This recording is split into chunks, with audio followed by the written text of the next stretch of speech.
the MODUS Super Series, brought to you in association with Bet365, Betfair, Betfred, Coral, Ladbrokes, Paddy Power, Unibet and William Hill.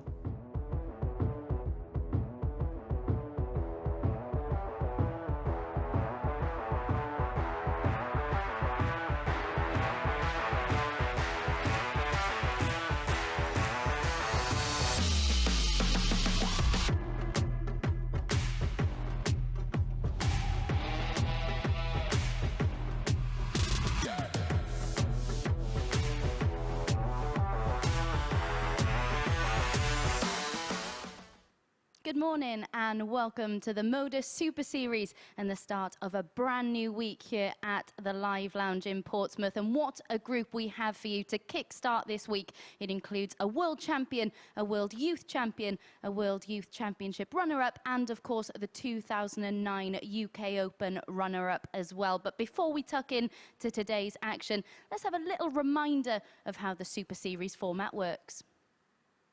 Introducing the MODUS Super Series, an exciting new weekly darts competition featuring top international players competing for more than £1 million in fees and prize money. There is a new MODUS Super Series champion every 13 game weeks. So how does it work? 12 players compete every game week with live footage of every match broadcast 6 days per week. Group matches take place Monday to Friday in morning and evening slots as players compete in a series of eliminators. The 6 qualifying players contest the finals every Saturday evening. Round-robin group matches are followed by semi-finals and the final, producing a new winner each week. Every 13th week, the winners from the previous 12 weeks contest the MODUS Super Series Champions Week. The winner takes home the MODUS Super Series title and earns £20,000 first prize, and after Champions Week, action starts again for week 1 of the next series. Expertly explained once again by Chris Murphy there. And we've got Henry Deacon alongside me to preview this morning's session and of course to reflect on what we saw on Saturday night. Henry, first and foremost, how excited are you for this week? I just mentioned it, we have an incredible lineup, don't we? There is class everywhere you look this week, and you look at who's on offer, who's on show. These are people that have won things, done big things in the game. This is exciting this week. It really is. But before we look ahead to that, let's remind ourselves then of what happened on Saturday as Justin Smith picked up the title. Here we have the highlights from Saturday night. What an incredible night of action it was. Here we see Justin Smith against Robert Thornton. Robert Thornton last week, he showed glimpses, didn't he? Wasn't his consistent best last week. No, I think he's still trying to find that proper form line, that proper form guide. And I mean, you look at what he's got ahead at the start of 2023, possibly defending the seniors title. He's got a lot coming up at the start of next year, so he'll be wanting to kind of kick into gear around Christmas time. Yeah, Martin Adams there as well, as you can see, getting that victory over Scott Taylor. But Justin Smith, just a word on him, because his form is certainly improving. We know he picked up the title on Saturday night, but his form is incredibly impressive right now. Very, very good, and I think he's one of those players when it comes to Q scored in January on any given day can win the tour card outright. And I think at the minute, in terms of players we regularly have in this competition, Justin Smith is probably one of, if not the form man in the competition. We saw him get the Pro Tour call up as well. We've seen him win a Challenge Tour recently. His game is on the up and he's getting better every time he's here as well.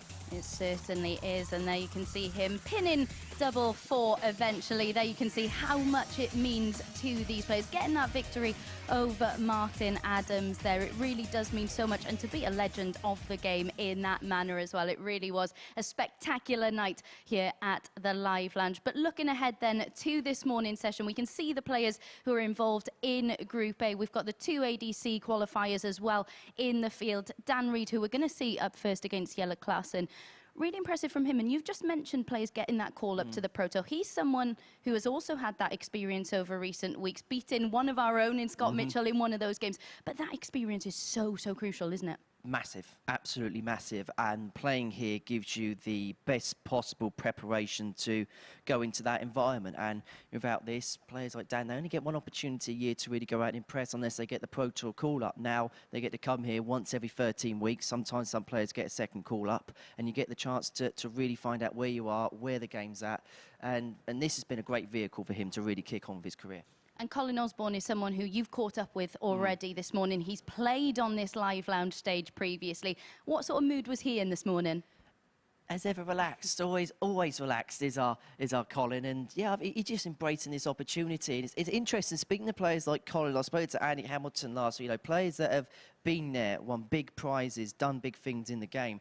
This is just giving them just a second win, just a real love for the game again. And you know, for players at one of the experience scale to the other, it gives you opportunities. Yeah, and I guess if you're a Middlesbrough fan, you have to do everything you can to try and keep yourself relaxed, don't you? Gav Carlin in there as well. Would you say he's produced anywhere near his best on this stage previously? There's glimpses. There's been glimpses. I think at Champions Week, I think he would have been disappointed. I think we know what he's capable of. He's a player that can average regularly around the 90, 91, 92. That's kind of where his base level is. But at Champions Week, his level is around about 84. So it's all about consistency. But then with players like Gavin, this again, it's learning your mean games. You're going to have one good game in a day with a 5-game session, one bad game. It's the 3 in the middle. They're the ones that players like him want to put the points up on the average around. Most definitely. And as we've just mentioned, it is Dan Reid against Jelle Klaasen up first this morning. Dan Reid, of course, has been in action here previously. Here we can see him in week 7, taking out a whopping 148 checkout in that one. One notable meeting between these two on the Challenge Tour earlier this year. Jelle Klaasen coming through that one 5-2. How do you see this first match going? Jelle's come into this in a bit of form, and when you win things, you get a bit of confidence, and I think that's huge in this format. First game on 9:30 on a Monday morning, you want to draw on everything. He's got a lot to draw on. Most definitely. As Henry alluded to, he did, of course, win the Irish Open this weekend just gone. And Henry also caught up with him prior to this morning's session to see how he's feeling. Here we are. Jelle, first time here in Portsmouth. What's your first impressions on this venue? It looks amazing. I've seen it online, but I haven't been here. So yeah, I'm looking forward to play this afternoon. And of course, it adds a stage presence to this event, something that you quite enjoy. Yeah, I always seem to play a little bit better. You know you're playing in front of a crowd, or at least you know that in the morning session people are watching. So yeah, it feels a little bit better. It's been a few weeks since we've seen you last. How's the game and how's the form at the minute? Playing pretty well. Confidence is good, so I can't wait to start playing these games. And a really tough group, really good group as well, full of quality. Yeah, you have to play well to win this group, so now looking forward to the next couple of days and hopefully go away with a win. Well, we look forward to watching you play. Jelle, all the best. Thank you. Yeah, the Cobra certainly has that winning feeling back, doesn't he? Will he have that feeling here in the first game of this morning's session? Let's hand over to our commentators, Chris and Henry, to find out. Thank you very much, Abby. Very much looking forward to this group. Already in Champions Week. Jim McEwen, Alexandra Merckx. Saturday night, Justin Smith, who will join them. This is week 4, series 2. It's going to be tough. Whoever finds their way through to Saturday night's final. Henry? Yeah, and we spoke about it on the balcony. You've got a group of players here that have won big things, and players are on the up, the likes of Dan Reid too. This competition has been a huge vehicle to really bolster his career. Got his call up on the PDC Pro Tour a couple of weeks ago. As Abby mentioned on the balcony, 57. Beat our commentary colleague Scott Mitchell there as well. So, a lot of quality on show this week. And I think we're going to see some special things. 30. I agree. Jelle Klaasen, as mentioned, in winning form. And that's always important. It's okay playing well in practice, but when you put it into purpose 81. And you get a win, it gives you that genuine belief. Look at this. 140. Backs the max up with a 140. Down to 124 after 9. I think we were going to ask a couple of questions as to the fact that he played in Ireland yesterday, had to make the journey over. Playing first game on, how is he going to shape up? Well, this is the emphatic answer. There's your answer. And it is a 12-dart opening leg, a 180, a 124 checkout, and a 12-darter. I don't think there's second leg, it's down to throw first. Game on. Problem with Jelle. a player that does look after himself, does manage his time well. 140. Not a player you'll see out in the midnight hours after he's played. 43. Unlike yours truly. That was an early night, wasn't it? Sort of. 58. And in this format, that counts for so much because you're playing possibly 25 games in the week across the days. You don't really feel it Monday, Tuesday, Wednesday, but Thursday, Friday, 95. Tough, really tough. I just reminded the boys out the back how easy it is to win a week here. Piece of cake. 100. I think that is the beauty of playing in it, though, is you do get a genuine understanding of its rigors and how tough it is, Dan, you require 108. the emotions you go through. Double 16 for another ton plus. 76. Jelle, They you get require another ton plus. 120. Jelle.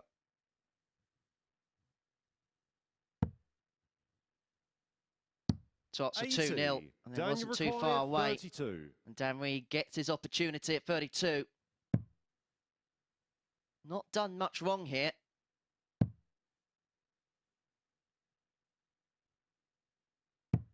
16. Jelle, you When you require miss 40. 3 darts at double, that's a big mistake, and he Game shot on the is second going to leg. pay the Jelle price. Jelle Klaasen opens up a 2-0 lead. Didn't need a break of throw, but has got one in leg 2. Just Third leg, it's Jelle to throw 28 first. Game darts on. used to win the opening 2 legs. This is some statement early doors. 58.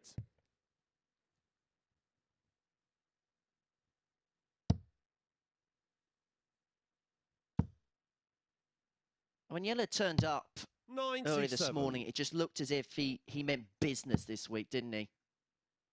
Yeah, and again, that will come from 134. having a successful weekend, winning the Irish Open. 121. Had some great wins en route as well, defeating Ryan Hogarth in the semi-final. 139. And a winner from the weekend, of course, Gary Stone in the quarters.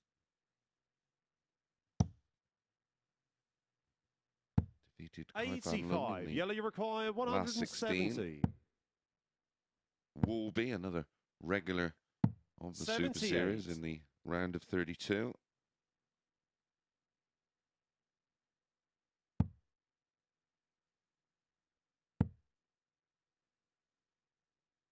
$78. Jelle, you require 92. 3-0. Oh, went for the double-double. 40. Cheeky. Dan, you require 120. He's feeling it for sure. Yeah. You sense this for Dan Reed has to go. Tops. 100. Jelle, you Because require you don't 52. see Jelle missing in this kind of form. 48. Dan, you require Commentator's 20. curse, alive and well. And importantly, this would be a break of throw for Dan Reed. Up for double 5. 10. Jelle, And you that's now require 8 4. darts missed at double for Dan Reed. But he's No going to get score. another Dan, opportunity. you require 10. At the moment, Jelle averaging 92, should be 3-0 up. The entirety of the weekend in Killarney averaged 88.56. Game shot on the third leg. very impressive. Dan Reed. Because there are a lot of games in those Yeah. tournaments. You're starting from beyond last 2-5-6 on some occasions. You're Fourth playing leg, it's last Dan to throw 5-12s or first. Yeah. things Game like on. that. Gary Stone played 22 matches over the weekend and averaged 90.80. That's a little 60. bit special. And still didn't pick up the pot. Just shows the standard 86. at play these days. Bo Greaves averaged 87.55. over 12 matches on the weekend. I'd take that. 121. Be very happy about it as well. Might win another week with those averages. Yeah, it's easy, mate. I don't understand what all the fuss is 125. about, to be honest. You even decide, you know what, I'm going to do the red eye as well. Yeah, yeah. I wouldn't want to do that again. That was 25. the Thursday, Friday morning was horrific. 61. Good recovery. Doesn't want to let Dan Reed back in this one.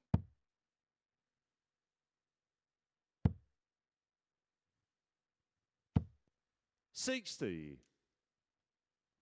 Dan Reed using the old school Union Jack flights, the same as me. 97. Don't see too many players using them nowadays. It's a perfect opening dart, wasn't it? High. 140. Open bad finds Yellow, you the require trouble with the final 132. dart. Bull. 83. Dan, you require 95. Had literally nothing to see there. No, it was an absolute blocker. Trouble 20, double 16. There's the trouble. There's Game the shot on double. The fourth leg. And Dan we Reed. have a level game. 2-2. Back on throw. And for all we've been speaking about Jelle Klaasen's fantastic it's Jelle start to to this throw match, first. Dan Game Reed just on. hung in there and has waited for the Jelle, opportunity first to time present here in itself. Portsmouth, what's your first? 90. So good, I had to say it twice. One of me's bad enough. 100. But Dan Reed hasn't really deviated from around that 100. 81. Klaasen's come back from 107 to 91. Let's have a look at the averages at the halfway point. 140. I think if they stay as they are, Jelle Klaasen should hold twice. 58. Win this one, 4-3. However, Dan Reed has carved out a break of throw opportunity here with a ton and a 140. 77. The issue is, it isn't as academic as you think, because when you look at the checkouts there, 2 from 9 and 2 from 11. 140. Of course, we've had the, and still have the Grand Slam of darts on at the moment.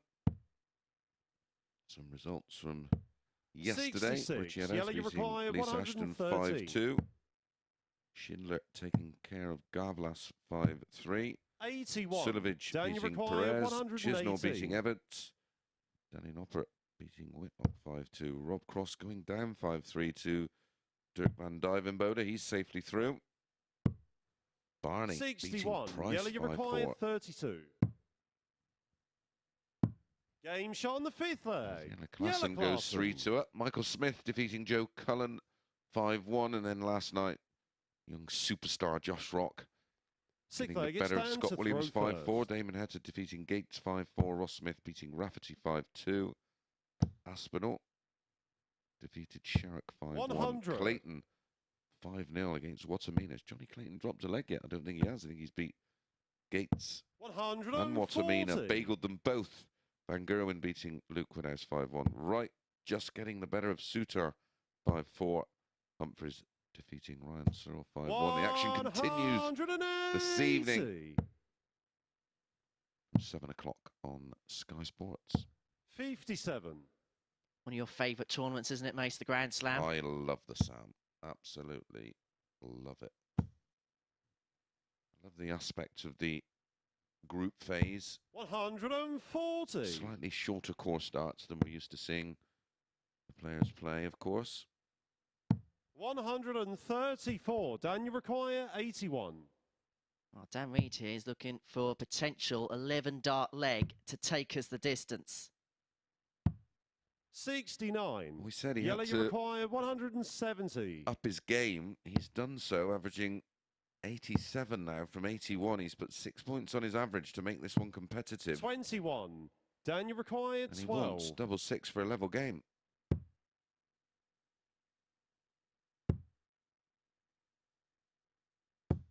No score. Oh dear.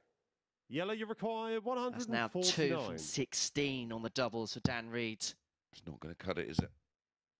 And you'll probably see him 42. go through the day Dan, you require struggling 12. on the outer wire because you tend to miss doubles. It becomes a bit of a habit.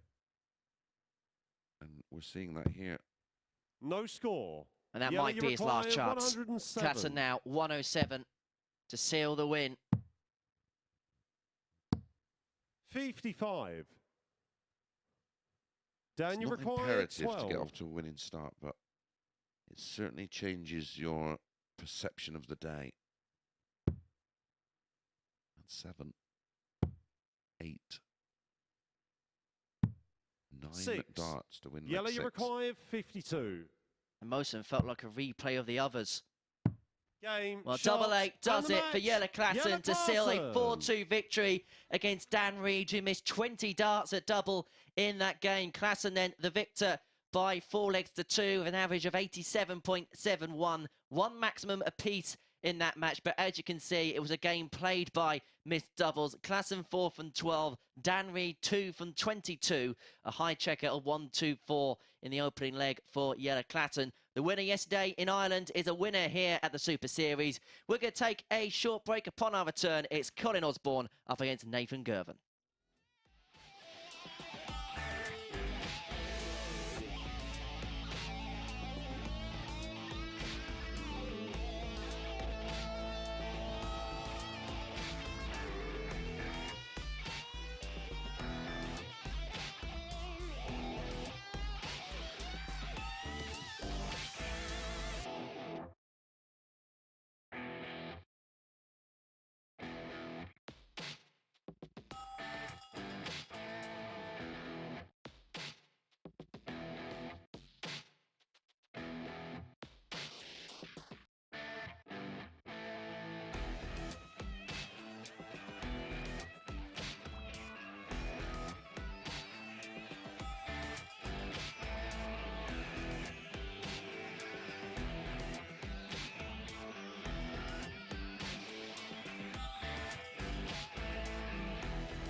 Good morning and welcome back to the MODUS Super Series, where Jelle Klaasen has just got his campaign off to a winning start, a 4-2 victory for him over Dan Reed in that one. Well, we said he's got that winning feeling back, didn't we? He started that match in blistering fashion, a 12-dart leg with a 1-2-4 outshot, and it looked like he was going to mortar towards the finishing line. But a mid-match wobble from Klaasen allowed Reed back in. But as you could see on the stats there, 20 darts missed at double in that match from Reed allowed Jelle Klaasen to get over the line in that match. Next up then, we've got Nathan Girvan up against Colin Osborne. For Osborne, when his opponent was just 7 years of age, that's when he was winning the Championship League and coming runner-up in the UK Open. Not that I want to make him feel old or that I'll tell him that in person. We've, of course, seen him in action up on this live lounge stage previously, and he treated us to some sublime finishing when we saw him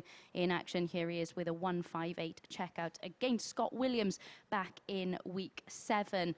As for his opponent, Nathan Girvan, well, we've also seen him up on this stage previously. He treated us to some superb darts in Group A, but then he dropped into Group B and was unable to replicate that form. Of course, he did treat us to some phenomenal stuff, though, a 106 average against Sebastian Białowski when we last saw him up on this stage, and Henry caught up with him prior to this morning's session. Nathan, welcome back to the Super Series. Second time on this stage in Portsmouth. What do you take from the first experience? It's an unbelievable setup. Everything's run so smooth, always on time. It's just great to be back. You've had a fantastic 2022, not just here, but in other events as well, around the circuit, on the development tour, on the challenge tour. How much is that going to help you going into this week? Yeah, it gives me a lot of confidence. I've shown and I've proven to myself that I've got the game to play with the best in the world, and I've done it over the past few months. So yeah, it's been a good year so far. Because playing here, you do compete with the best players outside the PDC system, and then when you look at the lineup this week, there's some quality players on the show, yourself included. Yeah, I mean, you've got Colin Osborne, Jelle Klaasen. Jelle's a former world champion at the Lakeside. Colin's been there and done it, knows his stuff. Dan Reid, who's had a good challenge tour as well this year. Yeah, it's going to be a tough old group. We look forward to watching you play. Nathan, all the best. Thank you, bud. Yeah, Nathan, someone who'll certainly have learnt a lot from his last experience here at the Super Series. Who's going to come out on top in this one then? Let's rejoin our commentary team to find out. Thank you, Abby. Yeah, very much looking forward to this one as well. Colin Osborne, without doubt, an absolute legend of the sport, against a player who's just carving out his career. And in just a matter of a couple of weeks' time, we'll be playing in the World Youth Finals against the exceptional Josh Rock. Just a couple of weeks ago, the players all played down, all the players 24 and under played down to 2 finalists. It will happen in between the semi-final and final of the Players' Championships down in Minehead, all live on ITV4. I will be there watching First with leg, interest. it's Colin to throw first. Game on. You've worked with Nathan a fair bit, haven't you, recently, Yes, working on his game? He is the partner of my partner's daughter. So it's a little, well, not awkward, but as you can imagine, 44. Christmas dinner is interesting in the Mason and Lee household. Well, he's a lovely boy. 60. It's hard because I am overcritical because I have a not quite a vested interest, but you know what I mean. 180. Does Chef Mason get involved on the Christmas dinner? I do the entire Christmas dinner, yes, and Nathan will be there. He'll be washing up. 180. Well, these two are cooking up a treat for us right now. If he plays like that, I think I'll be doing it all. I did remind him this morning. Now listen, son, I've showed you how to do it. Just, you know. Well, let's say your Christmas dinner probably tastes 10 times better than probably what Colin, Matthew Edgar's probably tastes like. 137. Certainly be better than that curry we had last night. My goodness. I'm going to have to take you to the West Midlands, pal, and treat you to a proper curry. 97. Curry mile. Yeah, we'll go for a week and have one every night. And Max would have left 36. 83. Colin, you require 40. This is very much a marathon, isn't it, rather than a sprint. You don't win or lose Group A on day one. Game shot on the first leg. It's very much Colin a Osborne. feeling out process to I mean, it must be lovely to win the Group A and have the couple of days off. Although Second leg, it's it does Nathan to seem throw to be a bit of a first. Game poison on. chalice, doesn't it? It's a bit of a curse winning Group A. The last player to do it and then go on to win the week was 140. Graham Hall back in the last phase in Southampton. That's a long time ago. Back in August. I just think you switch off a bit. 140. It probably feels like it's great to have 2 days off. You're then coming back against players that are hot. 128. This is a hot leg. Both players kicking off for the 140. There's a 15 dart hold for Colin in leg 1. 125. Both players averaging 106 in the early stages of this one. It's just a bit of an example of how well the players have started the match. Well, I said to you before we came on air, I said this could be a bit of a ripper, a real good game, and we're being treated to it here. Osborne, of course, midway through the second leg, averaging 109, Girvan 99. Well, the whole group has the ability to produce some really big numbers. Seeing some big numbers from Colin. 180. Maximum numbers. Nathan, you require 170. Max. He has lit up the stage 96. early. Colin, you require 56. Possibility of an 11, Henry.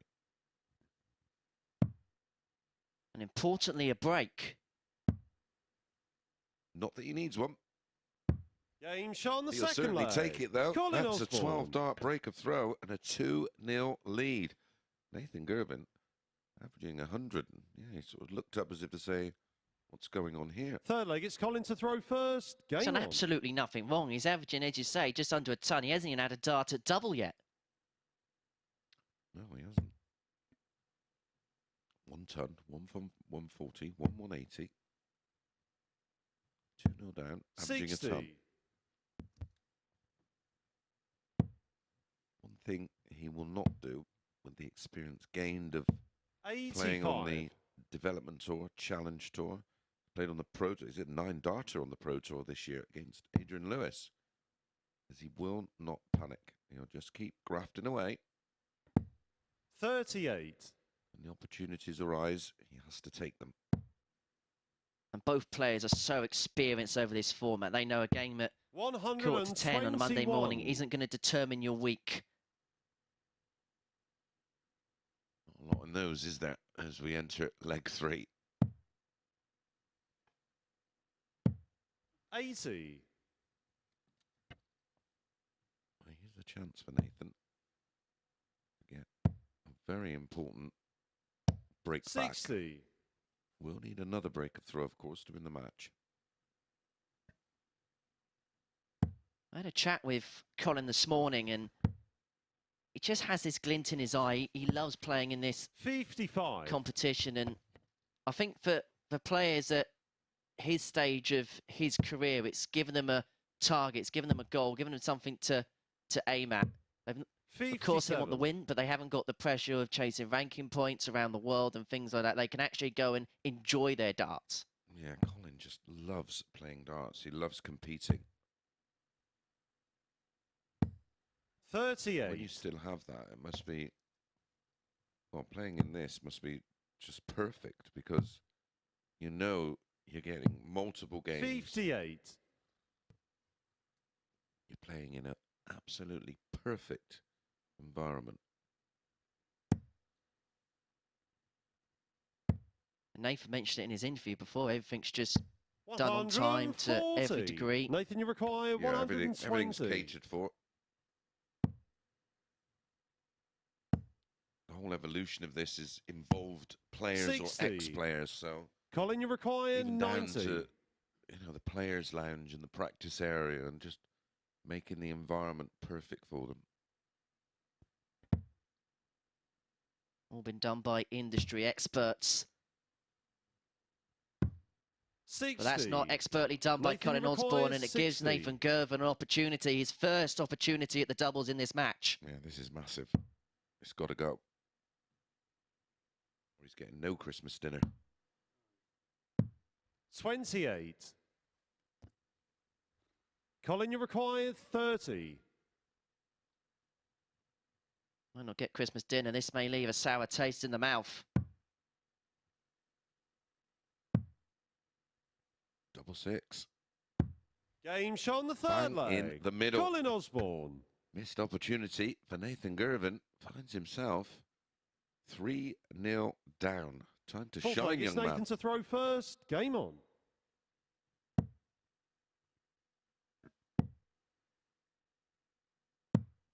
$57. Last time Nathan was here, he narrowly missed out on winning Group A. He lost to Danny Lauby in exceptional circumstances. 40.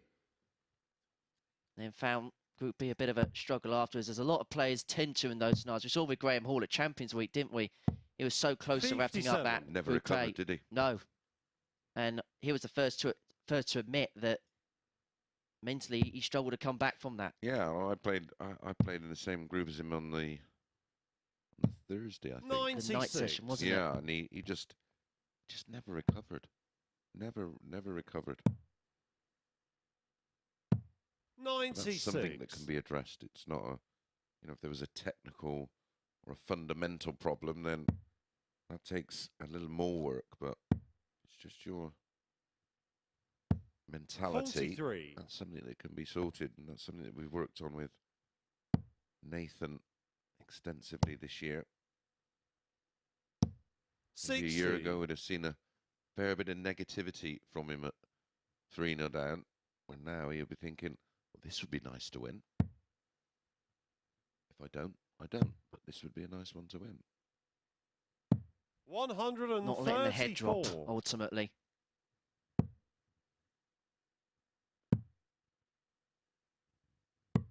$89. I've tried to drum into him that, listen, it's if you don't perform at one given moment, that's just sport.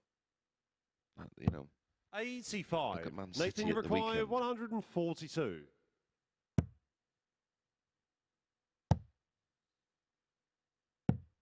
$90. Colin, you Well, this require is 103. For the match for Colin Osborne to wrap up a 4-0 victory, and we're beginning to see some statements of intent in this Group A. We saw a brilliant start from Jelle Klaasen in Game 1. Colin Osborne may have to wait his turn to wrap things up. 71. Nathan, you require In Game 52. 2, leaves himself on double 16. If Girvan doesn't convert the 52, he's going to get 2 darts at double. Has to move across. That's awkward. 20. Colin, you require 32.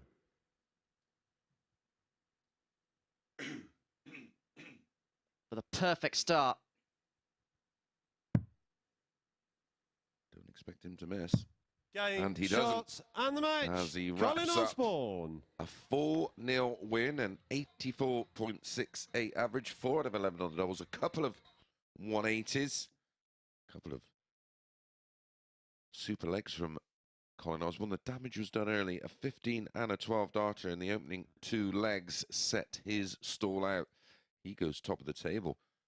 4-0. 2 points. +4 up next. The final 2 players of this Group A. Gavin Carlin takes on Arron Monk.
Good morning and welcome back to the live lounge here in Portsmouth. Well, we've just seen our first whitewash victory of Group A. Colin Osborne beating Nathan Girvan by 4 legs to 0 in that one. Girvan not doing much wrong in the early stages of that one, but unable to carve out any real chances early on because of the way his opponent was playing. Osborne starting with a 15-dart leg, followed by a 12-dart break of throw. As you can see, Girvan with just 3 attempts at the outer ring. And in all honesty, he didn't really trouble the double in any of those 3 attempts. So then he will be back, and he'll certainly know that in this format, that defeat won't really count for much if he can produce the darts we know he's capable of as this morning's session progresses. Next up, we've got Gavin Carlin against Arron Monk. Arron Monk, of course, the former World Youth Champion. We have seen him in action on this live lounge stage previously. He was in week 9, of course. He came runner-up in that one, lost out to Scott Williams in that one. Here we can see him taking out a 120 checkout against Kurt Parry during that week. He takes on Gavin Carlin. Of course, Gavin Carlin was the winner when these two met on the Challenge Tour. 5-3 win for him in Milton Keynes, and Henry caught up with Gav prior to this session getting underway. Gavin, welcome back to the Super Series, back for another go. Try get back to Champions Week, is that the goal? Oh, of course it is, trying my best this week and see how it goes. You say, won your week last time you're here to qualify through to Champions Week, and it feels like every time you come and play in this competition, you seem to get better and better. Well, I don't know if I'm playing that well, but I seem to get through the tough games right time. And I suppose playing the calibre of opponents, especially when you look at the field this week, is going to help in terms of developing your game and getting those levels up to where you want them to get to. Oh, of course, the standard here is unbelievable, and it's great to get playing the stage all the time. How much have you enjoyed it? Obviously, you won a week in this venue as well, so you know what it's like to taste victory. Are you enjoying that stage presence? Oh, I love it. So I do. Well, we look forward to watching you play today. Gavin, all the best. Thank you. So then, wins so far this morning for Jelle Klaasen and Colin Osborne, who will pick up the 2 points in our 3rd match of this session. Let's hand back over to our commentary team to find out. Thank you, Abby. Well, the bookies, I think it's all about Gavin Carlin. They've priced him up at the 4-6 favourite, 11-10. About Arron Monk. I don't think we've seen the best of Arron for a while now. In the early stages of our Super Series, then Live League, he really did produce some magical numbers. 9 darters and everything. Yeah. Huge averages.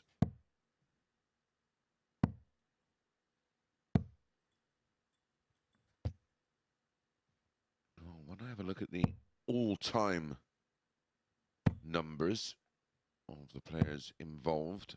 First leg, it's Gavin to throw first. Game on. Arron Monk has a PB of 108.95. Not the best. Dan Reed has a PB of 117.88. Gavin Carlin has a personal best. 78.86. Let's have some of that. Perfect start for Carlin, but he cannot follow it up in visit 2. Now, Arron Monk is here with a last-minute call-up here at the Super Series this week. Well, the invite late in the day, but 80. I actually think for a player like Arron, that's actually not a bad thing. It doesn't give him time to think or mull things over. No. Time can be 127. the most damaging. This is better. 180. Gavin, you require 138. 180s in the opening leg. I had a feeling this one could be a little lively.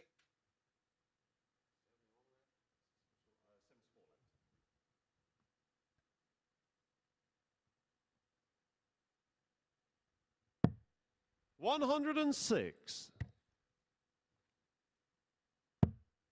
Just seeing a pattern, aren't we, in the first few games of a player just getting out the blocks, firing. 60. However, the player in the Gavin, you require first 2 games 32. then slightly regressed towards the finishing line. Carlin here wants double 16 for Game shot on 13 the first darter. There leg. it is. Gavin Carlin. It's quite good from Carlin. He leads 1-0 against Arron Monk. Super start from both.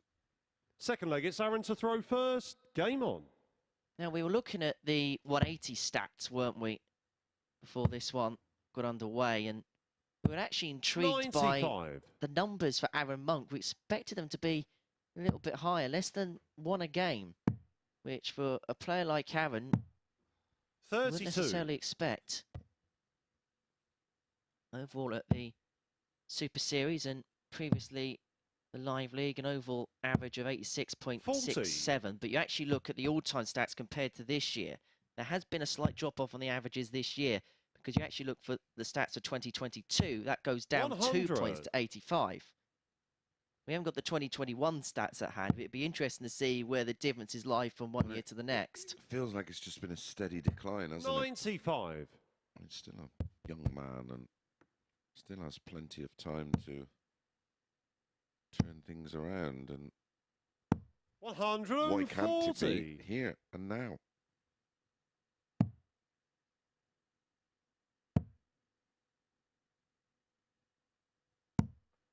$88. And you think the stage feel to it suits Arron to the ground as well? 43. Yeah, it's his kind of environment. I just feel like he gets embroiled, doesn't he? And he allows himself to get involved a little bit too much, and 98. that sometimes is damaging. He's obviously super talented. That goes without question. 100. Arron, you require 85.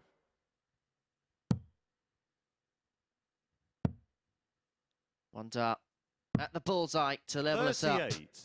And it drags Gavin, you underneath require into the single 86. free. And so Carlin now 86 for a break of throw and a 2-0 lead.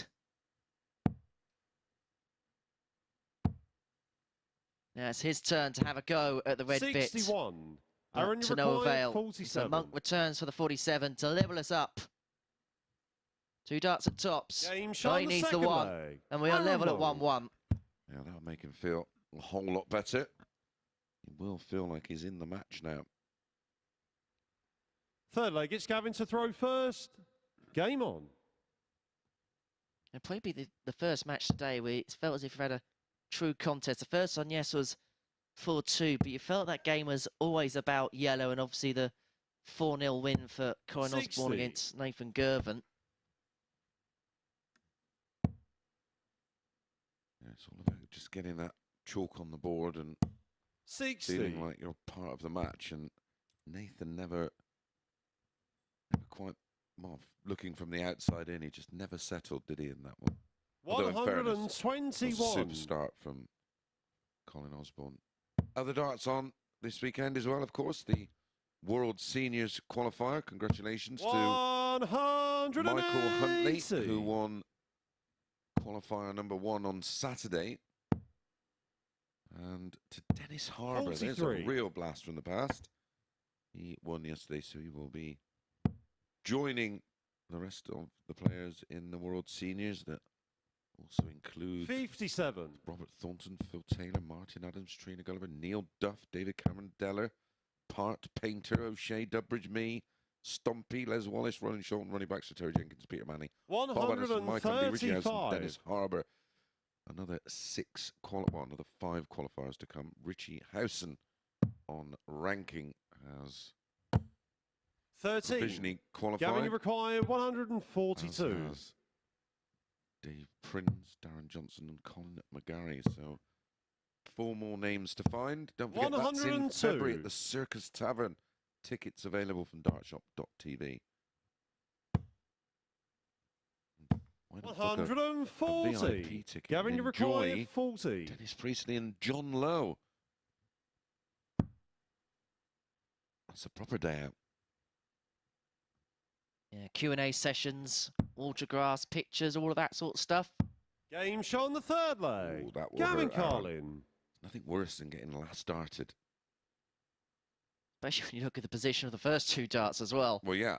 You think Fourth I've leg, got it's half a Arron chance to here throw coming first. back? Absolutely. Game on. You stood behind and waiting for the opportunity. We were playing darts last night, weren't we? Well, 85. sort of. I'd say that very loosely. Just had one of those flashback moments. 59. Put it this way, the spotter would have had an absolute nightmare. To be fair, the spotter was half the problem. 95. He seemed to like those big old brass darts, didn't he? That treble 13 took an absolute pasting. 44. And that was his better darts.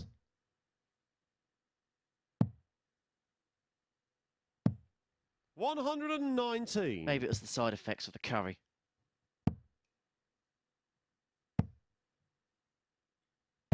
$140. Good reply from Carlin. Down to 258. Everything has gone with 100 throws so far. I'm liking the look of Arron today.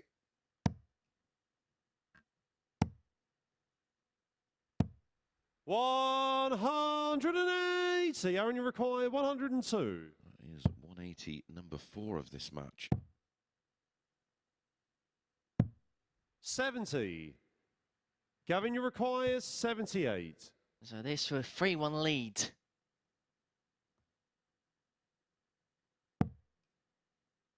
One dart. That tops. 38. Arron, you required 32. Caught the dart in the 20, didn't it? Game shot on the fourth leg. Along with Arron that, Monk. 16 dart hold. And we go level again. Desmond. Bit of Desmond 2-2. Fifth leg, it's Gavin to throw first. Game on. You may notice Arron using a Nathan Aspinall dart. 134. Yeah, last time he played with these darts that just had the most massive barrel, and by the time a second 95. treble went in the bed, it's like there's no room. There's no more room.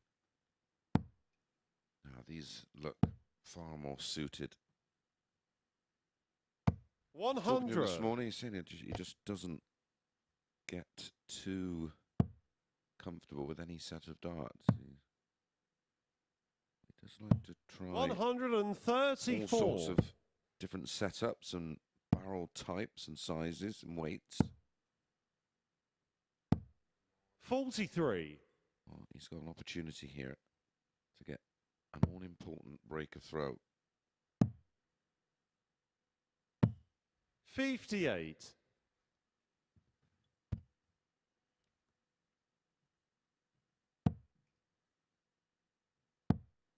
And this has kind of been a typical Gavin Carlin 44. performance. He's been steady throughout, averaging 89, 2 maximums, 2 out of 6 on the doubles. Efficient. And that's one of his best traits. Yeah, he's steady away, isn't he? 59. Back-to-back visits without a trouble. They have spurned the opportunity to break through. 140. Arron, you require 155. Good advantage, Carlin, now, unless Arron can do something special here with a 155. Yeah, we don't have a marker on stage. We have a monitor that 100. basically is Gavin, you require chalkboard. 40. without a chalker. And he was just having a look at his last couple of visits in disdain. Tops for 3-2 for Carlin. Game That shot on the first fifth dart leg. was a lovely Gavin guide for Carlin. the second. There was no way he was going to miss that second. Arron was eager to go. Sixth leg, it's Arron to throw first. He wants to get on with the Game job. Just got to wait a couple of seconds. Too keen. Here we go. That might be why. 180. That's a fifth in the match and a third for Arron. 96.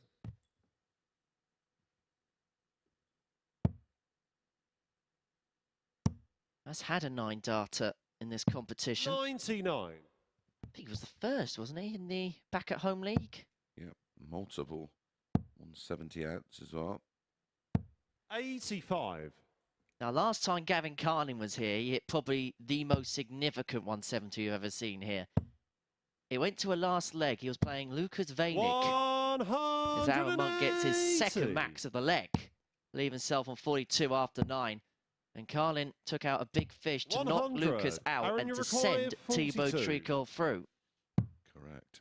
Tops. 22. Got the luxury of time, though, with Gavin back on 220. Not going to have time to mess about with the double 10. 100. Arron, you 20. require 20. Well within the range of Gavin Carlin. Double. Oh, this can get messy. There you go.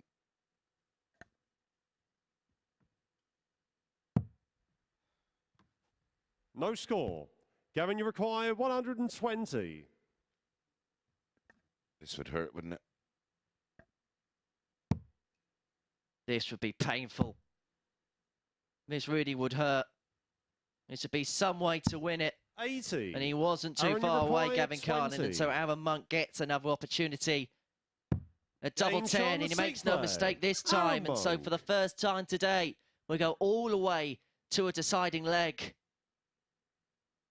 One match start at So then tops. final leg. It's Gavin to throw first. For Gavin Game Carlin. on.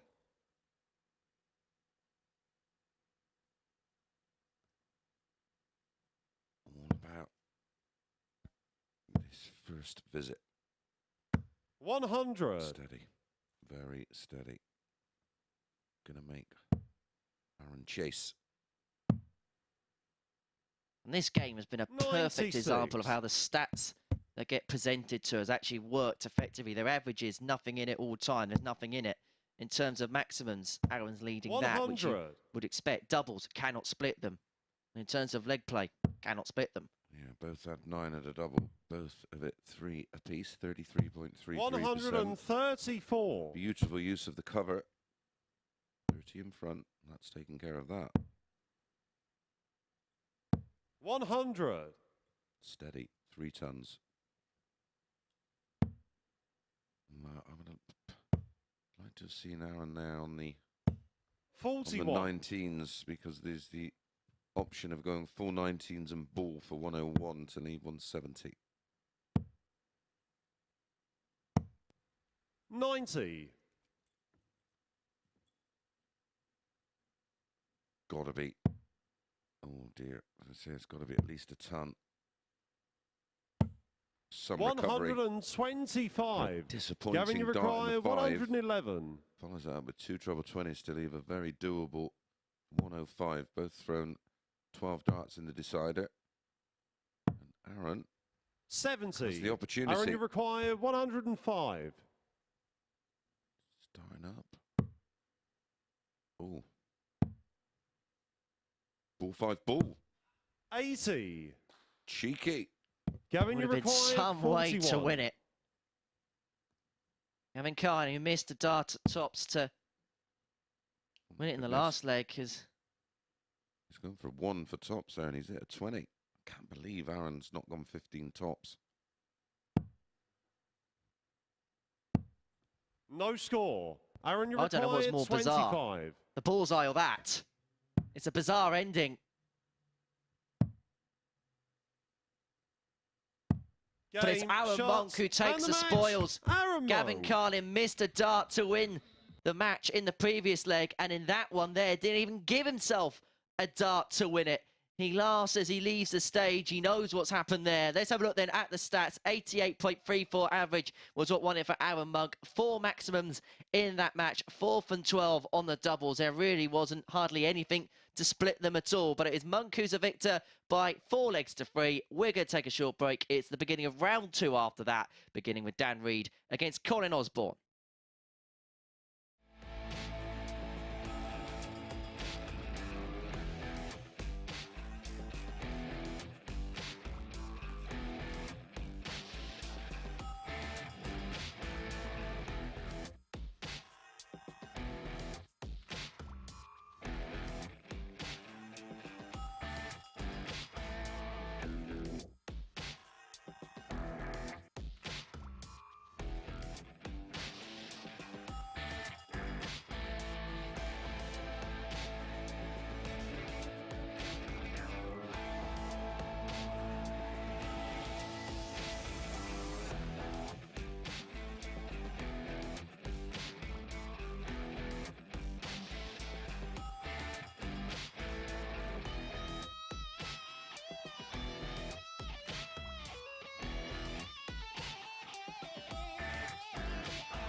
Welcome back to the MODUS Super Series, where Arron Monk has just come through in a last leg decider to get the better of Gav Carlin in that one. A 4-3 victory, another thoroughly enjoyable game of darts, both producing a good solid standard, and it went with throw until that deciding leg. Monk scoring very well when he had the darts and managed to force that decider after Carlin missed a dart at tops for a Shanghai finish. Carlin made a bit of a mess at the end of that deciding leg, missing a big number, and Monk was able to mop up. As you can see, averages very similar indeed in that match. Next up then, we've got Dan Reed against Colin Osborne when they met on the Challenge Tour. It is one apiece in that particular head-to-head, and Henry caught up with both players prior to this session.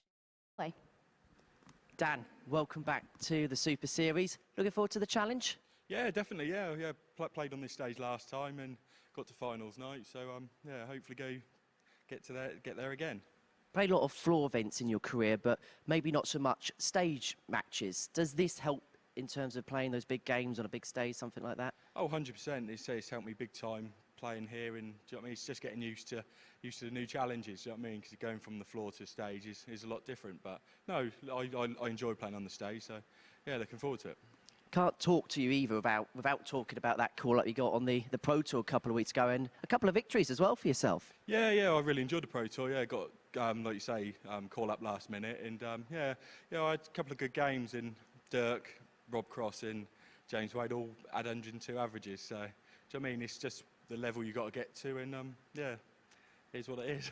Does that give you motivation going into here, because you know that's the levels you've got to aspire to be up there with the pros? Oh, 100%, yeah, and I feel the level is reachable as well, which is, do you know what I mean? It's not like you're getting, even though I got beat 6-0 a couple of times, it wasn't 6-0 games, you know what I mean? I was in the games, but I just missed a couple of chances, and you can't miss against them kind of players. We look forward to watching you today. Dan, all the best. Brilliant, cheers Henry, thank you. Colin, welcome back to the Super Series. It's your second time here on this stage in Portsmouth. What did you take from your first experience? Great to be back, obviously. And I was in, like you say, 5 or 6 weeks ago. It was for the Thursday, Friday. Obviously, qualified for the Saturday. Great experience. It's great setup. You know, and again, it's a fantastic venue. It's great to be back. I've been speaking to a lot of players over the last few weeks, and when I speak to them in these interviews, there's just a real buzz when they come here, and I get the sense coming from you as well. Oh yeah, definitely. It's like you say, getting an hour money for the week this week, so it's just walking in, you know, and seeing the venue and the setup again. You know, it's fantastic. It is, and always there's a buzz about the place anyway. Tough week, really good lineup, but fancy your chances? The years is obviously there's 6 of us, and then the back end of the week you get another 3 Thursday, 3 you know, on the morning, the evening. But as always, you know, that's what we do, and I'm very confident in my ability. So you know, I can't wait to get started and see what happens. We look forward to watching you, Colin. All the best. Lovely, thank you. Both players catching up with me before play got underway. Game 2 for both of these players' days as Dan Reed takes on Colin Osborne. Mr. Interviewer. Oh dear.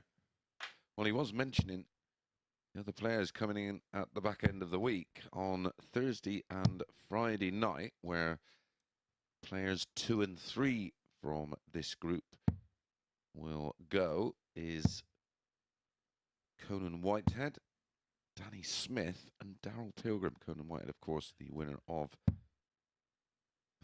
Series 1 Champions of Champions, I know.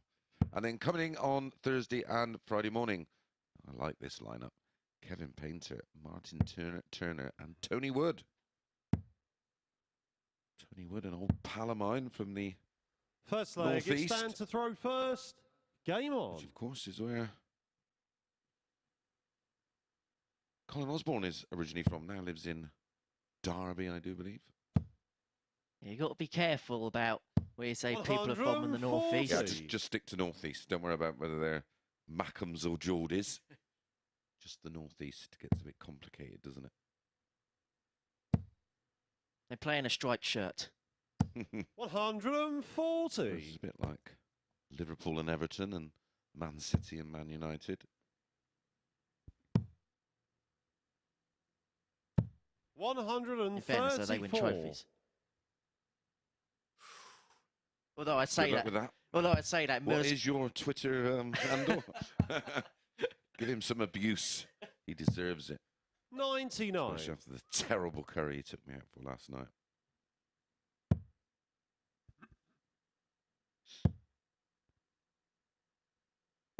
$135.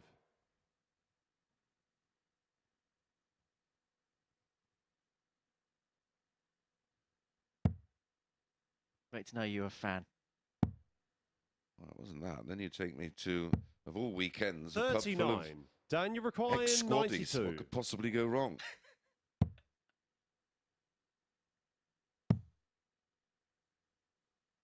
On data, double 10 for Dan 82. Reed. Time on his side, though, Henry. It's been a beautiful leg from Dan Reed. 140, 134, 135.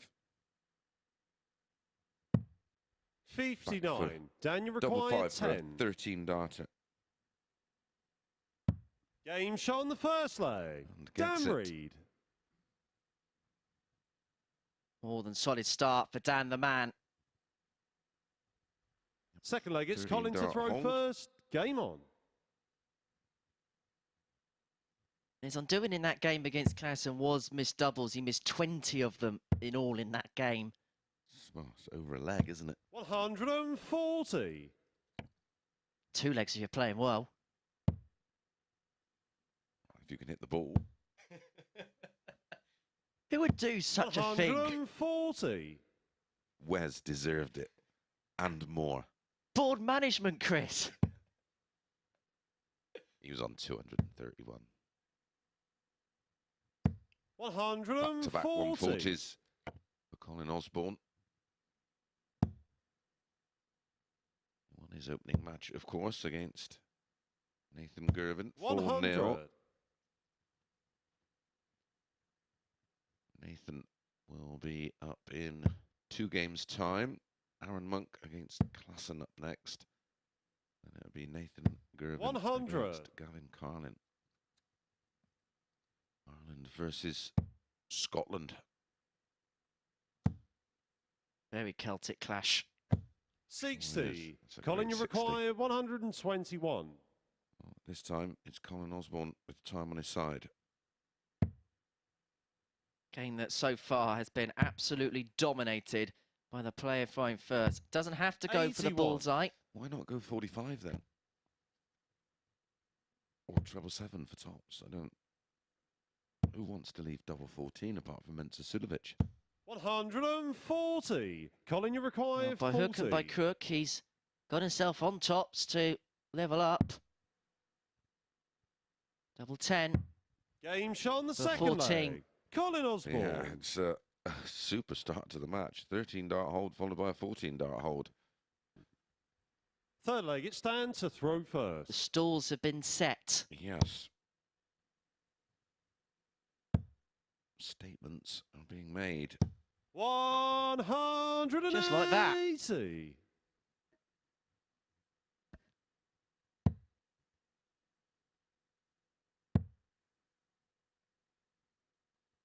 95. Now then, Dan, can you follow up? Negative. 78. But we do know he has a very high ceiling. Don't forget, Dan Reed, a player that's had a personal best of 117.88. It's absolutely staggering, isn't it? We had 115.62 from debutant Cam Crabtree last week. What an exciting talent 78. that looks to be. He's only been playing a couple of years. Frighteningly natural. And one of those players, the more he plays here, the better he's going to get. Frightening proposition. 140. Oh, what a proving ground this is. Ultimate environment to learn and ply your trade. Whichever end of the spectrum you are. 58. Well, I mentioned with Scott Mitchell a couple of weeks ago on commentary, 2 players you pick out that won tour cards this year who played in this event, Richard Burnett and Connor Scott. 2 players at differing ends of the experience scale, but both used this to the same effect and got tour cards as a 85. result. Dan, you require Over 107. 70% of tour card winners were live league regulars, of course. 67. It works, but that didn't work Colin, out you for Dan require Reid, and he may be 86. broken here. Colin Osborne. WDF World Champion and the runner-up. Live league regulars Neil Duff and Thibaut Tricol. World Seniors Champion. 70. World Match Play Daniel Seniors require Champion. 40. Live league regular. And the runner-up. Each of the final 4 at the World Seniors played here. 2-5 for 30. Reid. Doesn't go. He's Colin, you made a bit of a require mess of this. It's 60. now 1 from 6 on the doubles. It's been his problem all day. What an opportunity for Osborne now. To get that all-important break of throw. Double 4. Game shot on the Ooh, left third it late. leg. Colin Osborne. Did the business. A 180 in the leg as well for Dan Reid. And he finds himself 1-2 Fourth down. leg, it's Colin to throw first. Game on.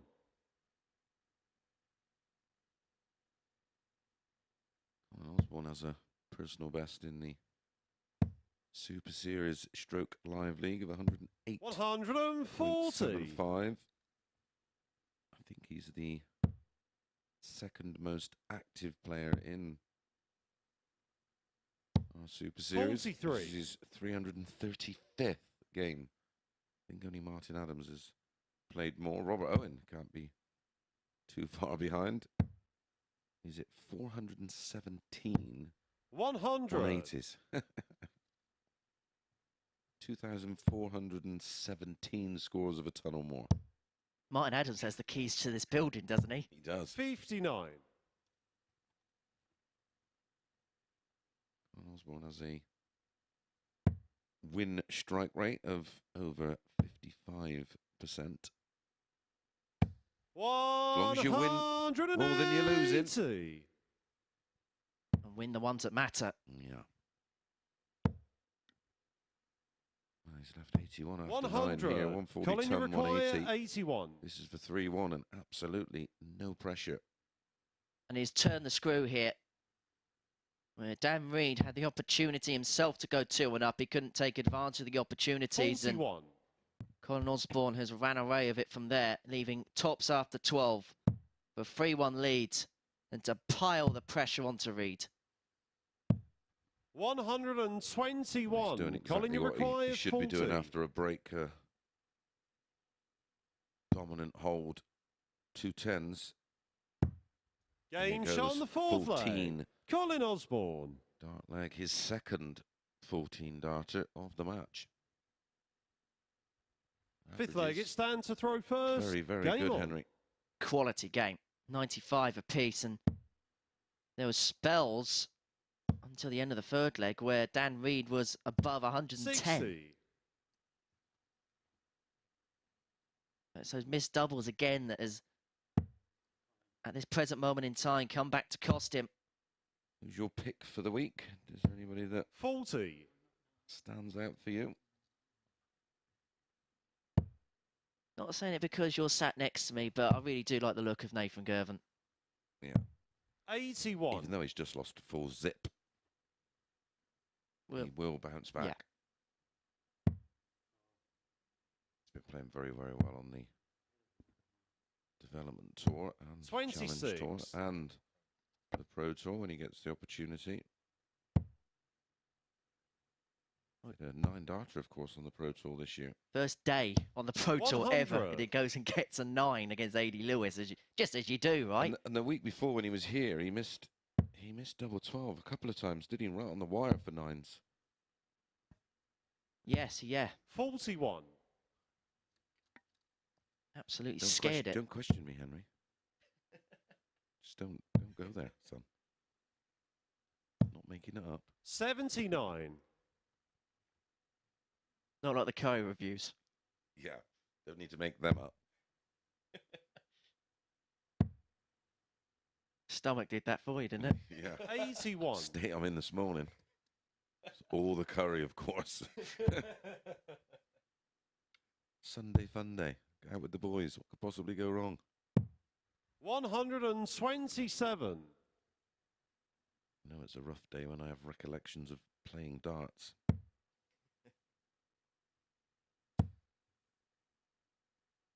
You lose to 95. Dan, you require countdown 54. champ.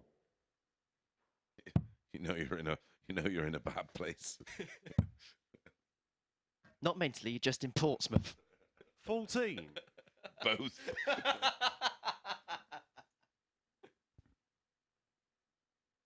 I don't know how. Right, lads, let's meet up. Let's go and have a drink and then go for a nice Sunday roast. Ends in a dirty 135. Out with a Dan, load you of require squaddies. 40. Game shot on the 5th leg. Dan Reed. Well, it's a hold for Dan, but he is desperate for the break back. Or 6th leg, it's Colin to throw first. Game on. Osborne is going to take this one 4-2.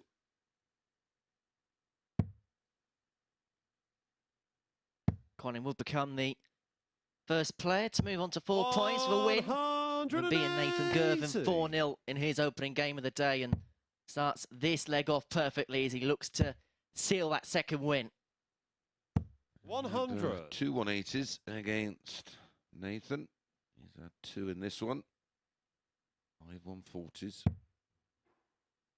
1 out of 3 on the doubles. Oh, hello.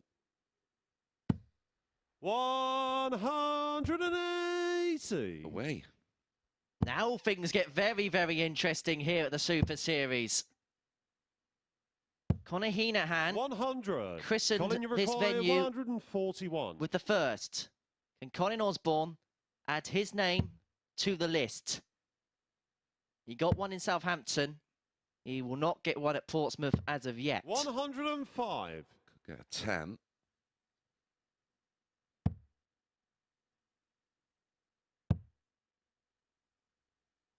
$135. Colin, you require 36. The match. Oof. That's on the money.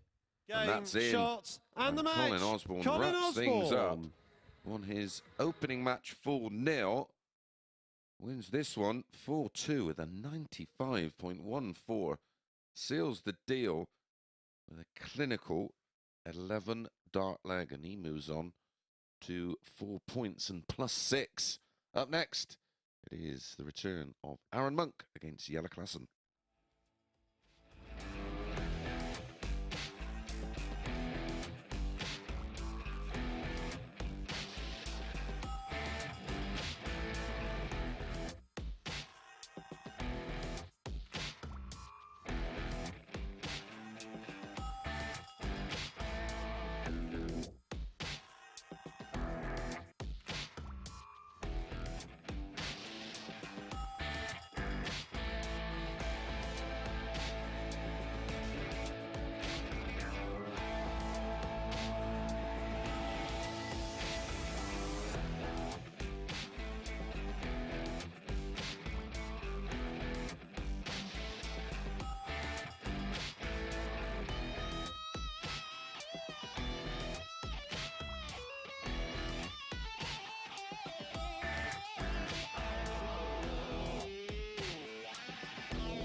This is the MODUS Super Series.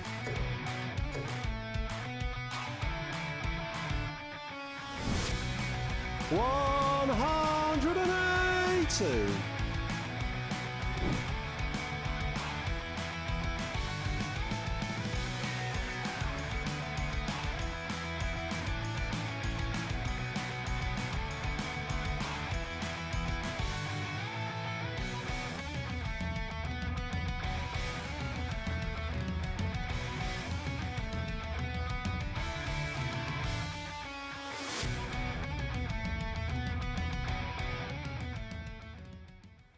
And don't forget, you can book your free tickets by visiting dartshop.tv. But back here in Group A, Colin Osborne has just got his second victory of this morning's session. A 4-2 win for him over Dan Reed in that one. Reed made a superb start with a 13-dart hold to kick off proceedings, but from there it was one-way traffic as Osborne really turned the screw in that match.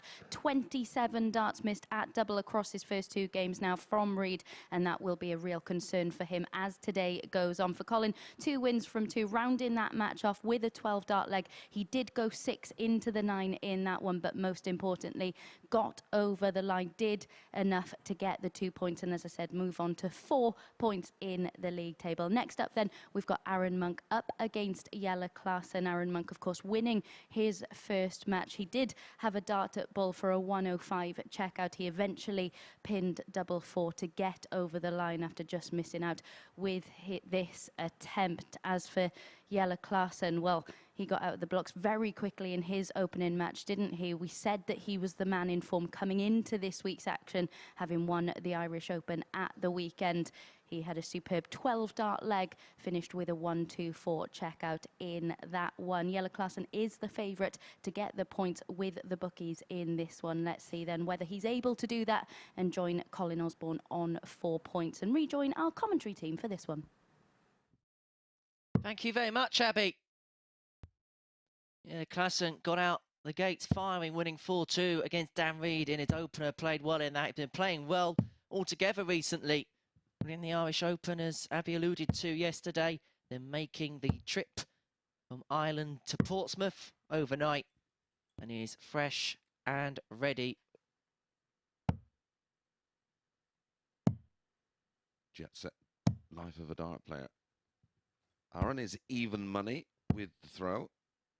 Jelle 8 to 11 favourite. First leg, it's Arron to throw Any first. opinions, pal? Game on. Not to sit on the fence, but I think that's probably about right. You'd have, you know, as a favourite for this one. We're still wondering about the ball 5 ball. 100. And he likes to be a little different, let's put it that way. I like what I saw in that opening game. 42. Arron seemed to be in control of his emotions. Doesn't look like a dart player, does he? Let's be honest. 100. Well, it should be on UK Strongest Man or something like that. He's a fit fella. 49. Training. Take it you won't be doing sets with him. Sets. Sets. 180.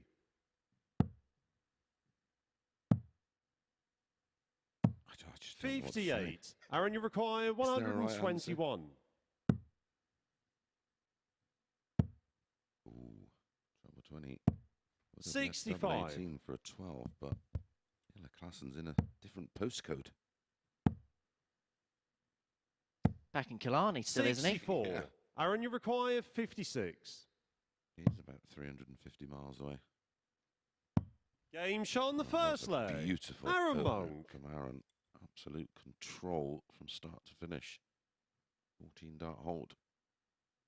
Second leg, it's Jelle to throw first. As you say, Game it's on. all in check with Arron at the minute.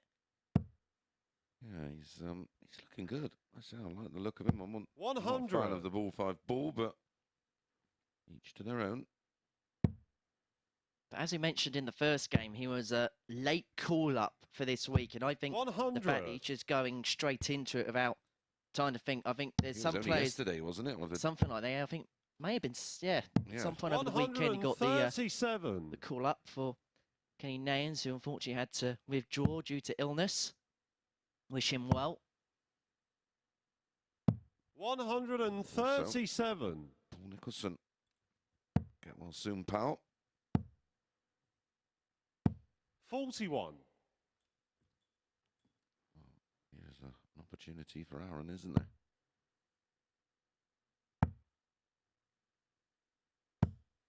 40.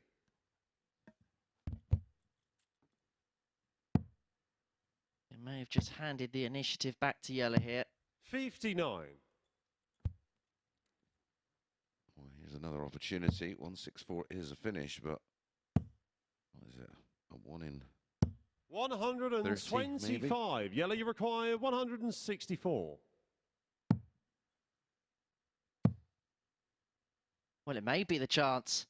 If he can pin the ball. 116. Arron, you require Almost 99. maybe look a little foolish. 19 tops. Oh dear.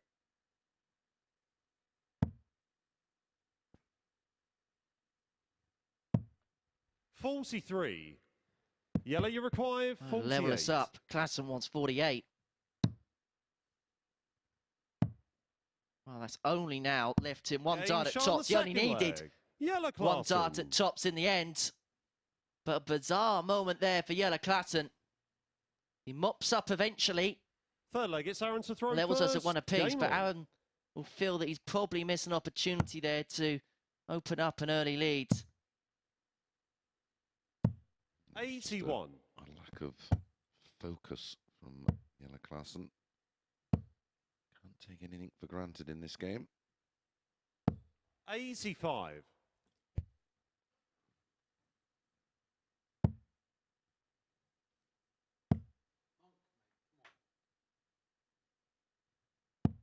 85.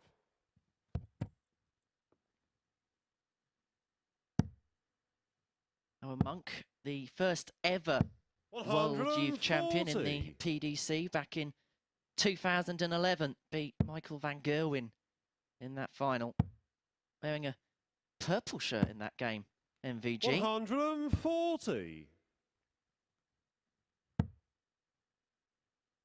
Jelle, of course, became 58. world champion when he was just 21 years old in 2006. 57. Also, the Dutch Open champion as well in, well, this year. 134. Arron, you require Toughest of all the 138. Opens to win just by sheer volume. Incredible to think Martin Adams has won that 4 times. Yeah. 43. Jelle, you require 84. Not one of those tournaments that is a who's who of darts that's won it. It dates 59. all the way back to 1973. Arron, you require 95.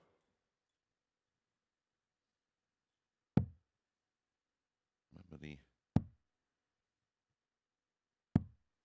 75. tops. Jelle, you require I'm 25. happy. Remember the BDO was created in 74 under the auspices of 17. WDF. WDF, the forerunners. Arron, you require 20. Did have the Darts Association of Great Britain prior to that. Game shot the Everybody third leg. gets a little Arron confused Monk. over that. They believe that the World Championships is the BDO World Championships. Well, the BDO were just a organisation that were Fourth leg, it's Jelle to given the throw opportunity to run the World Championships because it's always been the World Darts first. Federation 57. World Championship. They're effectively the promoter of that event. Correct. Talking about Lakeside Champions, Jelle Klaasen was the youngest player to ever win up until this year when Bo 96. Greaves won at the Lakeside. Kirsty Hutchinson in that final. We're going to see her at Ali Pali in a few weeks. I know, how exciting is that? 100. Looking over that Dutch Open, some of the names from years gone by. Alan Warner, Leo Lawrence won it twice.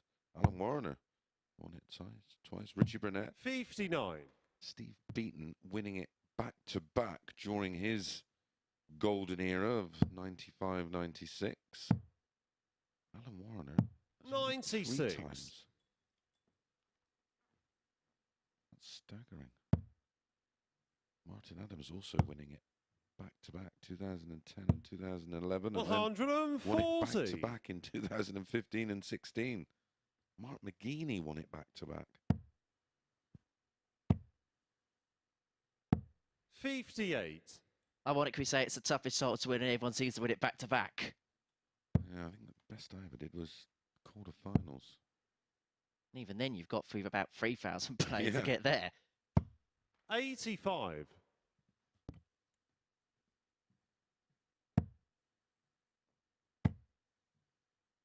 Bristow made the final in 87. 94. Arron, you require 121. Reynard.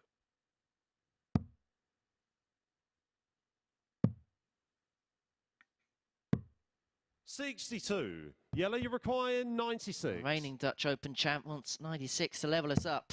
Otherwise, Monk's got the opportunity on 59. Oh, Game that's shot, excellent. the 4th That's leg. Klaasen, Jelle Klaasen. Klaasen. Double 19, double 19. Well, both players 5th were leg, it's threatening Arron to throw first. double-double. Francis Game on. Honsler won it 7 times. Great player. Great player. Actually, it used to be a big tournament on TV in 57. Holland. It was done in groups, very much like the Slam, and I was in a group with Francis and Roland Scholten, and I'm not going to lie, I was absolutely petrified to play live on TV. I fell over the line. Oh, and Trina had some fantastic battles over the years.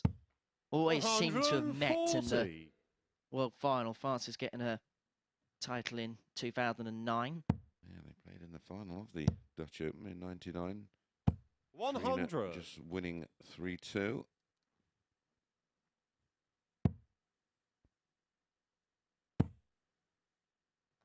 Dita Hedman, winner of that event. 100. It was like looking at these the youth events and just seeing if there's any names that have gone on to produce. Well, the introduction of a youth event in 2012. Robbie John Rodriguez. 100. Yellow, you require 121. Whatever happened to them two? Wonder what they're doing now. 93. Arron, you Klaasen require not too far away 104. from that 1-2-1. So Arron Monk to hold throw wants 104. He's going to get one dart at tops for 3-2. And that's all he needs. And he knows the significance. He knows the importance of that. And that is why he lets out that little bit of emotion, which has been in check today. 6th leg, it's Jelle to throw first. Finishing. And that's our 5th consecutive hold of throw in the match. 3-2. 96. 15 darter from Arron, an average of 92, which is backing up that performance in that 4-3 win over Gavin Carlin. He's now starting to really stretch his legs. He won that leg. He made sure Jelle knew. 140. As Klaasen himself had a dart for 1-2-1, and that would have been for the break. Now then, Arron. 127. He is running towards the finishing line here. What has Klaasen got in response? 95. He's him on the fish. The Dutch Open, of course, produced the very first live 9-dart finish 82. on television. Yellow, you require 170. Sean Greatbatch. Rest in peace. Against Steve Coote in the final as well. 78. Arron, you require 112. For the match for Arron Monk. One dart at tops. 92. Just underneath. Yellow, you So require Klaasen 92. will get his chance to send us the distance, to send us all the way. And for the double-double, it doesn't 52. pay off this time, Arron, unlike you the last require leg. 20. So Arron Monk returns for double 10 for 13 darter to seal the deal, to get the win. Game, And have put himself in a really good position. And Arron Monk really is turning up on this Monday here at the Super Series. He gets the better Jelle Klaasen by 4 legs to 2 in that one, with an average of 94.27. 2 maximums in the match, that 104 high checkout, which really was the turning point in that particular encounter, and 4 out of 7 on the doubles. So Arron Monk, 2 wins from 2 for him. We're going to take a short break. I'm going to hot foot my way up to the balcony. Then after that, we're going to see Nathan Girvan in action against Gavin Carlin.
Welcome back to the MODUS Super Series. Well, Jelle Klaasen was the favourite to get the 2 points in that last match, but I think Arron Monk may have heard me say that, because he didn't like it at all coming out the 4-2 winner in that one. Henry Deacon alongside me to reflect on what we've just seen.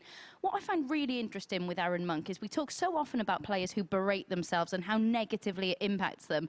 With Arron, it's kind of different, isn't it? Because it just spurs him on. We saw him beating himself up slightly up there, but it actually helped him.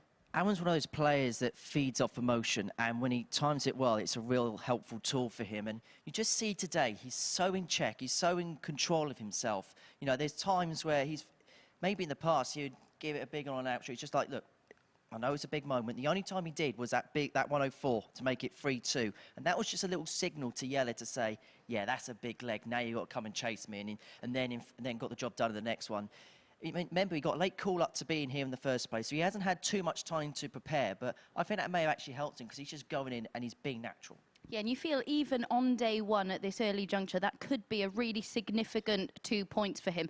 Colin Osborne, just a word on him. Of course, he's got 4 points from his opening 2 games. Do you feel like he could be the player that almost slips under the radar in this group a little bit? Because of the quality on show, it's very easy for a player of his calibre to do that. And, I mean, you look at some of the darts he's played this year, especially on the ADC tour, he comes into this as probably one of the most informed players, and we've hardly said anything about him yet. And You look at him as the week goes on, if he plays to that sort of level, and it looks like he's flatlining around there, he's going to be a serious danger to win the week. He certainly is. And another player who you think is going to be a danger is Nathan Girvan. He's up next against Gav Carlin. A word on Nathan, though, because he'll have learnt so much from his last experience here at the Live Lounge. Only had those 3 attempts at double in his opening game. Didn't really threaten the double with any of them. But he's somebody who, I feel, after his last experience here, will just reset now. In this format, you get a lot more setbacks than you get good moments, and it's reacting to those setbacks which is the making of a character, especially the young players that come into this competition, because you're going to learn about the sorts of realities you probably don't get used to in tournament play, because if you lose a game, you go out and you go back to your hotel room, whatever else, and you do whatever for the rest of the day. Whereas here, if you're playing game after game after game, you're working on the job as you go. You've got to learn on the fly. And that experience of last time for Nathan, yeah, that's a huge learning block, learning experience. And you look at his results since then, it's done okay. World Youth final, it's not too bad. Not too shabby at all, is it? That's certainly something neither of us have achieved in our careers. Let's get into this one then. This man is going to run back down to the commentary box to join Chris Mason. Thank you, Abby. And well, it's time to shine for Nathan Girvan. Lost his opening match, of course, 4-0 to Colin Osborne. What he did to upset Colin. They actually travelled down to Portsmouth together.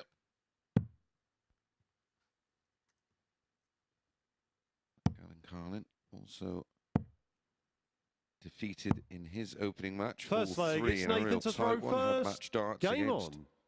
Arron Monk. It's Nathan that is a lively 8-13 favourite. Gavin Carlin priced at 6-5. 86. One thing's for sure, I think we'll see a better version of Nathan in this one. It may have to be. 96. Bang on the money, Henry, regarding Arron 97. Monk. Too much time to dwell on the proposition of playing this week. 45. Sometimes you're at your best when you're just thrown in the deep end, aren't you? And you've got to learn to swim on the spot. It's very much a 60. swim or sink group, isn't it? Like I mentioned to Abby on the balcony, Colin Osborne, the man, and what he's done in his career and what he's doing this year. 135. You'd probably say he's playing as well this year as he has done for a number of years, and yet we've not really spoken about him yet because of the quality we have on show elsewhere. 58. I'm just going to have a look at his stats just for this year in the Super Series. 180. Gavin Carlin pops in yet another max. Not had a match yet that's not produced 100. 180, but Gavin, this you year, required 45. 87.68.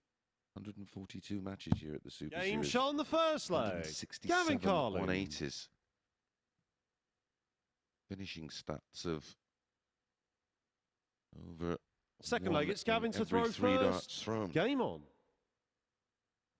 I agree. I think Colin is. Oh, he's having a resurgence, isn't he?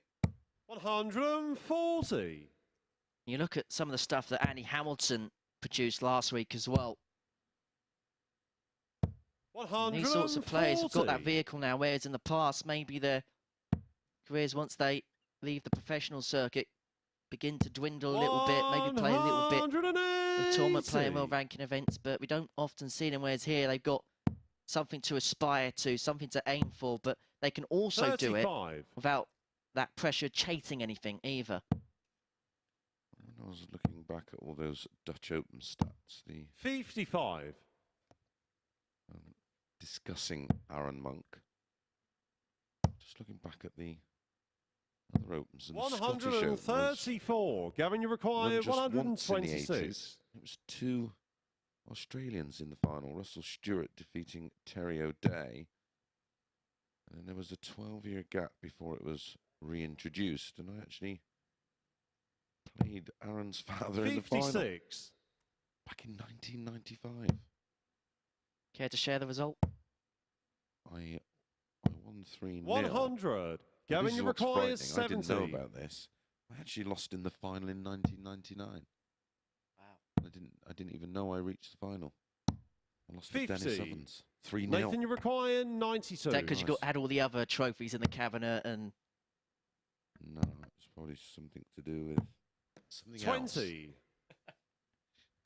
Gavin, you Yes, require that was 20. Not Curry. No, it was a troubling time for me around 1999.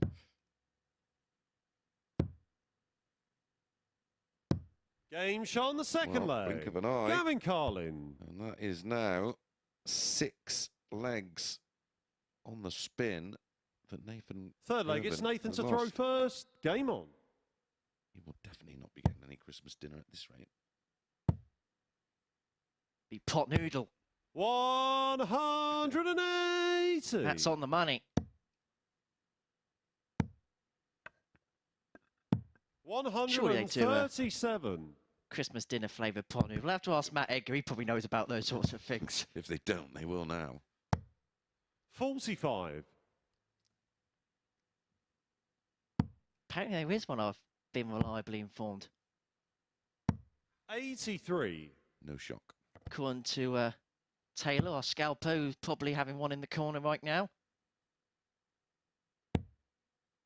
Well, Martin Adams' name 140. usually pops up, whatever we're looking at in terms of darts. And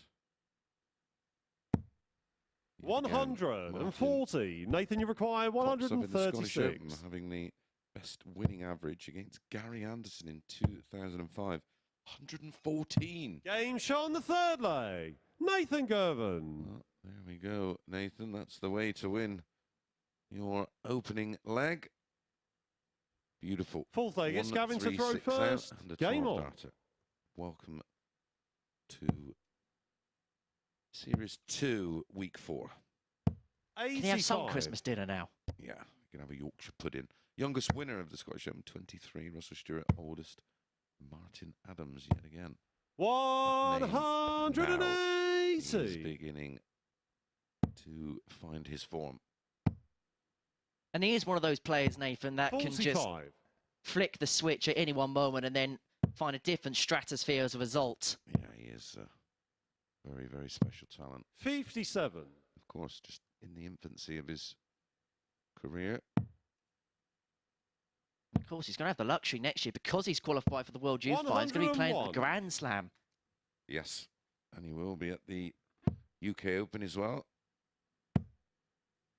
Due to his performance in 43. the Development Tour, top 8 of the Development Tour and the top 8 of the Challenge Tour without tour card, isn't it? Yeah. Also qualified for that UK Open. That's coming up in March.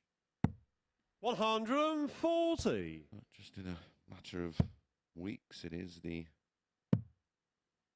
Players' Championship Finals. 57. Gavin, you require Top 130. 64 in the Players' Championship Order of Merit.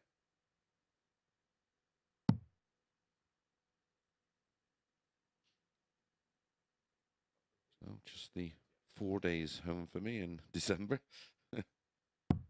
90. Nathan, you require 3 days home 164. in November. So Carney's going to return for tops. 94. Gavin, you require 3-1. 40. Game And shot for on the all fourth of Nathan leg. Girvan's hard Gavin work, Carlin's a Carlin. leg away from the win. And again, this is probably one of the best performances Fifth leg, Gavin it's Carlin's Nathan put to in here at throw the Super first. Series, averaging 98.05, 2 maximums to his name. And then when it comes to the double stats, 3 from 6. 55. On point, isn't he? 50%. On an average approaching 100. And when you look at the scoring power pack as well, 82. look how evenly split that is across the segments. 3-3-2. Which is probably Gareth Southgate's 96. formation of the World Cup. Oh, yes. Awaiting the disappointment of that. I reckon we just play Ben Stokes right back. Is it? He can just do anything in a World Cup final. Or should it be? It should be Sir Ben Stokes now. 57. Of course, we won the 2020 World Cup, didn't we? Yes, was it yesterday? Excellent final. Was it Sam good? Curran. 85. bowling figures of 3 for 12 off of 4 overs in a final. That means absolutely nothing to me. Was it any good? It was better than the curry. 121. Well, I mean, that wasn't hard, admittedly. the sandwich I had from Aldi was better than the curry. And that was only 99 pence. Best not talk about the tab for that curry yesterday. 96.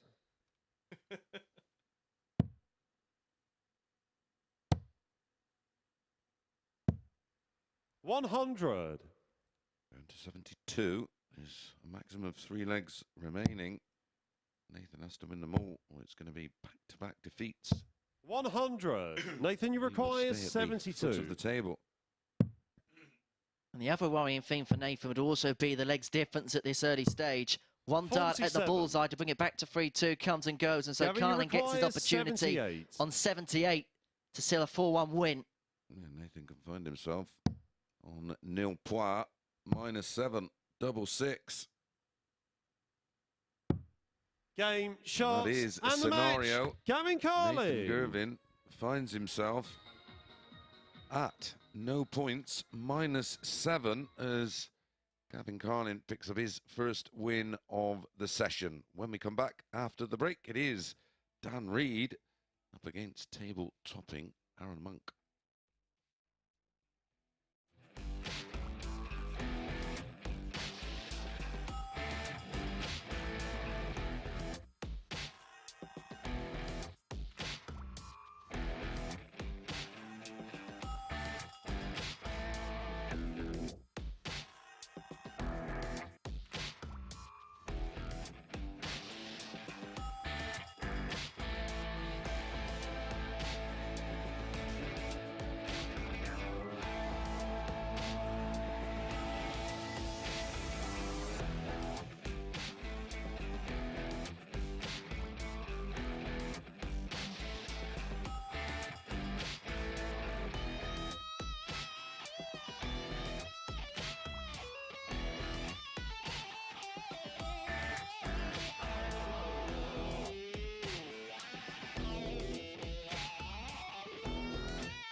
Welcome back to the live lounge here in Portsmouth, where Gav Carlin has just completed a 4-1 victory over Nathan Girvan in that last match. Girvan did show some resilience in that one, having lost his opening 6 legs of the day, found himself 2 down in that one, and on the back foot pinned 8 for a 1-3-6 to complete a 12-dart leg, but that was as good as it got for Girvan in that one. As he searches for consistency, it was Carlin who took out 50% of his checkout attempts in that one. As you can see, his highest was that 78, 2 180s apiece in that match. But Girvan, that is, of course, his second successive defeat of this morning's session. Next up for you, we've got Dan Reed up against Arron Monk. Both of them, of course, have shown glimpses so far this morning. But for Dan Reed, as he looks for his first win, The one thing that will be of a bit of a concern for him is his 27 darts missed at double so far in his opening 2 matches of this session. Not time to panic for him just yet, but he'll certainly want to rectify that sooner rather than later. As for Monk, the superb 104 checkout en route to victory over Jelle Klaasen in his last match was certainly a highlight in that one, and it is Monk who is favourite to come out on top in this one and move on to 6 points in the league table at this early juncture in Group A. Let's tuck into this one then and hand back over to Chris and Henry. Thank you very much, Abby. Well, we were having a look at the odds for this one. They have Dan Reed going off favourite at 4-6. Arron Monk 11-10 with the odds compilers to win this one. I like the 11-10, especially on the back of the performances so far today. Dan Reed losing 4-2 with a 79-51, and then defeated 4-2 by Colin Osborne. A better average for sure, 93-65. First leg, it stands to throw first. Game on. 88-4-3 against Carlin, and then beat Klaasen 4-2 with a 94-27. There's a lot to like there. 99. About Arron's performances so far today.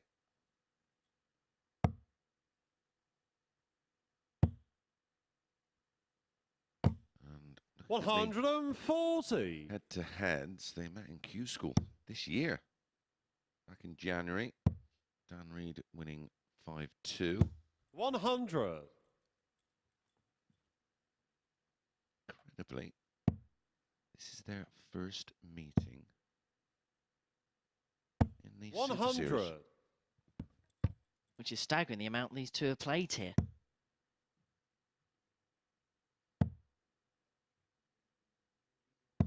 Brilliant setup for Dan Reed. This part of the game hasn't really been too much of a concern. It's been around the doubles, where in his first 2 games he was 4 for 31 on the outer ring. 174. Dan, you require 140. In local league. Never mind here at the Super Series. 60. Arron, you require 87.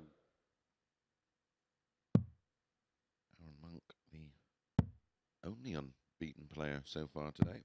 Game shot on the first leg. To continue that as he kicks off with a 12-dart break of throw.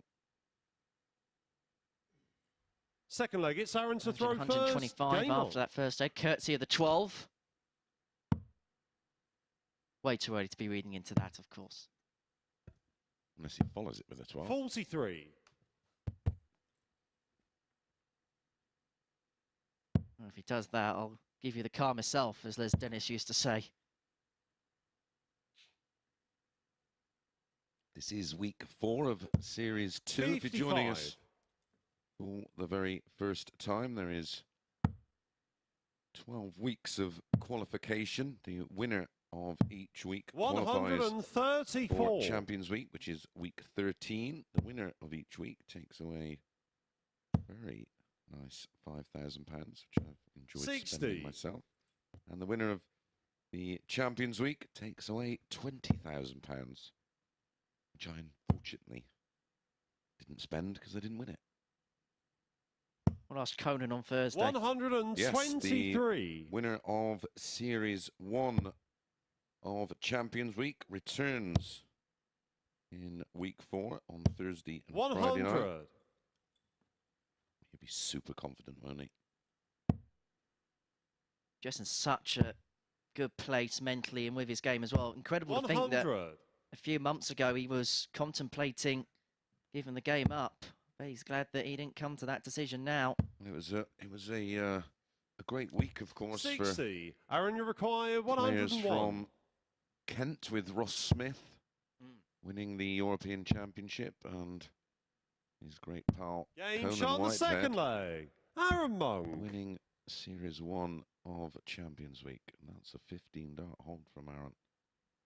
Third leg, it stands to throw first. 87 Game on. out in leg 1 for a 12, a 101 out for a 15-dart hold. Now you can talk about the averages. Let's talk about the averages. Let's talk about the stats. Let's talk about that max from Dan Reed. First of the game. Yeah, have a look at this. 60. As soon as you said it. Commentator's curse? Absolutely. Well, Bombed from 111 to 106. 43. No, we didn't talk about the 9 on that shot either. Yes, these weeks consist of 12 players. And Saturday night 12 becomes 1. Group A, 6 players. The winner over the course of 3 days and 15 matches progresses straight through to Saturday night's final. 40. Positions 2 and 3 go into Thursday and Friday night's Group B, which is a field of 5, so a huge advantage. 99. As the top 3 qualify from there to join the winner of Group A, and in Group C, which is positions 4, 5 and 6 in this group, are joined 100. by 3 more players, and it's only the top 2 who join the winner of Group A and the top 3 of Group B. Giving us 6 players in the final. They're divided into 2 groups. Dan, you require 138. The top 2 from each group make our semi-finals. It's as easy as that. 100. Arron, you require Easiest 108. And chips and onion gravy. Definitely no curry sauce. 56. Dan, you require 38. Now he's going to go straight for this double 19. Game shot on the third Well, leg. that was a case of Dan one up and one Reed. in for Dan Reed. Hit the marking of the 19, then the double, back to 2-1. Fourth leg, it's Arron to With Monk throw waiting first. there on Game 52 to open up a 3-0 lead. And he is eager, isn't he, Arron, to get going leg upon leg. There is just a slight delay between legs to make sure everything gets up and running. 99. And Arron was just racing to get back to the board. Now, just looking back over the Series 1 of Champions Week. 140. The 2 groups of Graham Usher, Lee Evans and Daryl Pilgrim. Was Usher and Pilgrim, 137. who progressed in Group 1. Group 2, myself, Josh Payne and eventual winner Conan Whitehead. And just looking at the averages there, I averaged 90 in defeat to Conan Whitehead and 90 in defeat to Josh Payne. And Conan Whitehead averaged 95.44. 171. In the semi-finals, his performance of the night, and he had to have it. He defeated Daryl Pilgrim 4-3 with a 99.63. Outstanding. 100. Arron, you require 94. He actually won the final very comfortably, didn't he, in the end 4-0 against Graham Usher. Graham Usher will be 54. back. Dan, you require 121. Yeah, we've got some very good fields coming up over the next few weeks. That's all I'm going to say. 53. Arron, you require 40. Tops for 3-1 for Arron Monk. Game shot on the fourth leg. Tops it is for Arron 3-1 Monk. for Arron Monk with a 13 data, averaging 106.47. 3 out of 3 on the checkouts. Fifth leg, it's Dan Reed's not done much wrong here. 92 average. He's only had 2 darts at a double. Admittedly, they were at the same turn and he got the second one. 85. Stunning from Arron, as I already mentioned, has a personal best of just over the 108. And well, if he found a 12 darter here, he would trump 83. that. His finishing has been absolutely immaculate. Now, you know I like Trent's 100. mace. You don't like curry, I know that. So Arron won his first game 4-3, won his second game 4-2, and has the potential here to win his third 4-1. So he's going to win his 4th 4-0, is that what you're saying? And then who knows what happens in the 5th. We'll play roulette. 95. To be fair, at least I didn't order a korma at the curry house yesterday. Yeah, who does that? It's like a dessert, isn't it? Glorified yogurt. 81.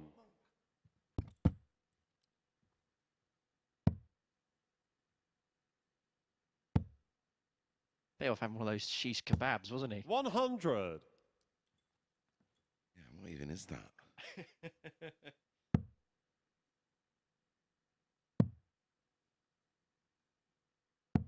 57. Dan, you require 121. 3-2. I had my blowout yesterday. 96. Back in the gym Arron, you require today, of course, but 160. do feel a curry afternoon on the cards this week. Maybe Wednesday. I'll take it, I'm not 85. invited. Dan, you require 25. We're just going to lock you in here. Double 10. Now double 5. He always 15. goes this way, and that's the issue when Arron, you come you in tight with require the second 75. dart. You lose a target area, and so Monk returns to 75 to get the job done. Double Game, 12 for a shots, and the 4-1 win match, for Arron Arron Monk. Monk. 4 out of 4 on the doubles, an average of 102.21. Arron Monk has sent out a statement to the field here at the Super Series. It is the performance of the day so far, one of the performances of the phase so far. 102.21 average, perfect on the doubles, a 101 high out, and Dan Reid didn't really do much wrong in that game. A 4-1 victory for Arron Monk moves him on to 6 points in the group. We're going to take a short break. Two other players who've been impressive today go toe-to-toe after that as Colin Osborne takes on Gavin Carlin.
Well, we have just witnessed the standout performance so far on the opening day here in Group A, and it has come from Arron Monk in that superb victory in that last match. As you can see, a 4-1 victory over Dan Reid in that one. I think many of us fancied Arron Monk to pick up the points in that one. He kicked us off with a 12-dart leg, followed it with a 15, and he has looked incredibly focused, and though he's really on a mission this morning. As you can see, the first ton-topping average of today's player, 102.2 in that one, 4 out of 4 on the outer ring. A real clinical display from him in that one. Another 4 darts missed at double from Dan Reid in that one, but that match was certainly all about Arron Monk and the way he performed in that one, really setting the standard for the remainder of play here in Group A. Next up then, we've got Colin Osborne against Gav Carlin. Colin Osborne, of course, looking to join Arron Monk on on 6 points in the league table at this early stage in Group A.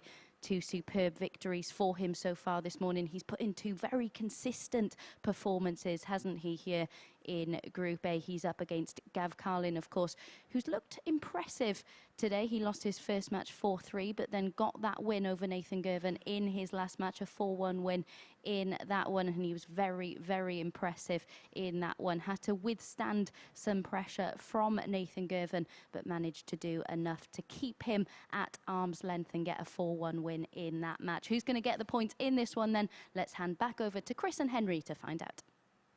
Thank you, Abby. Yes, he has been impressive. Well, they've both been impressive so far today. Gavin Carlin going down narrowly, had match darts to defeat Arron Monk. Lost out 4-3, but averaged 88.45. And then played wonderfully against Nathan Girvan, who threw everything at him, but all in vain. Gavin winning 4-1 with a 94.56. Colin Osborne defeated Nathan 4-0 with a 85 average. And then defeated Dan Reed 4-2 with a 95. So Colin, one of 2 unbeaten players today in Arron Monk. First leg, it's also. Colin to throw first. These 2 have got a bit of on. history dating back to Q School in 2019 in the last 16. Gavin Carlin winning 5-3. And they met in 2021 on the Challenge Tour in Milton Keynes. Carling again winning, this time 5-2 with a 98. And then they met this year in the Challenge Tour in a prelim round. A bit of revenge for Colin, winning 140. And these 2 really have been the moniker of consistency so far today. And altogether, I mean, we mentioned last time Gavin played just how his 93. Numbers don't tend to deviate. It's almost Thibaut Tricot-like. Yeah, he's played 81 matches. 93. Averaging 86 of a high of 104.86. Finishing stats of 33%. He's had a 170 out. 45.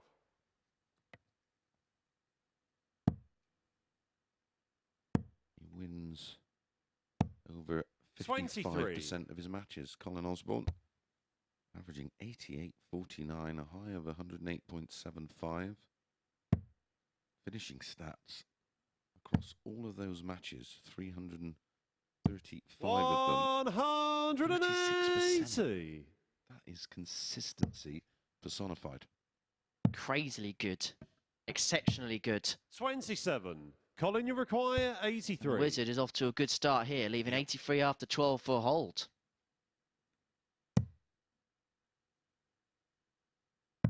Game shot on the first Just leg. like that. Colin Osborne. 1-0 to Colin Osborne. 14 dart holder throw. And we sometimes see it here at the Super Series. I know it's still early days in this game, but when one player does something special, someone else tends to follow suit as well. They see every single dart in there, and they seem to follow a trend. Well, someone puts down a bit of a marker like Arron did with that 102 average, and the rest of the boys, all right, okay. Well, that gives them a target. 60. All that playing well. How good was Justin Smith last week to take the title in week 3? Yeah, my pick for the week. 60. Produce the goods. He joins Jim McEwen and Alexander Merckx in Champions Week. He most definitely is 125. The lineup for Champions Week already. I know there's only 3 players in that, but it looks good. 43. Oh, yes.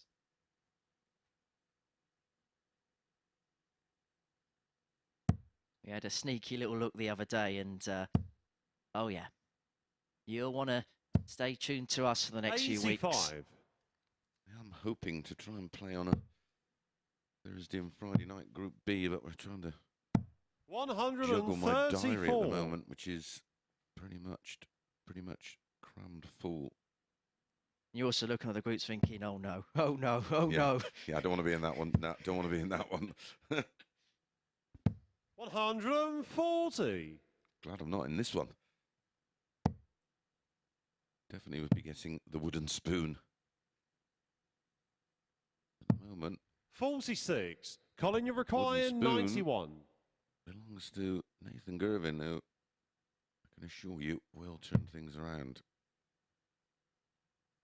About the wooden spoon, Colin Osborne. 75. The wizard is waving the wand. Yeah, he sure is.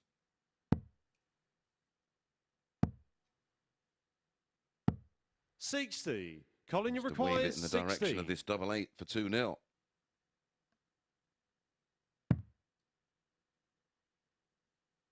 Game shot. Yeah, that's a lovely guide, that first start for Colin. Osborne. As you see, just uses it nicely. 2-0 lead is built up here against Gavin Carlin. Breaker throw Third left leg, as well. it's Colin to throw first. And Gavin, Game on. for all we've spoken about his consistency so far, there's been a bit of an off game for him. Yeah, he's hit 1 ton and 140. Again, the commentator's curse. We were waxing lyrical 100. with his consistency. Yeah, and this one, he's having an absolute final Blair. Abby was 96. right to mention on the balcony that Colin Osborne is the sort of player that's going under the radar despite everything he's doing in 2022 across the sport on the ADC tour, here at the Super Series and elsewhere. 59. Of course, he's had plenty of success on that ADC tour, hasn't he? Oh, 95. new to that, it's the amateur dart circuit that runs ranked competitions up and down the country. All the details, of course, are online. 58. It's open to anybody. And Colin is actually one of the ADC representatives this week. There's 2 of them in the lineup, Dan Reed being the other. 55. Tony Wood, who comes in on Thursday and Friday, he's had some success on there, hasn't he? He's in a 9-darter. There's going to be plenty more players. We're actually going to have the ADC Undisputed Series played 38. here at the Live Lounge in a few weeks. That'll be good fun. And remember, tickets absolutely free. That'll be getting underway around about 6 o'clock, isn't it? Something like that, yeah. So you can come in and watch the 99. ADC Undisputed Series, and then from 10 o'clock, it will be finals night here. All free, and it's cheaper than spoons if you like a beer. And there's a lovely Italian, isn't there? Just down the road. It's better than the curry house. Gavin, you Oh my require God, yeah. 156. That bin on the right is better than that curry house. 100. Colin, you require 121. Yeah, make a weekend of it, or certainly make a super Saturday out of it. Come and join the party in Pompey. The Darty Party in Pompey. That's the one. 57. Tick that one off the commentary Gavin, you bingo require list. 56. Might as well say juncture whilst I'm here as well. And if this double 10 goes, there'll be some tungsten tension. 36. And the possibility for the tungsten Colin, turnaround. you It's just, require 64. I think we'll leave it there. Relentless. All right, 64. Single 16. Tops for 3-0. 44. Gavin, you require 20. Both gone off the ball in this leg. This is a break of throw opportunity, of course. And that Game is shot a on the beautiful third dart, leg. moved right, Gavin Carlin. manoeuvred around the blocker, and gets the leg. A 20-dart break of throw. Fourth leg, it's Gavin to throw Smelly one. first. Game on. I suppose one of the issues with Gavin's barrels is when you have a dart like that, the double 10 first dart. Did you say bowels? Did he come out 96. for a curry last night? The bowels felt the curry last night. But yeah, the barrels of Carlin. First dart. 100. There are some words you should just avoid. Barrels is one of them. Especially when we've been talking about curry. 140. the part of the dart. It's made of tungsten. I can feel some tungsten teasing in the commentary box. But no. I'm going to try and make a serious point. But that first dart, it blocked the bed. And just to sneak one in that corner, he wouldn't have seen much of that bed. No, he would have... Well, he had the option top or bottom, and he moved right and managed to just squeeze it in. It was a beautiful dart. And any time you do that, gives you Gavin, you require 170. Surge of confidence. And we're seeing that here in the very next leg, of course. 96. He is on course to level things up. And it looked like, after the opening 2 legs, Colin was averaging in excess of a ton and 2-0 up. 135. Gavin, you require 74. He never darted a double.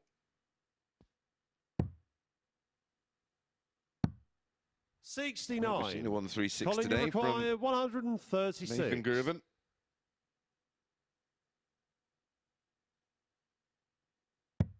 Not seen a ton plus out from this man yet. 96.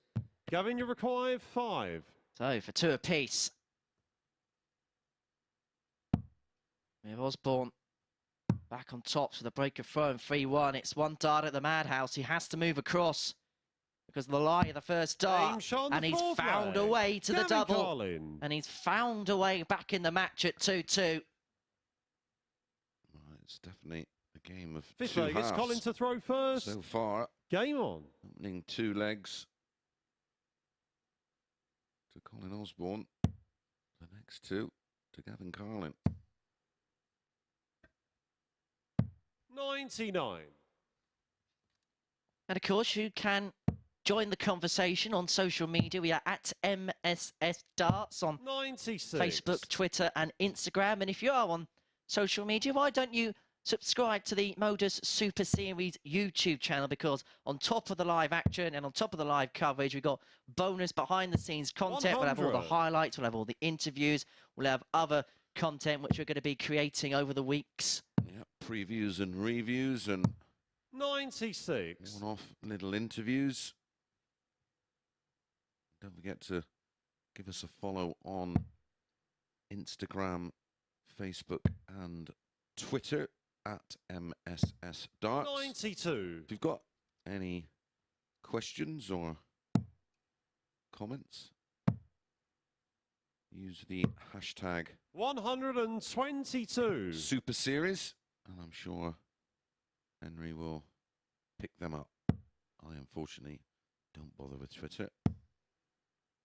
Do Instagram, Chris180 Mason. 100. You won't find too much darts content on there. What's your Twitter, Henry? At @H_Deacon Media is the place 43. to get in touch. Colin, you require 110. Don't forget, if you want to come on a Saturday night, you are more than welcome. We'd love to see you here. It's completely free, and you can get your tickets by registering at dartshop.tv. 42. Gavin, you require Whilst you're there, 144. you can also claim your tickets for a number of exhibitions which will be taking place towards the end of the year. One here in Portsmouth, the Untouchables, and of course tickets for the World Seniors at the Circus Tavern at the start of February. There is plenty coming up, 55. courtesy of MODUS Colin, you Sports. require 68. Osborne here at 68 to get his nose back in front. He's got to stop the momentum of Gavin Carlin, hasn't he? He can do that. 48. Hitting tops and he misses. Gavin, you require 89. Well, this would complete the tungsten turnaround. Double 16. And Gavin Carlin looked completely out of this 73. game, and he's missed 2 darts to lead it. Colin, you require 20. Well, look back at this moment in 5 minutes or so. If Colin Osborne can find double 10, he has gone right off the boil. Game shot on the 5th Nick leg. one, Pearl one. Colin Osborne. He has a little smile. He doesn't quite know how that's gone in there, but it has, and it does give Colin Osborne Sixth A gets 3-2 Gavin lead. to throw first. Game on. Yeah, the top corner. Don't see that often down at the Riverside. Oh. 58. How did they get on the weekend, mate? Do you know what? I've not followed any football all weekend. Of course, you've been partying, haven't you? I was at a wedding on Saturday, so I'll have a look. 140. They beat Norwich 2-1. That's a good result up at Carrow Road. Yeah, they'll take that. 140. Yes, that's the only game I saw all weekend. That was a coupon buster. What was it Mahatma Gandhi famously said? Never back the early kick-off. 91. Yeah, never put the opening game in your ACCA. 133. My aces ACCA Thursday and Friday, Saturday was disgusting. But I did pick the winner of the week. So a reprieve. It's the only one that matters. 85. Gavin, you This is match require number 8 170. of 15 on the opening day of this Group A. Gonna say, can he find the 81. 170? Colin Osborne has had 2 of them. Gavin Carlin has also taken out the big fish.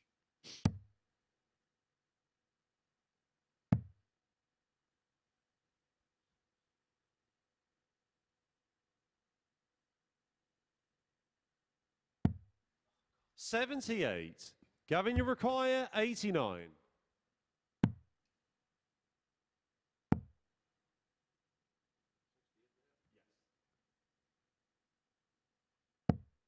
$81. Colin, So you require Osborne returns 107. for 107 to seal the win. He's been made to work for this against Gavin Carlin. 91. And he may have to work a bit Gavin, harder you if this require 8. double 4 goes, because it means he'll be going all the way to a deciding leg. Double 2. Well, we've only had 1 go all the way, and Gavin Carlin was involved in that. 6. Against Arron Monk. Colin, you require 16. Or can Aussie find double 8 for 4-2? Nice guide. Game, And there shot, it is. and Colin the match. Osborne seals a Colin 4-2 Osborne. victory against Gavin Carlin. And his good run on Monday continues with that win against the Cannon, who fought his way back into the match, but it was a slow start. That was his undoing in the end. An average of 84.17 won it for Osborne. 1 maximum in that match. 4 from 11 on the doubles. And when you look at Carlin's double percentage, 2 from 13. That was his undoing there. We're going to take a short break. When we return, we're going to have a game that's going to be fast and furious as Jelle Klaasen takes on Nathan Girvan.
This is the MODUS Super Series.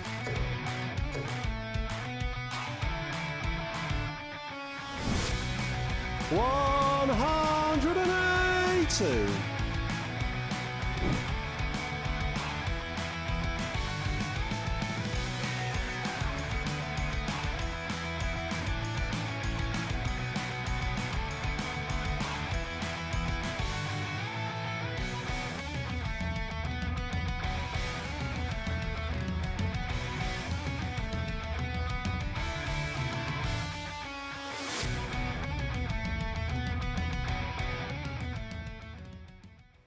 And don't forget, tickets are completely free. Just visit dartshop.tv to book them for finals night. Back here in Group A, though, Colin Osborne has made it 3 wins from 3 with that 4-2 win over Gav Carlin in his last match. As we mentioned before that one, he has been consistent at the start of today's play in Group A. That consistency started to wane in the middle part of that match, didn't it? And from 2-0 up, Gav Carlin was able to get back into that one. But throughout that game, it was Osborne who had the higher average, and he was able to get over the line in the end to join Arron Monk on 6 points at the top of the league table. Next up for you then, we've got Jelle Klaasen up against Nathan Girvan, and as the lads mentioned in commentary, this should be an incredibly quick and exciting game to watch. Jelle Klaasen started the day incredibly strongly indeed. A 12-dart leg to start his day, and we said he was the player coming into today's action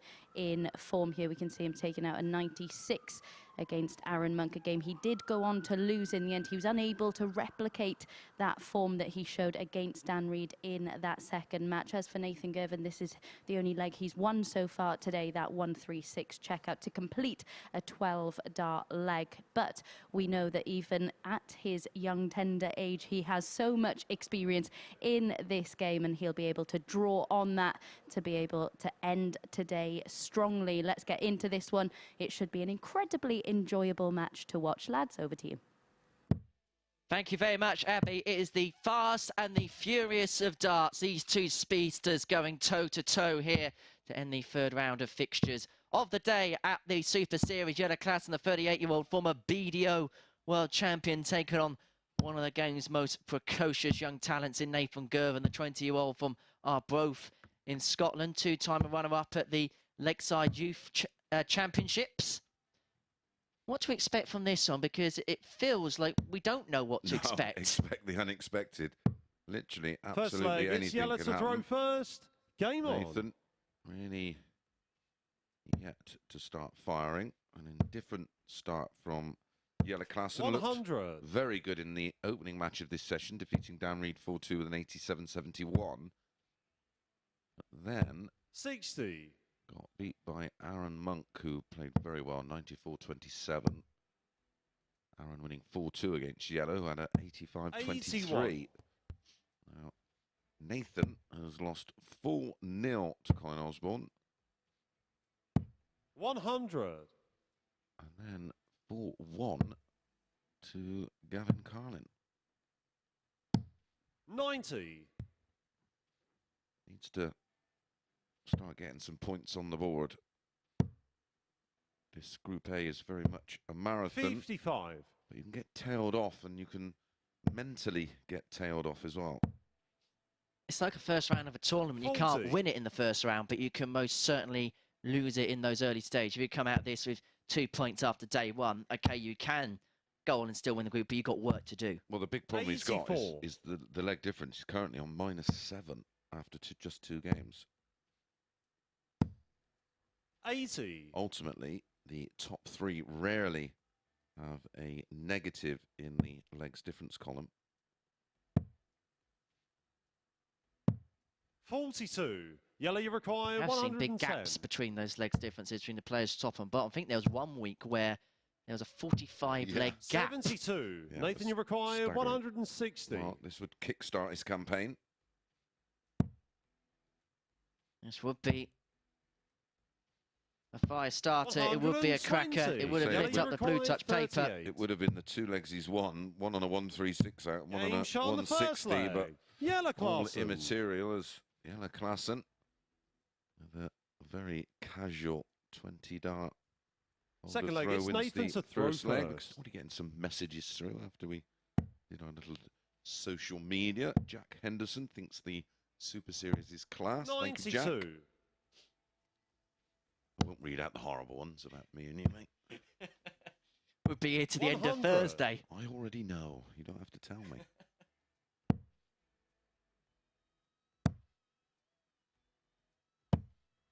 $83. Yeah, do get in touch with us. It's at MSS Darts. We do enjoy the 93. interaction with the viewers. Ask all sorts of questions. A few weeks ago, you and Matt did that little Q&A and things like that. And 140. Literally, if you've got any questions about the, not just the Super Series, but darts in general, 126. get in touch. We will try our best to answer them. maybe what we'll do one day is we'll compile a load of questions together from social media, get a pool over a week or so, and we'll do like a Q&A on stage or something like that, put it on the YouTube channel sure. maybe. Nathan, you require Absolutely, 90. for sure. Try and get your prize for the best question. 75. Yellow, you require 78. Okay with me.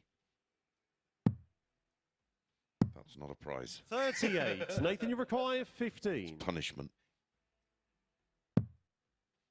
Double 6. Now for double 3. 9. In fairness, that Yellow, you first up require wasn't a bad 40. one, was it, for him? It No. could have been a guide. 20. Nathan, you require 6. Got to start taking these opportunities. Imperative. He gets a win. Game shot on the second leg. Well, Nathan Girvan. both the opening legs, 1 in 20 darts, which is a 75 average. Third leg, it's Yellow to throw first. And already, even at this early stage of the match, we've seen 11 missed darts at double between the pair. 177.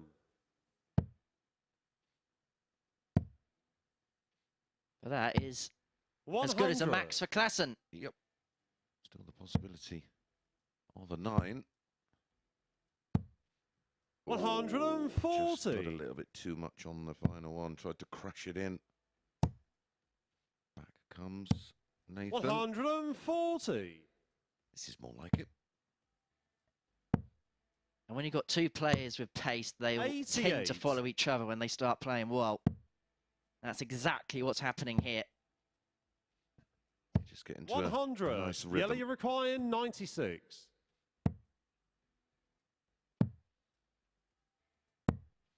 88. Nathan, you require 161.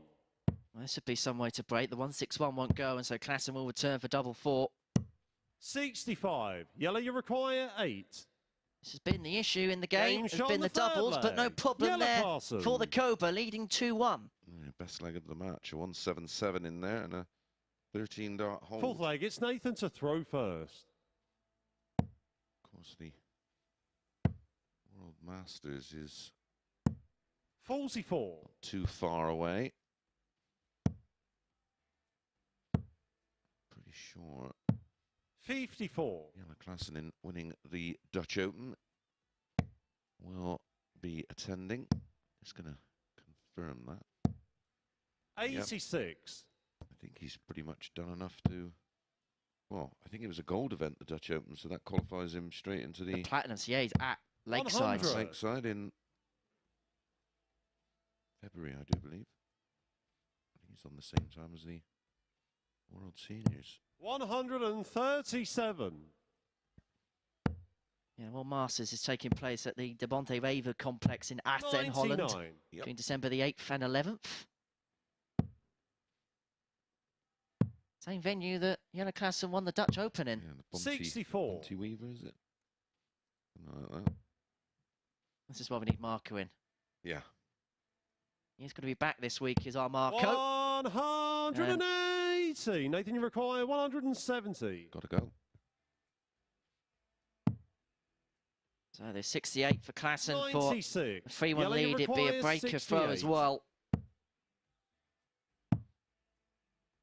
One dart at tops. 48. Drags just below. Nathan, Just you pull require that last 74. I didn't expect him to miss.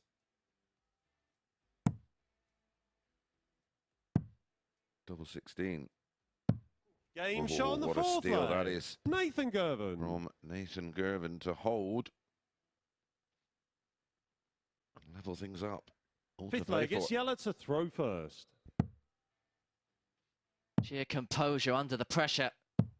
46. Because Klaasen was left on double 10 if he missed that dart at double 16. 100. Normally a real prolific player around the 58. treble 20 is Nathan Girvan. 160th match playing here. 60. As the strike rate on 180s of 1 every 4 legs. 180. Klaasen finding the max.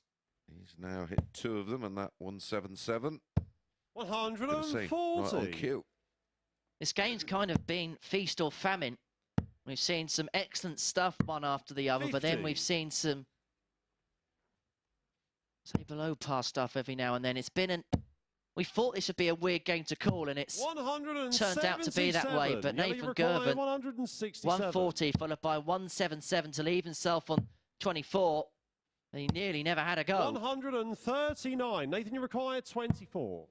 2 sixes for a break, for 3-2 lead. 12. But it doesn't go. And so Klaasen returns 28. for double 14. That sums up his day so far. Game shot on the then fifth gets leg. last Jelle started. Klaasen. He really did carve out the opportunity there. The 140 followed by the 177 and Sixth then leg, 3 it's at Nathan to 24. throw first. He couldn't turn that into a winning leg, and now he is right under it. 43. A disastrous start to the leg 41. from both.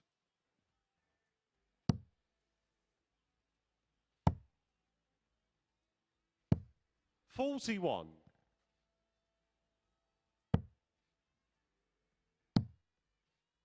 I do love this 80. overhead shot that we see here of the darts going into the ball. We get to see the trajectory of the dart as it goes in. 59. Very beautiful when you see moments just like that. 121.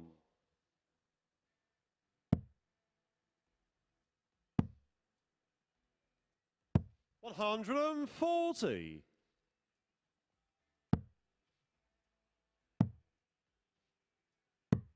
127. Big visit, a big time for Klaasen, because if he came to the well dry, Nathan Girvan was back in business in this leg. Needs a treble now.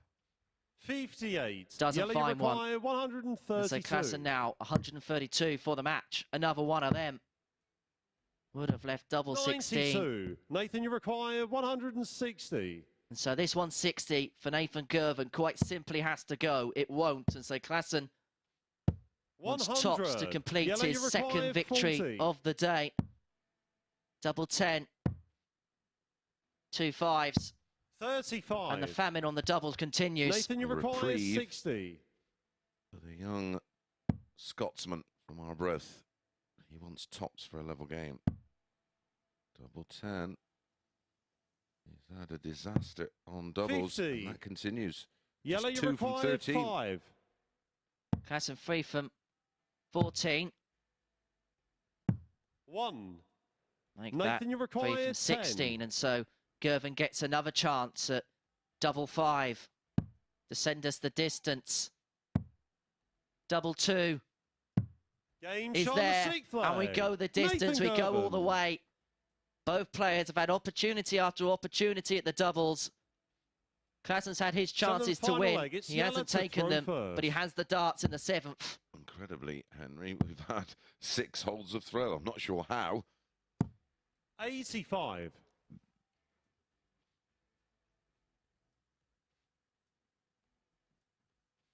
I feel like we've been through every single emotion in this game. 57. Just doesn't seem at it today, does he? 85. Make the odds on this one. They made Klaasen a 4-6 favourite. 43. 11 to 10. But Nathan, if you backed Klaasen, you're being through the ringer. 58. This was probably one of those games where you should have just left it alone. And what we've seen over the last 7 legs, case in point as to why, because you just don't know what to expect 100. from them today.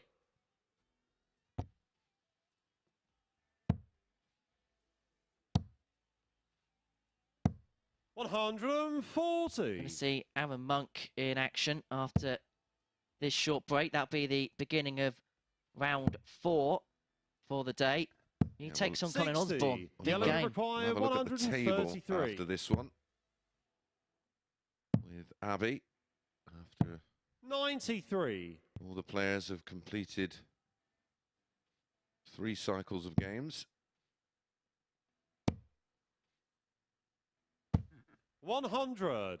Jelle, you require 40. Jelle Klaasen. That's a nice guide. Can he work with it? Yes, is the answer. And Jelle Klaasen gets the better of Nathan Girvan by 4 legs to 3 in a bizarre game plagued by missed doubles in the end. But it is the Cobra who secures the points. His second win of the day with an average of 84.46. 2 maximums to his name. 4 out of 19 on the doubles. And so Klaasen is the victor against Nathan Girvan by 4 legs to 3. But stay with us, because after the break, the 2 standout performers on day 1 here at the Super Series go toe-to-toe. It's Arron Monk up against Colin Osborne.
Welcome back to the MODUS Super Series here at the Live Lounge in Portsmouth, where Jelle Klaasen has just come through in a last leg decider to get the better of Nathan Girvan by 4 legs to 3 in that one. We know Group A is a marathon, not a sprint, but Nathan won't be panicking just yet, but he will be scratching his head, wondering why his form and consistency have deserted him in the opening 3 games of this session. As you can see, Jelle Klaasen getting his 2nd victory of today's session. position there, and we can take a little look at the league standings there. After every player has played 3 games, it is Colin Osborne and Arron Monk who lead the way on 6 points. Jelle Klaasen moving up to 3rd in the table after that second victory, but as you can see, Nathan Girvan in 6th place, and his leg difference doesn't look too handy either. Of course, he did get 3 legs on the board in that one, but previous to that, he'd got just the 1 leg from his opening 2 matches. So he'll be wondering why that form has deserted him coming into today's play. Next up, we have got those 2 players who are sat on 6 points in Arron Monk and Colin Osborne. They have been the standout players, Arron Monk in particular, as he's delivered the only ton-topping average that we've seen so far today. It has been a superb start, hasn't it? 4 out of 4 on the doubles for him in that match, with a 102 average to match it in that victory over Dan Reed. A 4-1 win in the end for him in that one. And Colin Osborne, as we'd mentioned a little bit earlier, he had been consistently performing around the same level so far today. He did start to wane slightly in that last match, but most importantly, he did do enough to get those 2 points on the board, as we can see here, pinning the winning double to get over the line in that match against Gavin Carlin. So then, who is going to end this match on 8 points and make it 4 wins from 4 in Group A? Let's hand back over to our commentary team to find out. Thank you very much, Abby. Big game here on Monday. Perhaps the biggest game of the day so far. The 2 table toppers, the pace setters in Group A, going toe-to-toe as Colin Osborne takes on Arron Monk, the 32-year-old from Andover, the former World Youth Champion, has been playing some spectacular stuff. 102 average last time out, up against Osborne, who's been very, very consistent. It's kind of been his mantra for the whole of 2022. We've been delving through the stats, and as you can imagine, these 2 regulars in this competition have met on a plethora of different occasions. And here at the Live League / Super Series, it's quite evenly split. However, if you look at tournament play outside of this competition, Colin Osborne has only beaten Arron Monk twice. Arron Monk leading that particular head-to-head by 5 wins to 2. That dates back from a Players' Championship in Irvine in 2009, all the way through to a Challenge Tour event in Milton Keynes last year. Yeah,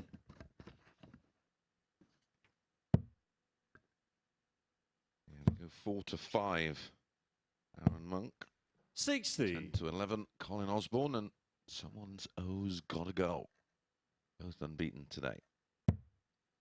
There's already a massive swing, isn't there, in leg difference, a 16-leg swing 100. between top and bottom.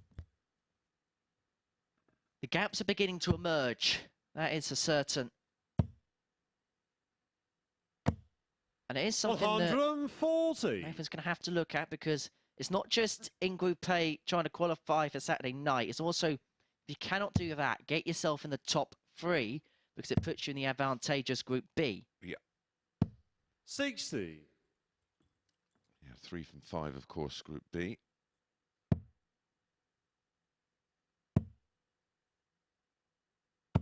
$140. You've played in all 3 groups here. Yep. Now, Mace.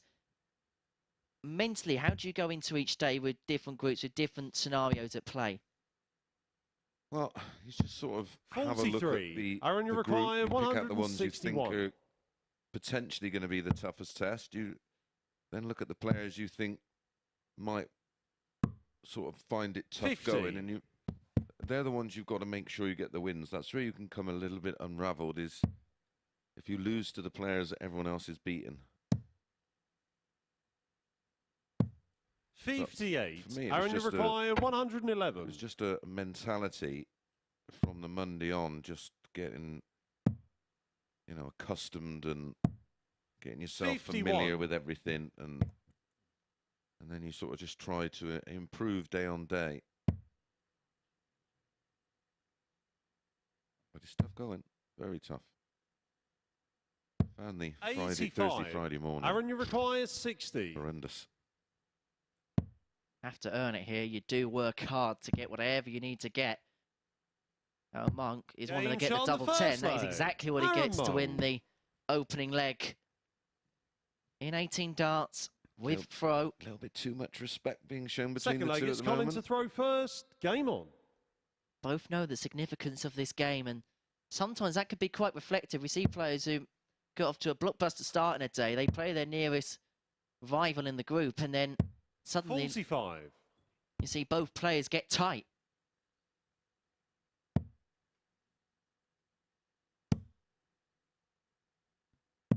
$99.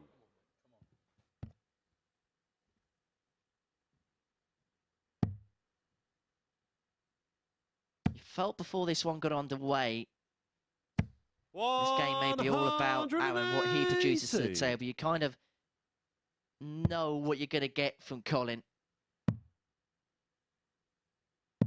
98. He rarely wavers. He's pretty rock solid, has to be said. But as we've seen from time to time, 59. I think his B game is the more solid of the two players here, but both have seriously high ceilings. 58. And in this format, to a certain extent, the B game is probably the most important element, just because of the sheer amount of games you play. Correct. 140. Osborne leaving himself on 77 after 12 to level us up at one apiece and to all go with throw thus far. 140. Colin, you Monk require hot on his 77. tail. Back on 106 if this doesn't go. It's been a great response, hasn't it? After losing the opening leg. Possibly going to find a Game shot on the 15-dart second leg. response. Colin which is Osborne. exactly what he does. It's almost like this one's just waiting. Third leg, it's Arron to throw to ignite. first. Game on. Waiting for the spark.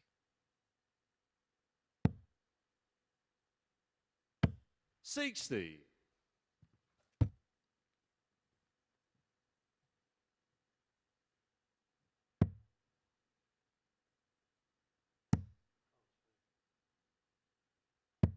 $40.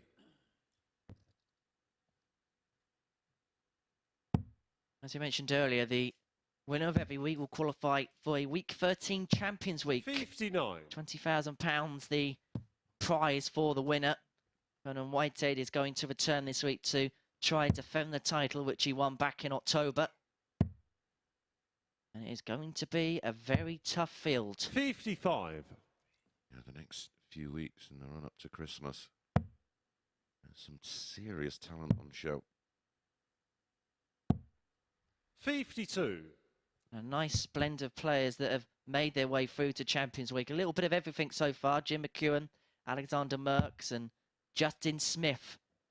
The first three to book their spots. Not an Englishman in sight so far. 180. That's 180, number 2 for Colin. Scotland, Netherlands and Wales are representatives 59. so far. Which is great for the format because you don't want 12 English players going toe-to-toe. You want a little bit of everything. Absolutely. 83. Of course, the deal between the Super Series and the World Seniors is going to see a few weeks of action involving players on the 98. WSDT Colin, you tour. require 143. Yep. Certainly looking forward to seeing that.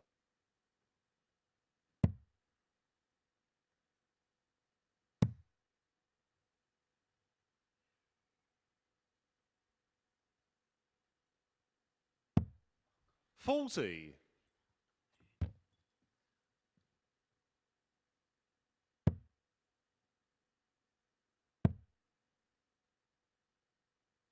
$99. Colin, you require And 103. this for a break.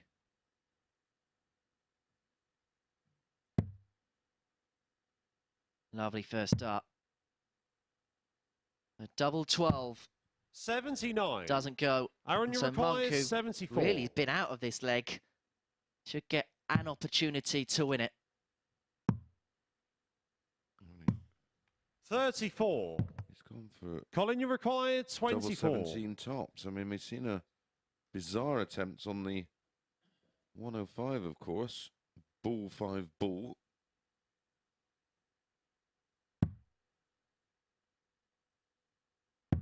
Game shot on the third leg. Colin Monk has Osborne. been punished. Osborne breaks. It was a 20 dart breaker throw as well. You don't Fourth leg, it's Colin to throw expect first. to be Game on. breaking throw in 20 darts. Certainly not against Arron. Is the issue there not the fact that he's done it in the first place? It's then dart 2 and then dart 3 going back to the 39. same target. Oh, it's just, I don't know. It's just bizarre. Even thinking, you know, 2 darts in your 100. hand. Fair enough. I get it. Not 3.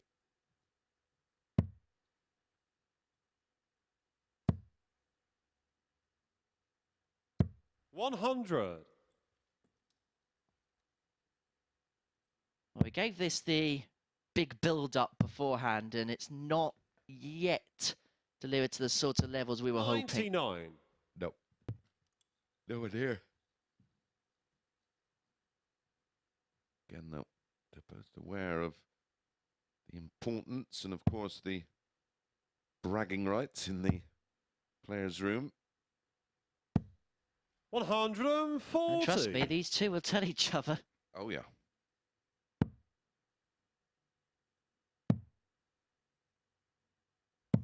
$96.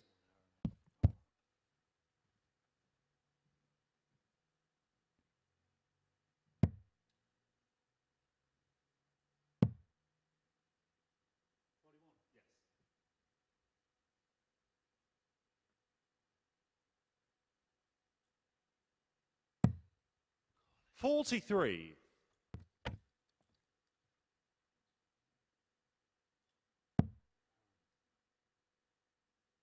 Feels like we've just reached a bit of a stalemate here, but it is an important passage of play coming up.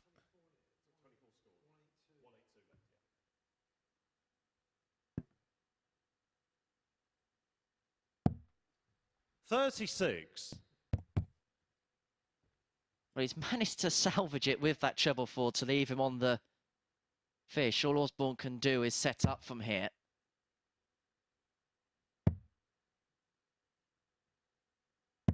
$45. Arron, you require 170. Well, I suppose it'd be most ironic thing to happen if we had a stalemate of a leg and then someone decides to pop the fish. Colin, you require 134. Arron Monk on target. All the break back.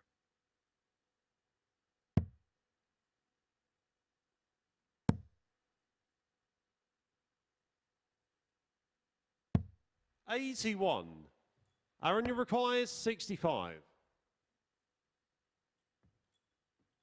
think at some point one of the two will charge for the line. Double 10. Ooh. 55. Colin, you require 53. The 3-1 lead.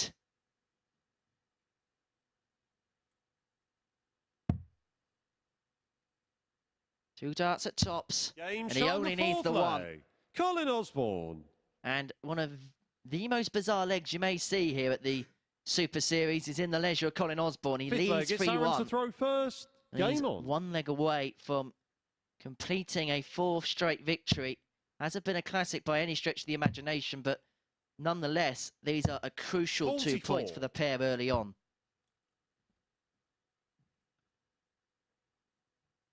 Almost see the negativity in Arron. 85.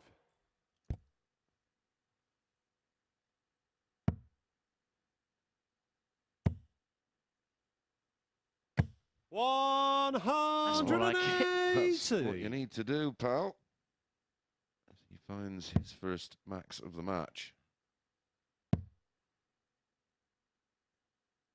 123.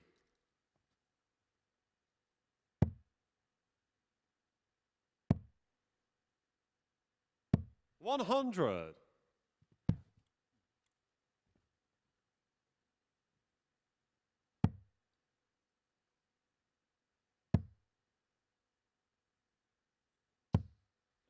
$85.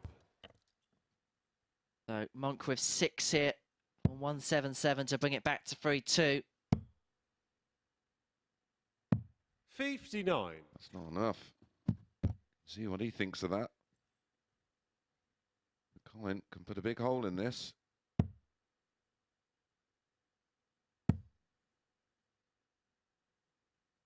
$140. Arron, you require 118. Keep the match alive. Could go treble 16 and ball. And you wouldn't have put it past 44. him either. So for Colin the match, for 68. Colin Osborne, for 4 out of 4, he wants 68.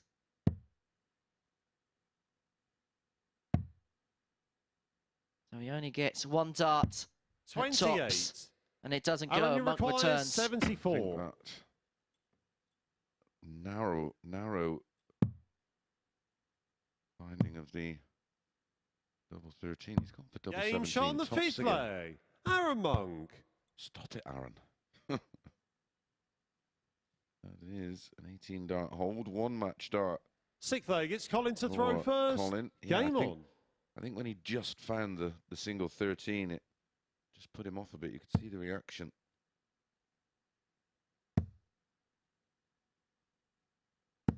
$121. But a good start here to the 6th.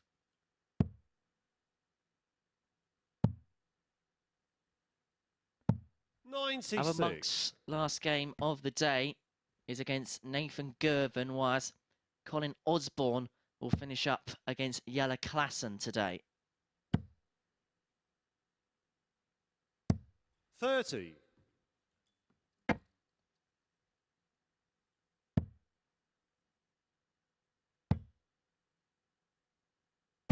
$140.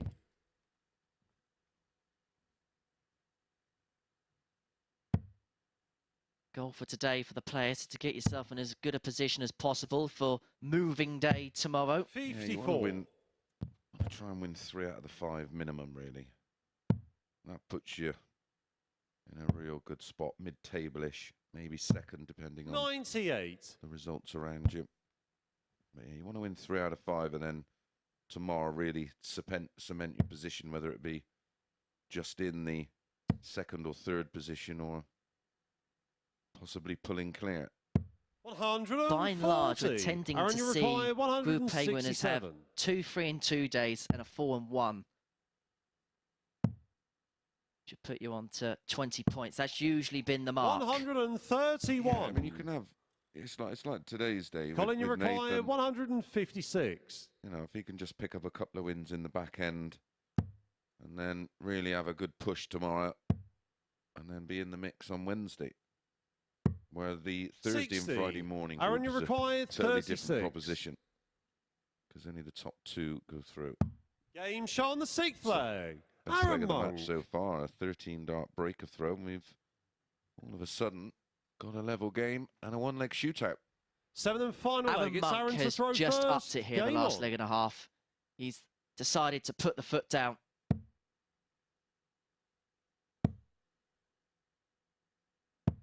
Put the foot down and shift through the gears, although that's a 45 start.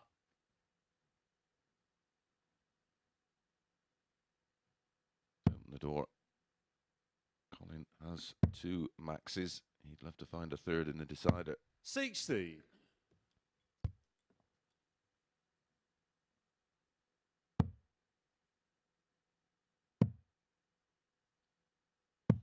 $58.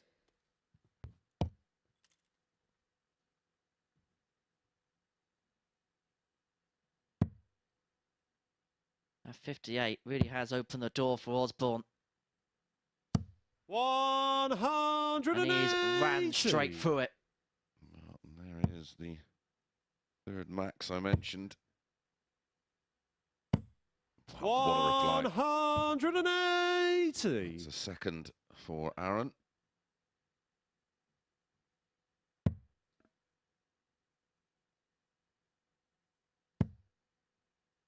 Ideally do have another one here, Colin. 140. He does leave himself on 1-2-1 after 9, and so all Monk can do here is try and set up as handily as possible, but he's going to do that. 174. As good as it can get. Colin, you require Dundas to leave 44, 121. so Osborne now 1-2-1 for the match, and you sense it's going to have to go.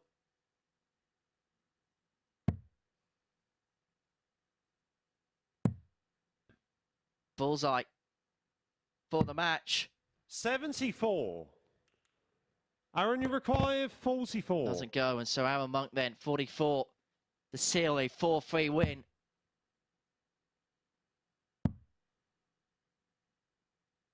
Double 10. 34. And it doesn't go, and so Osborne will get another opportunity.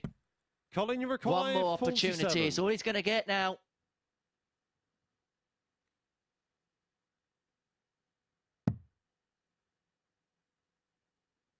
Tops. Double 10. 37. And so Monk will return for this double 5. Both players having opportunities to 10. get the job done.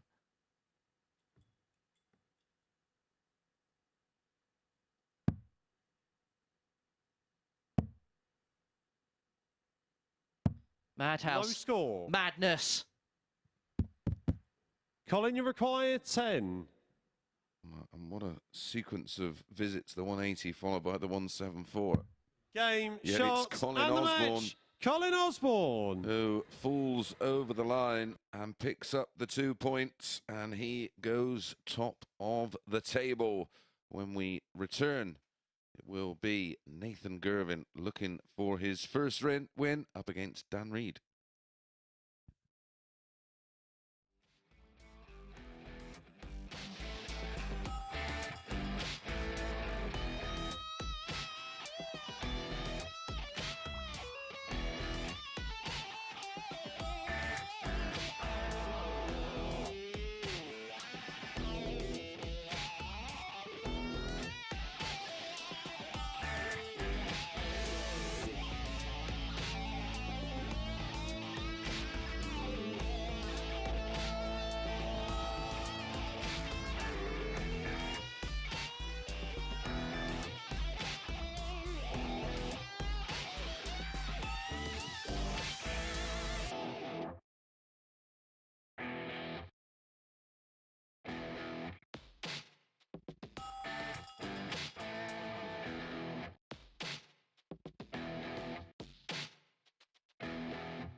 Welcome back to the MODUS Super Series, where Colin Osborne has made it 4 wins from 4 on the opening day of action here in Group A. But, Henry, I think we expected a few more fireworks in that match. We expected a much higher standard from both players in that one, didn't we? Yeah, we gave it the big build-up, and it was one of those games where it had moments, it had glimpses, but it just wasn't on a consistent enough scale. And then that last leg, that was just absolute sheer chaos. But Colin Osborne getting over the line in the end, and that could be a crucial win even on Monday in terms of progression As you know, if you can get 3 in 2 days and a 4 in 1, then at 20 points is usually around the base level. He's got his 4 wins for today, and his last game, to a certain extent, could be a little bit of a free hit now. Yeah, he is on 8 points, but a word on Colin Osborne.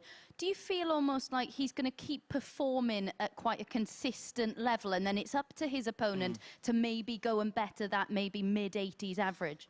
Exactly that. You know what you're going to get from Colin. It's going to be around 84, 85. You may get that odd one in the 90s as well here and there, but when you look at the stats for today, Colin's not really deviated. Even in that game, it's kind of been around the same level. It's just the missed doubles on me for him in the end. And it is he who's sat top of the league standings after those 4 games. Do you think he's going to be the one to top the group? I'm going to go early on this one. Or do you think, because Jelle Klaasen is someone who we've seen glimpses, that first game of the day, we saw some great darts from him, but he's not really been able to replicate that.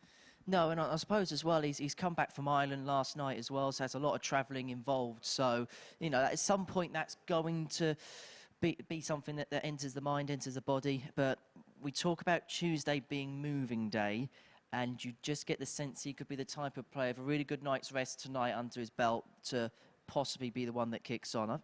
I think there's a few twists and turns between now and Wednesday. Yeah, and I certainly think he'll need that rest because he did say earlier he's not a morning person. Next up then, we've got the 2 players who are pointless at this stage. It is Nathan Girvan and Dan Reed. Who do you think, though, will be the happier with their performances so far? Oh, I'd say Dan. I mean, scoring-wise, he's been okay. The issues have been the doubles with him, ultimately.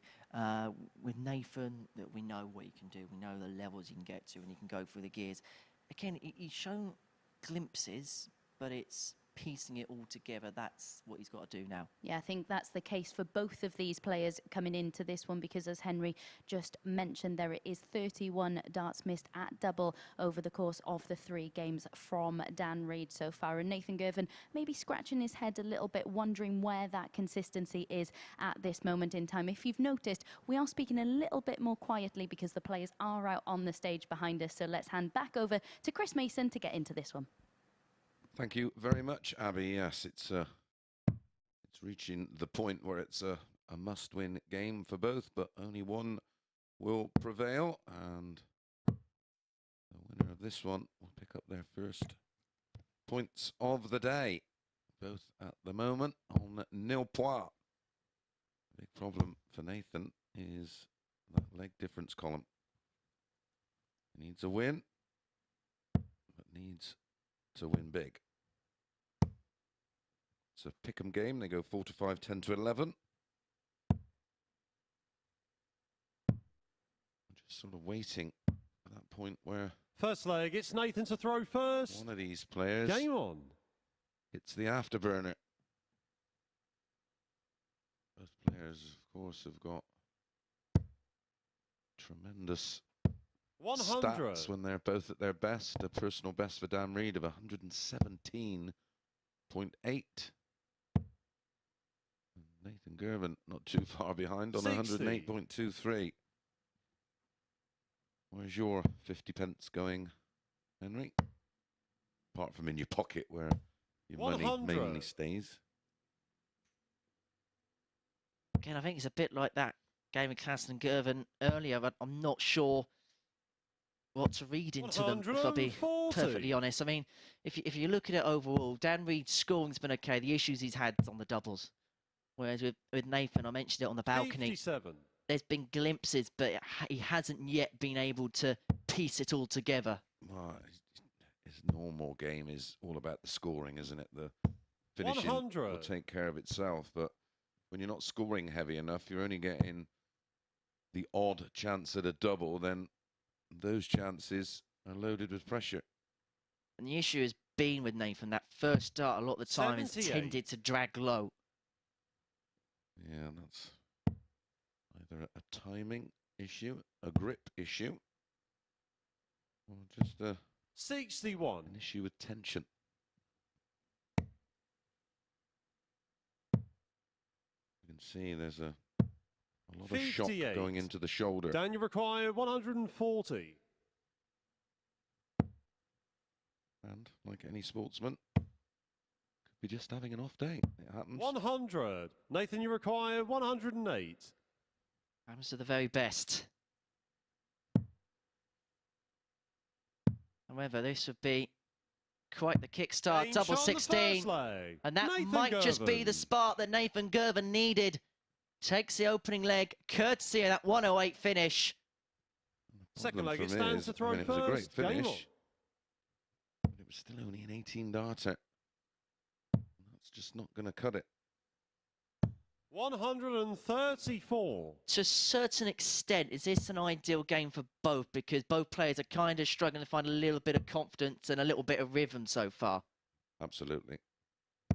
121. This could be just the fillet you need to kickstart your campaign. 100. Problem is, they'll both be thinking, oh, he's not played well today. You watch him all of a sudden turn up and it's got to be against me. Why me? Does that creep in the back of the mind where you think, well, surely it's going to change, and you almost worry that it's going to change against you, and that can get in your head? Absolutely. Absolutely. I lost my 60 opening game, I think, on the first 3 days, and after the first day, it was just, oh, okay, well, it's just the first game, and then day 2, you're thinking, well, what's going on? 85. And then day 3, it's in the back of your mind. It's a sport where you just have to try not to think. 100. Dan, you require 141. Let your natural ability flow. Can't finish now, so Nathan will be back for 97. Hit the treble 19, of course, in the 108 checkout combination. 97.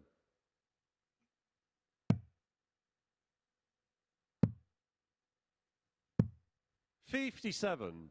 Dan, you require 50. To level us up at 1 apiece. Tots for Dan Reed. Game shot on the second leg. The problem with Dan the Reed. 18 darters, they may be okay on throw, but certainly not against. And there was a perfect example of that. Both players Third leg, it's holding Nathan in to 18. throw first. Game on. And if that continues, of course, Nathan would win, as he has the throw. Dan will have the throw tomorrow. 45.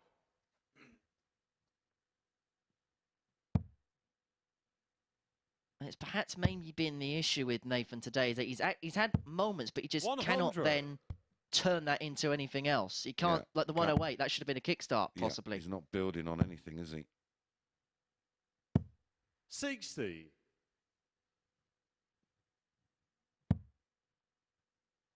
Well, when the pigs in blankets get handed out on Christmas Day. 100. He's down to 1 now. Best part of Christmas dinner, or one of the best parts. Oh. 100. You with your parents for Christmas dinner this year? Yes, yeah. No, nice little quiet family Christmas this year. Nice. 100. I'm cooking for 8.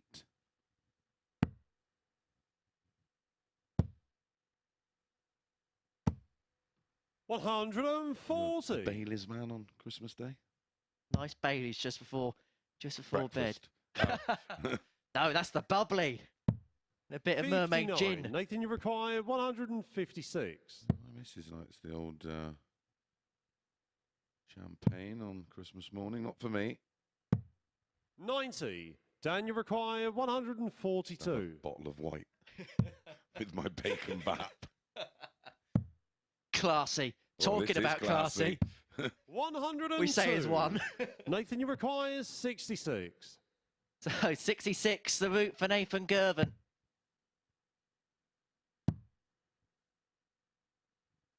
Game shot. Lovely guy. Couldn't really miss with the last dart. And just that little G up of emotion there from Nathan Girvan. Maybe just trying to let some of that frustration out in a controlled manner. Stand to throw first. Yep. Game on. He knows how big that was. He watched Dan Reed just missed tops on the back of 142. 140. Feel like that's 1 bullet dodged already. 140.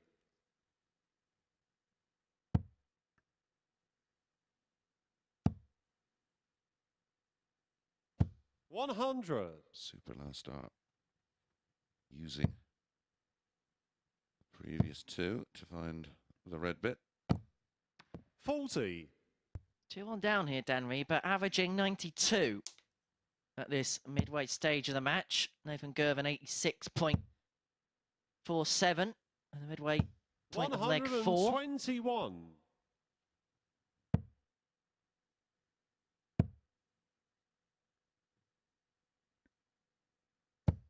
100. Dan, you require 140.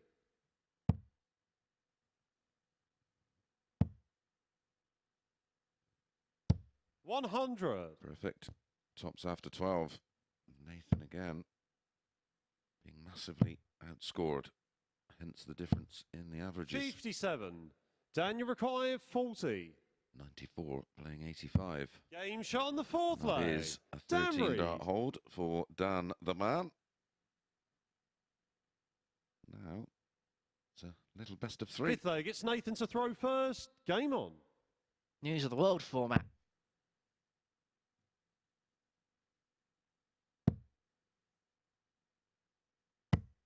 $140.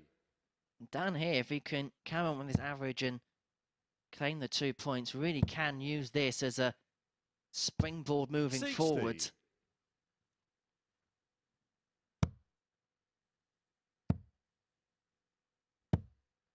Because if he 100. can get himself possibly onto 4 points, he'll feel that's a really good return for the day, considering everything else that's happened.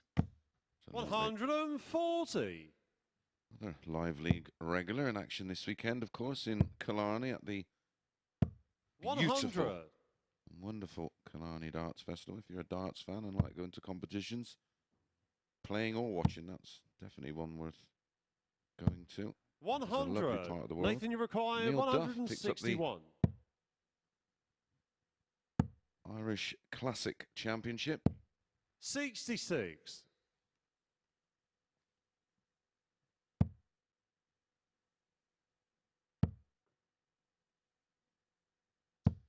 60. Nathan, you require 95. 95 here for Girvan to get back in front at 3-2. 55. Dan, you require 141. It's 1-4-1. Your sense is going to have to go, and it won't. And despite the brilliance of Dan Reed, Nathan Girvan has just been able to 101. keep Nathan, him you at bay. require 40. Double 10. Up for double 5. Game shot on the fifth Last leg. start in hand. 3-2 Nathan Girvan leads. Guess what? Another 18 darter. Sixth 3 leg, it legs. stands to throw first. Game Coming on. in the final visit of 6. The man most likely to find a leg 140. in 5 visits or less is Dan Reed. And he's going to have to do it. 100. On the Girvan throw, but I think by the looks of it.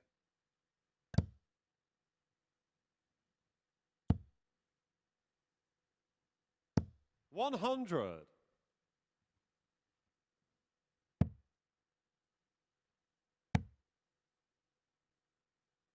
140.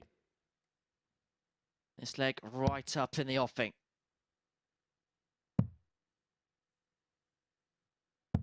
91. He's himself on the fish after 9. What can Girvan do from here? 100. Dan, you require 170.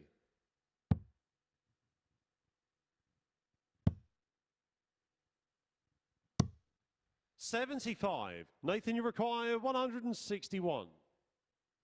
To win in style. Treble 17 won't go. 97. So Dan Reed wants Dan, you 95 to require send us to 95. a deciding leg. And the bullseye route. Which means he's going to get one dart Game at the shot red on bin. sixth How's he leg. found it from there? Dan Reed. Looked to be an absolute blocker, didn't it? Negotiated his way around. Seventh and final leg. It's Nathan Superbly. to throw first. Game As on. we anticipated, this one going all the way. Our third straight match that has gone all the way to a deciding leg. 97.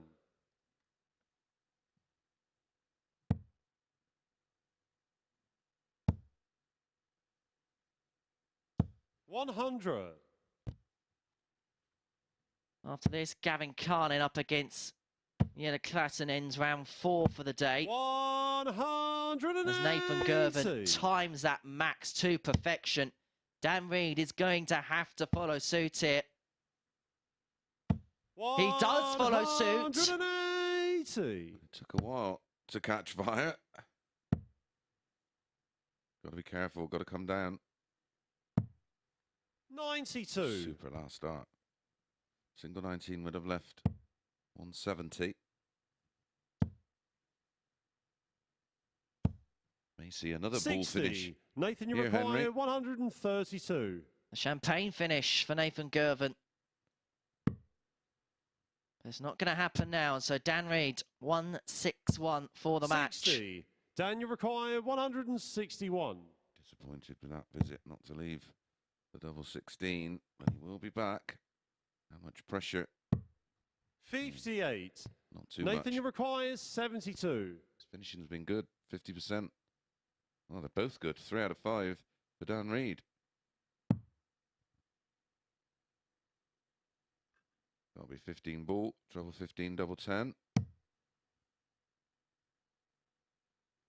Double 10 for the match. He just steps back for a second to recompose.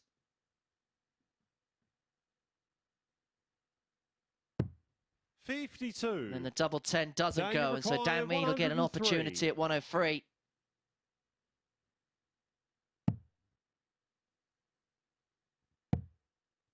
And he is going to get a dart, a double 18. 85. There's just the other side of Nathan, the you wire, so require Girvan will get a 20. go again at double 10. Well, I suggested he's going to need a 5 visit or less leg, and he's had that opportunity. Game, shot, and he's paid and the the match. price. Nathan Girvan. As Nathan Girvan finds his first win of the day, and it was a narrow win, 4-3 over Dan Reed, who had an average of 95.35. One dart, double 18 on the back of 103 to clinch it. 88.34 for Nathan Girvan. Both players finishing well. Up next, it is Gavin Carlin against Jelle Klaasen.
Good afternoon and welcome back to the MODUS Super Series, where Nathan Girvan has just come through in a last leg decider to get his first 2 points on the board here in Group A.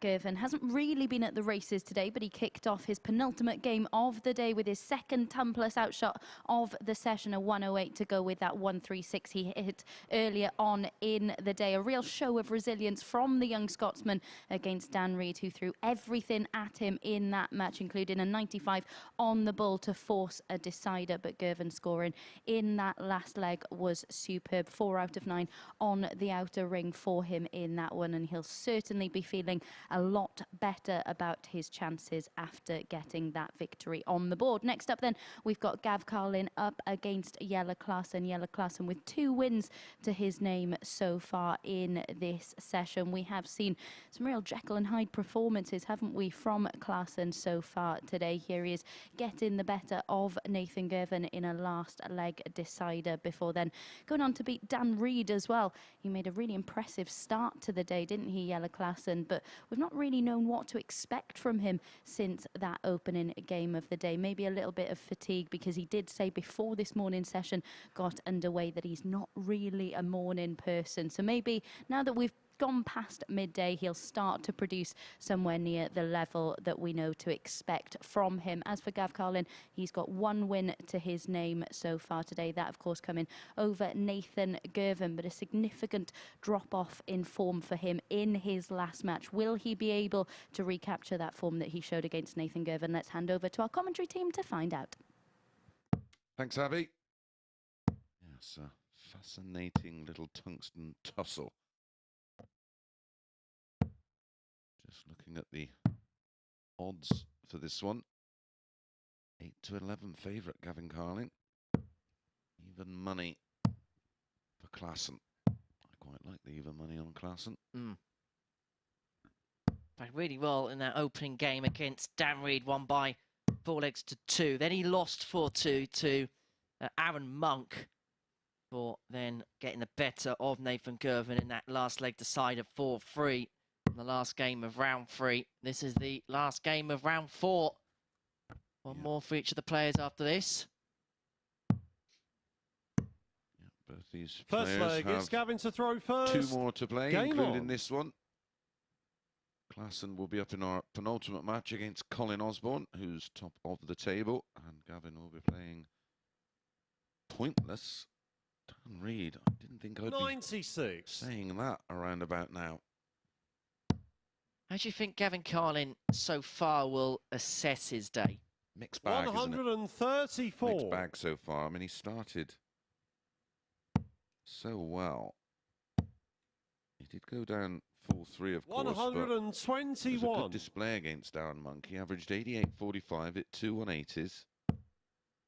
And bounced back well with a 94.5 in a 4-1 win against Nathan Girvan.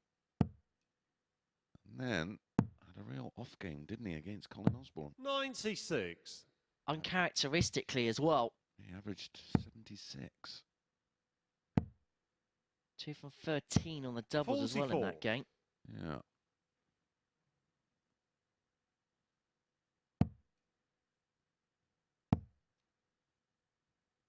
$100. He's the sort of player that, as the week goes on, if he doesn't qualify through Group A automatically, you place him in a Group B or Group C scenario. 69. His consistency makes him dangerous, Gavin, and he will float 88. around one of those qualification spots. You're a big snooker fan, mate? Do you like snooker? Yeah, I like a bit of the snooks. Yeah, a bit of snooks. 48. Incredible story, wasn't it? Jimmy White at 60. 41 years after. 60. 42 Gavin, you years require after playing 40. or making his debut in the UK Championships.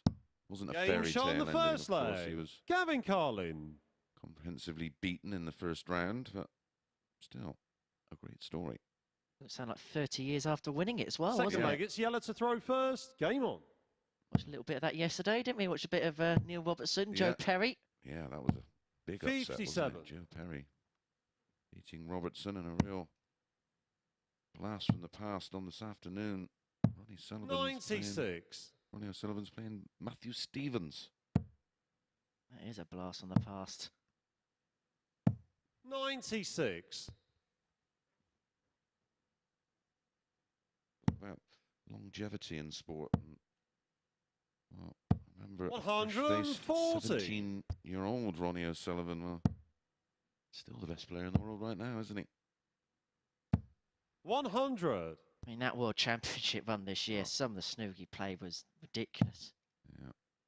For me, the GOAT of snooker. 171. Taylor. Greatest all-time dart player for me, Heel.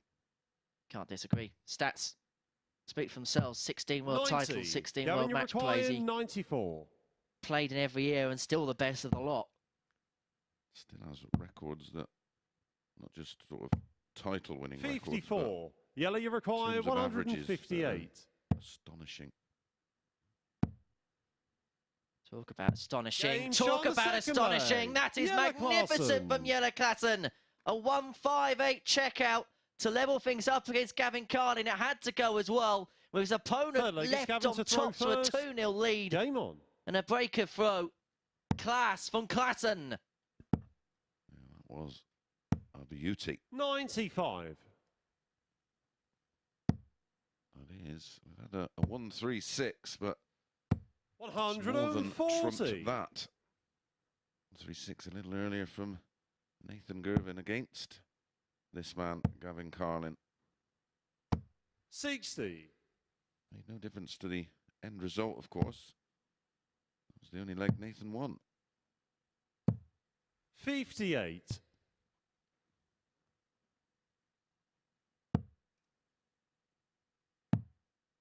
I think the 158 gets underappreciated 48. about how difficult it is. It's a huge adjustment, isn't it? Top of the board, well, more or less, all the way to the bottom of the board. 84. And at a double you rarely throw at.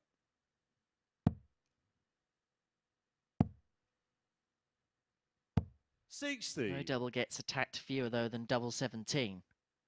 Correct. The rarely seen double 17. 137. And the other one you tend to find when you go through the stat packs is double 15 as well. You only really go for that 41. even if you've miscounted Jelle, you or require you've gone at the 82. wrong side or go for a 90. 90, isn't it? Because of the 2020 Game ball. shot on the Well, third that's back-to-back leg. legs Jelle and Klaasen. clinical finishing from Klaasen. 2 from 2 this time on an 82. And it's back-to-back. Fourth leg, it's 15 Jelle dart to legs. throw first. And he's dragged that average right up over the last couple of legs. It's now 91.2. It was around 81. the 70s early on.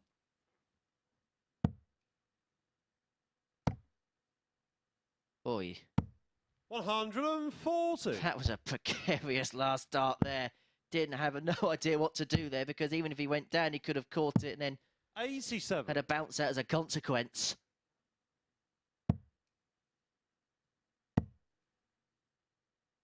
$60.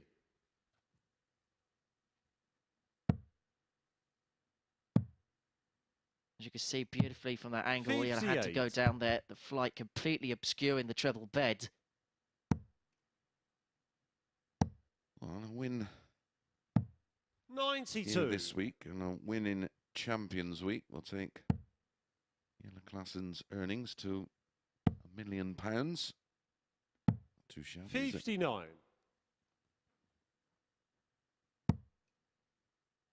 Held a tour card for 11 years. 97. 2 9-darters has a high average on TV of 108.74. Of course, 58. former Gavin, you require world 112. champion, also a semi-finalist, of course, in 2016. Game shot on the fourth leg. Same year. Gavin made the Carlin. Semi-finals of the UK Open as Gavin Carlin with another big finish. Levels Fifth things leg, up it's Gavin with to throw first. Yet another Game on. 15-darter, and it is that all-important break back. Take out that first leg. It's been a really good affair. 135. We haven't actually seen a dart missed at double so far in this game. We've seen 2 ton-plus checkouts. 85. I don't know if you're a Gavin and Stacey fan, Mace, but this is tidy. 137. We've got half of that up there, haven't we, with Gavin? 121.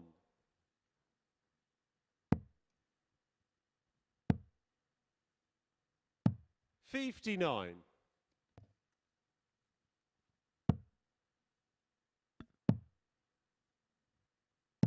96. Gavin, you require 170. Got 6 from here, Carlin. Well, 2016 was probably outside of the World Championship winning year, one of his 86. most successful. He had a win ratio of 63.41%. This year, he's currently 59. running Gavin, you require 66%. 84.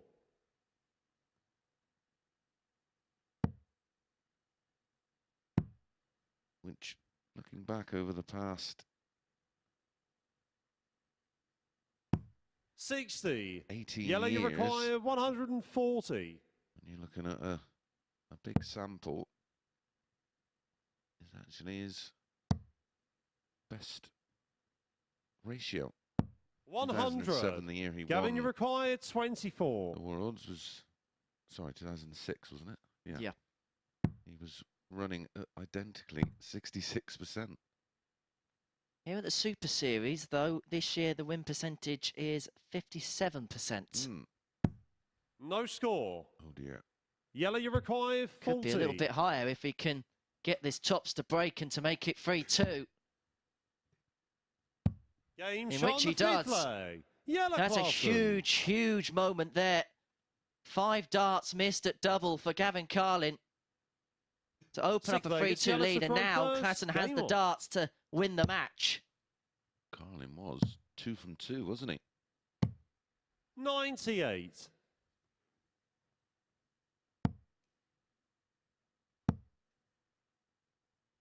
$140. Next up after this, Nathan Girvan up against Arron Monk. That could be fireworks. 140. Certainly has the potential, doesn't it?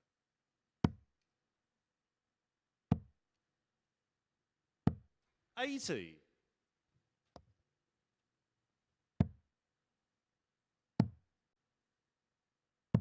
$96.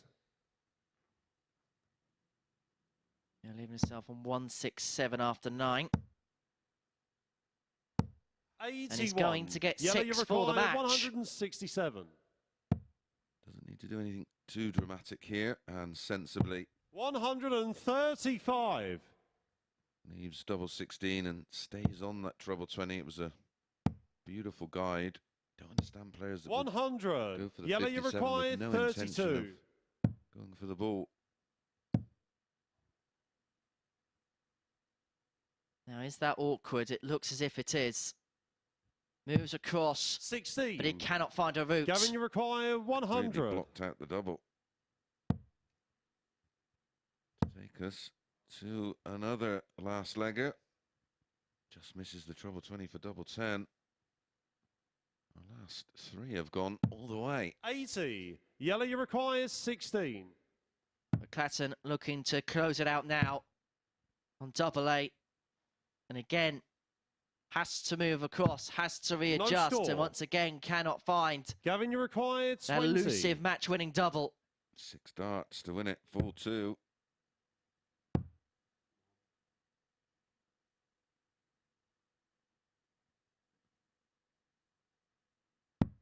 $10. Jelle, you require 16. And those two weren't even close, and so Klaasen now Game, double 8 to shots, get the win and the match. by 4 Jelle legs to 2 Klaasen. against Gavin Carlin. Again with 2 big finishes. The 158, the highlight for Jelle Klaasen. 4 out of 11 on the doubles in the end, an 84.78 average for the Cobra. Carlin 87.29, but 2 from 10 on the doubles. Ultimately, the difference in that one. He also got a 10+ checkout, a 112. So a 4-2 win for Jelle Klaasen. We're going to take a short break. When we return, we are going to see Arron Monk in action. He takes on Nathan Girvan.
Welcome back to the live lounge here in Portsmouth, where Jelle Klaasen has just got the better of Gav Carlin by 4 legs to 2 in that last match that we've seen to move on to 6 points in the league standings. That 158 from Jelle Klaasen really sparked that match into life, didn't it? At a really important point in that one with Carlin on a makeable out, and it was clinical from Klaasen in the third leg as well. An 82 out to complete a 15-dart leg. Both produced high quality in that one. Carlin responded with a ton top-in outshot of his own, that 112 from him in that one, but it was really the missed darts at double that cost Carlin in that one. As you can see, 8 darts missed from him in that one. We can have a little look then at the league table with 3 more matches left to bring you of this morning's session. The first in Group A, and it's Colin Osborne who leads the way at the moment on 8 points. Next up, we've got Nathan Girvan and Arron Monk, and it feels like it could be a really important one with Nathan Girvan, of course, getting those first 2 points on the board in his last match. And as you can see, if he gets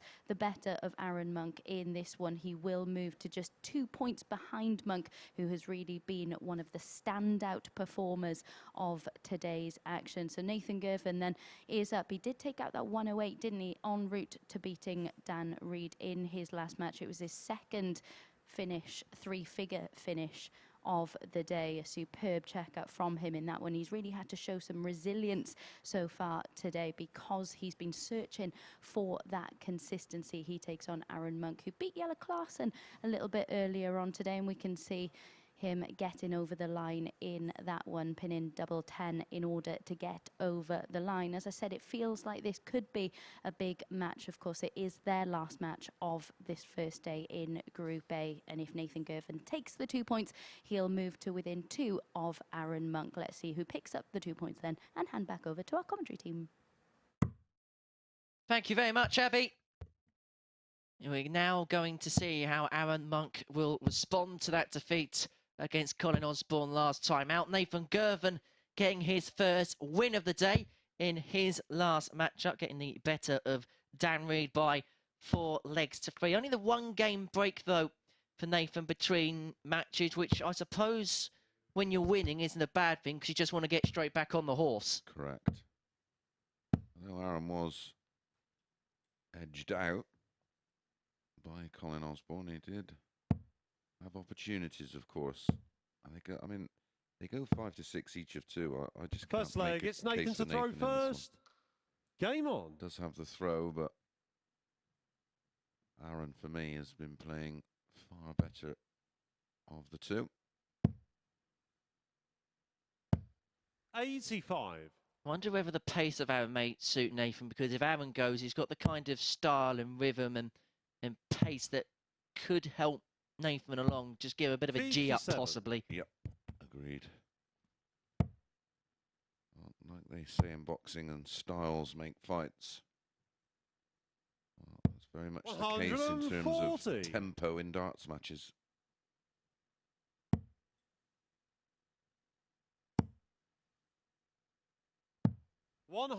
These two are a bit more Barcelona-style tiki-taka darts compared to the Tony Pulis 57. Lump it upfield, 1-0. Boring football. Basically. Wonder if we still got the baseball cap. 60.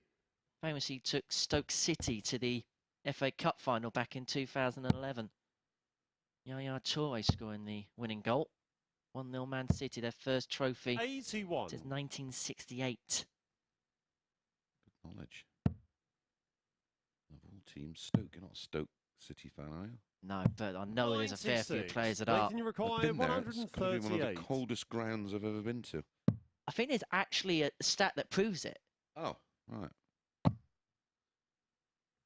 Talking about cold football grounds, Nathan Girvan's from Arbroath. Now, 46. Arron, you that require ground is 149. very, very close to the North Sea.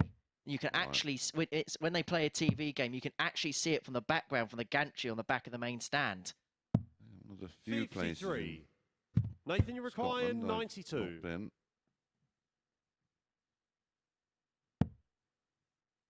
Plans are afoot for me to do a little bit of a tour of Scotland. On the first leg. Nathan exhibitions Girvan up there with Daly Hansen next year. Second leg, it's does Arron have to a throw first. brilliant Game event. on. It's sold out anyway now, but December the 3rd, and it's Scotland versus rest of the world. It's absolutely brilliant. I played in it a few years ago. 97. It's sort of a mixture of older players and sort of the current crop. There's plenty of old Scottish players I could play against, and Davey decided to put me against Gary Anderson, which I thought was rather unfair. The worst thing I did in that match was win a leg and hit a 180. 60. I didn't see him after that. It was all quite friendly before that. But it's up in Alloa. It's a wonderful event. You taken to a dodgy curry the night before, that was where you got the draw.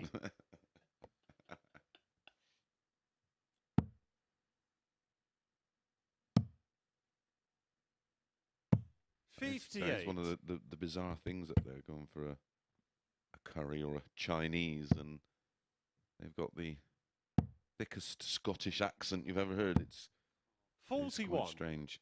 A beautiful place. I do love it in Scotland. Many happy memories up there. Just to play an event right up sort of next to Loch Ness, the Portland 100. Classic. Fabulous event. Only because I won it. I probably loved it. But Any of the ones you win are good. It was one of the first real big cross-code events, because it was an invitation event. They used to have pretty much the who's who from the then BDO. 134. BBC. I think I beat my pal Alan Warner in the final. 41. Arron, you require 52. So he exacted his revenge with 3 Dutch Opens. Game shot on the second leg. Arron Monk. As Arron Monk exacts his revenge on losing the first leg by levelling up at 1 apiece in this one. And similar Third leg, it's to Nathan to throw first. that meeting Game with on. Colin Osborne, it's yet to catch fire as of yet.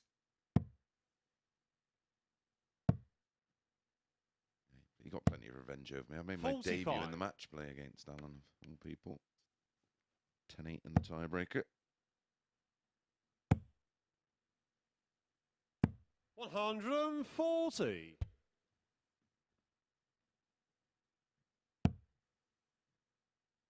Don't mind being an accolade or two behind what he achieved in his career. Great player. 46. Well, Grand Prix champion, of course, back in 2001. World #1, world finalist back in 1993. A lot of people tend to forget about that achievement. Lost to John 91. Lowe in the final unified world championship. Yep.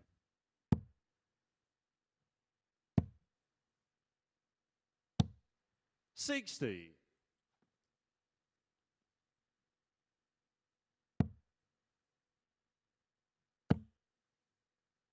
And of course, talking about exhibitions, tickets are available for a number of exhibitions in December, 59. courtesy of MODUS Sports. Head over to dartshop.tv, and whilst you're there, you can come and join us for the finals of the Super Series every single 95. Saturday night. Complimentary tickets as well.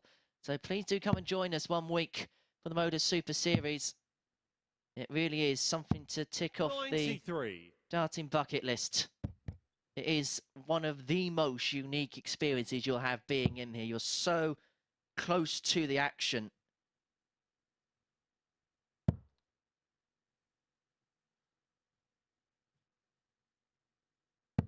$81. Arron, you require 118. Well, this is for a break of throw and a 2-1 lead. 52. He's going to return for the 66 with Girvan back on 174. 100. Arron, you require 66.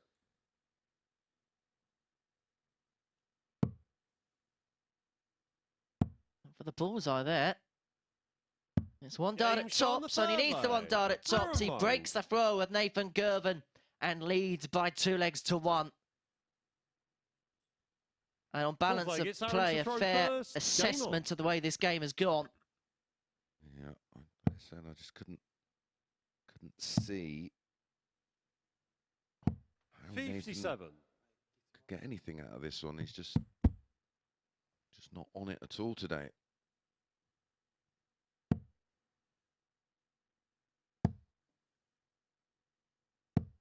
81.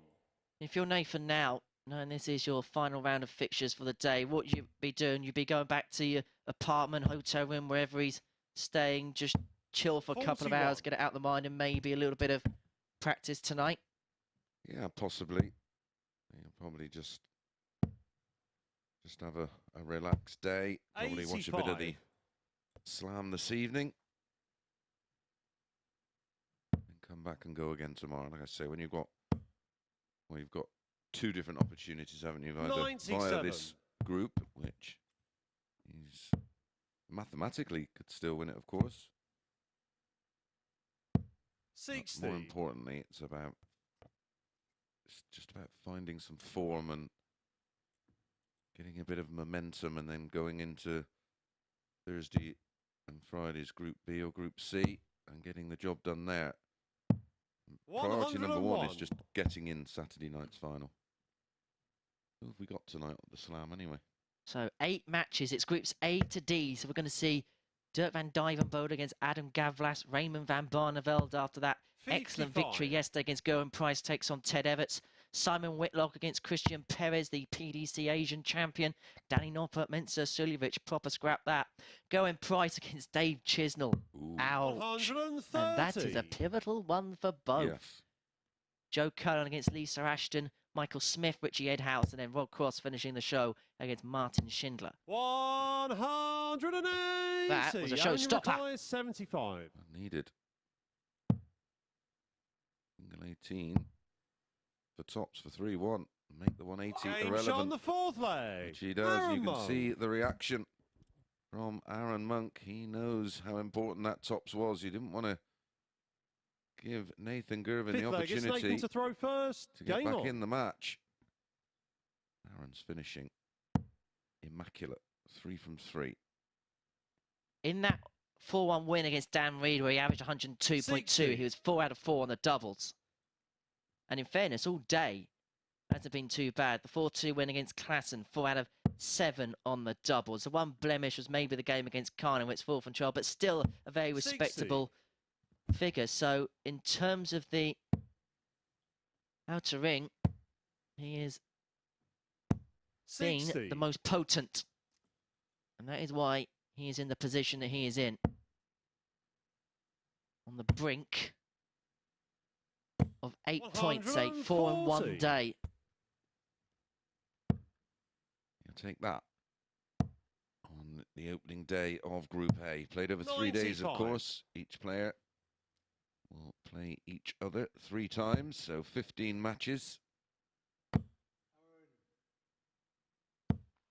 41.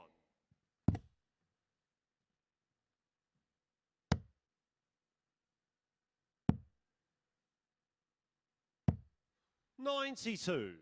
Usually around the 9 or 10 wins, isn't it? Is usually the number. 44.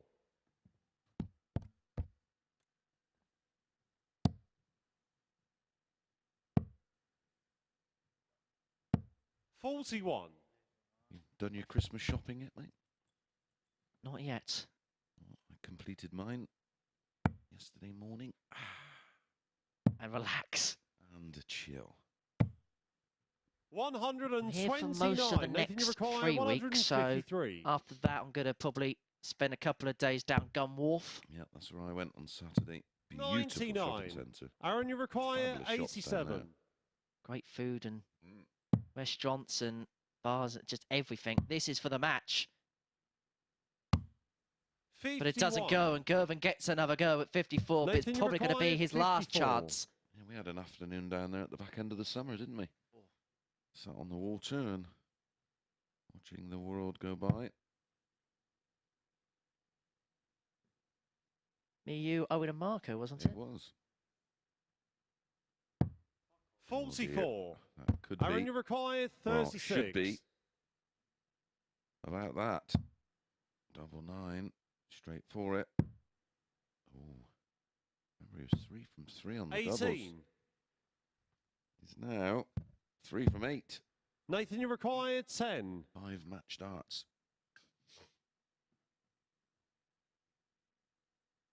And he's looking up at the heavens.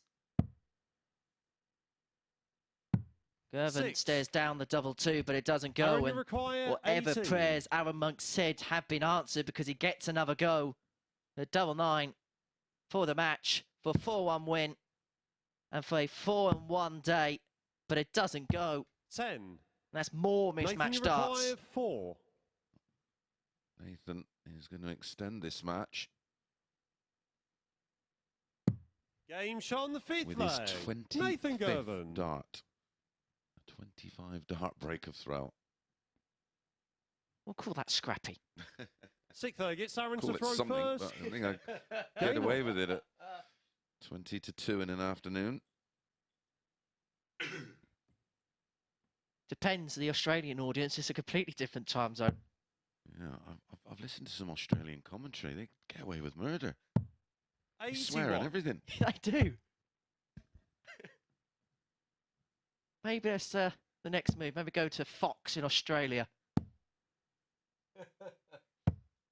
60. Hope you're enjoying the action. Don't forget, at MSS Darts on Twitter. 140. And Instagram and Facebook. If you want to get in touch, please do. If you want to come, head over to dartshop.tv and put your name down on the list. Come and enjoy some up close and personal darts Saturday night. It's free. 35. It's quite nice now because we actually have a load of regulars that come in every single week. 43.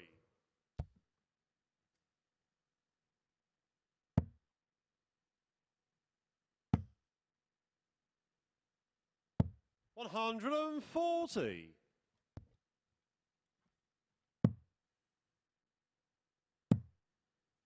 Well, Arron's on the brink again. 105 for a 4-2 win.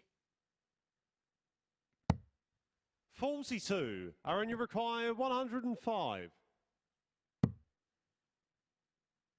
Goes the bullseye again. Guess where we're going again? Game, and shot, it's in! and what a way to win the match for Arron Monk. Bullseye, single 5, bullseye, exhibition stuff from Arron Monk. Getting the better of Nathan Girvan by 4 legs to 2 of an 81 average, 4 out of 11 on the doubles, and that fantastic finish. Clip that up and put it in the highlights reel. 4-2, Arron Monk then the victor against Nathan Girvan. We're going to take a short break. When we return, is Jelle Klaasen against Colin Osborne.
Welcome back to the MODUS Super Series, where Arron Monk has rounded off his day with a 4-2 victory over Nathan Girvan, moving him on to 8 points in the league table. Monk's level has certainly dropped off slightly, hasn't it, since posting that 102 average earlier in the day. Clearly unhappy with certain aspects of his game up there. Very little wrong with his finishing for much of the day, though. Multiple missed darts at double in that one, but aside from that, he has been pretty flawless. And then, of course, getting over the line with that spectacular 105 checkout, which, of course, he had tried earlier on in the day. He did manage to pull it off in that one, though. Bull 5 bull, a fantastic way to round off his day. And as I said, that moves him on to 8 points in the league table. 2 matches to bring you then before the conclusion of the first day of action here in Group A.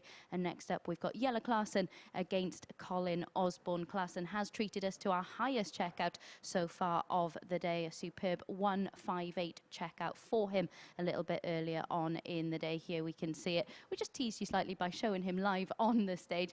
And of course, he takes on Colin Osborne, who's looking to make it 5 wins from 5 and end the day on 10 points. As we've already said so far today, we've come to expect the unexpected, haven't we, from Jelle Klaasen throughout today's action.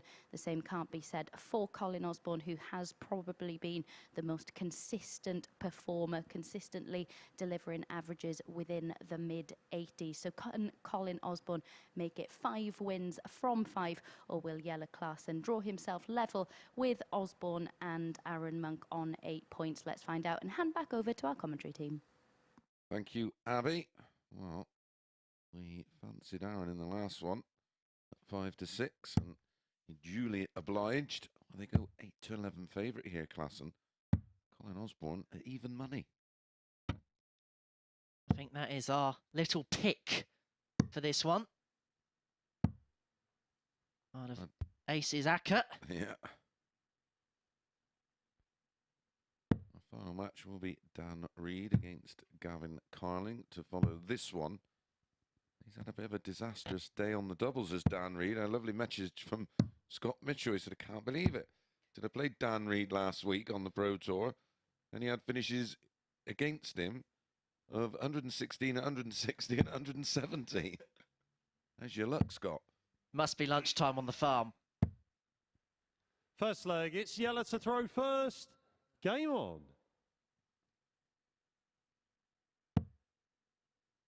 Of course, the World Cup is almost 86. upon us. Starts on Saturday, I do believe, is it? Saturday? Sunday afternoon. 4 o'clock. Qatar against Ecuador. Real mouth-watering match to 60. kick it off. I'm just not feeling the World Cup this year, Ian.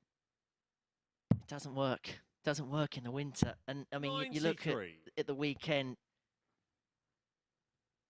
I mean, you're a week away from the World Cup and you're playing Premier League matches. I mean, James Maddison came hobbling off. Lucky he's okay to play in the World Cup, but imagine your dream for all your career is to play there. And then a week before, because you're playing a Premier League match, because you've got to squeeze and condense it all in, you're doing that. Personally, they should have swapped the Premier League games and the League Cup games around. So you had the Premier League midweek, EFL Cup on the Saturday, Sunday. Where they rest a lot of players anyway, don't they? Everton played a B team. Well, not even a B team. It was basically, can you find a local team 86. in and around Bournemouth, and we'll play them out against the Cherries. Might as well play the Poole Town reserves. And England are playing against Iran on Monday afternoon. 95. Yeah, I might be second screening that in here. Do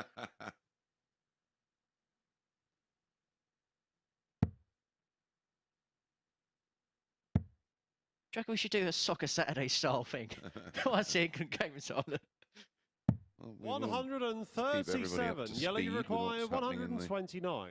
World Cup as it's happening while we're on air. 111. Double. We had a ball. Colin, you require 38. From Arron Monk.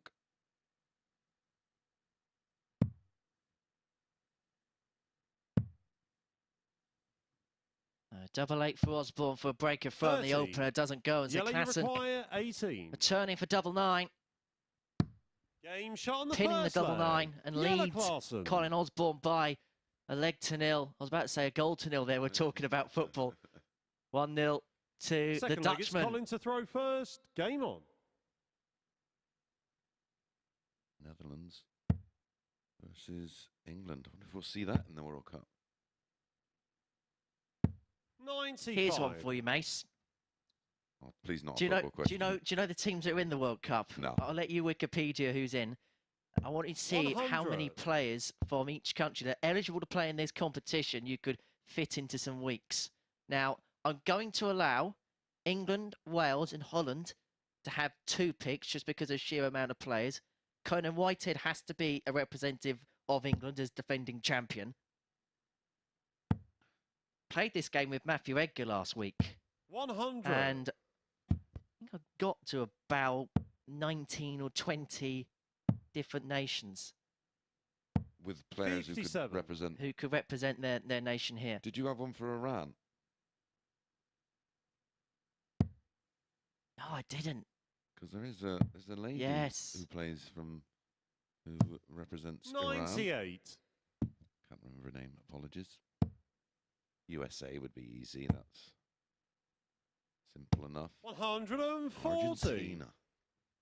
Now there is a player from Argentina, Jesus Ruben Salate. Wow. So the list I've got: Conan Whitehead, Can't be a Mexican. defending champion. I couldn't find a Mexican. No. Raymond Smith for Australia. 82. Akira Suzuki for Japan. David Cameron for Canada. USA is either Lau Bill Gates, take your pick. Portela, or the obvious candidate for Brazil. 90. Salate for Colin, you Argentina. require Andy Baitens for 126. Belgium. Yep. Then Andreas Toff Jorgensen, Denmark. Well, I'll give you the other names in the next leg because Osborne here looking for this 1-2-6 to level us up at 1 apiece. He wants the bullseye. He isn't too far away. Yelle, you require 114. Tops for 2-0. Game shot on the second leg. Oh, this is Jelle another one of those Klaasen. occasions where they get it wrong, but get it right. That's why you never meet a poor bookie. Third leg, it's Jelle to throw first. So the final half. So France, Thibaut Tricol. Yep. Germany, I've got Lucas Weinig. 121. Again, you've got a good sample of players to pick from that are eligible. Holland, again, another one, you've got loads of players, but for me, it has to be Jan van Veen. Yeah. Poland, Sebastian Białecki. 45. Portugal, Vitor Geronimo, plays at the World Cup with Jose. Spain, Cristo Reyes, or Jesus Nogueira, who of course we saw last week. 137. Stefan Belmont, Switzerland, and then Justin Smith for Wales. Like it. Take your pick. Get involved at MSS Darts. I like it. 60. I wonder if we could do a pairs one of these. 97. Like an amateur World Cup type thing. We're going to include France. Yeah. Yeah. So what, they've been with a great shout with Thibaut. Probably be favourites, to be honest. Yelle, you require 146. Klaasen here of a sizable cushion in this 66. leg. Sizable cushion in this match. It's been a brilliant performance from him, just underneath the ton. I think we could do a special, couldn't we? Just do a week-long special of pairs event. 140. Yelle, you require nationalities. 80. I like the idea. Double 10. Jelle Klaasen would love the idea of a 3-0 lead. 70. But it isn't going to happen now. Colin, you require Osborne back for 116. 116 for a breaker throw into bring it back to 2-1.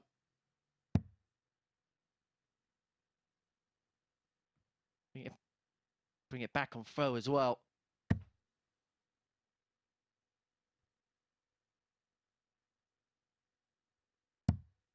$58. Yelle, you require 10. Double 5 for 3-0. Madhouse. No score. Colin, you I think require David Cameron's 58. a better dart player than he was a politician.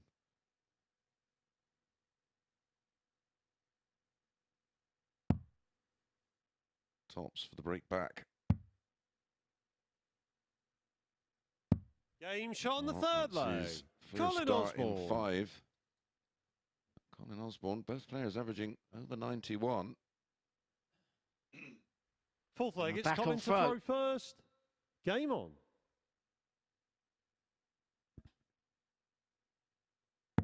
2 from 7 on the doubles for Klaasen. Osborne 1 from 5. 140. On maximum in the match, that by Osborne. That was back in leg 1, and he lost that, didn't he? 60. 16 data from Klaasen to hold. Love the idea, though, with a pair special. Yeah, I think it would work. I think the players' land would be a little congested, but we could find a way around that.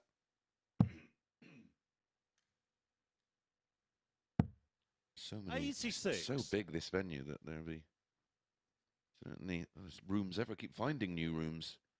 There's certainly a place where we could put another couple of practice boards in.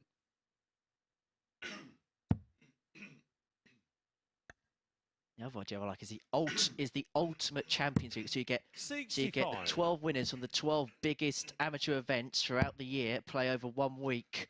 For the ultimate championship kind of thing. 135. Colin, you require 160. Ideas are endless.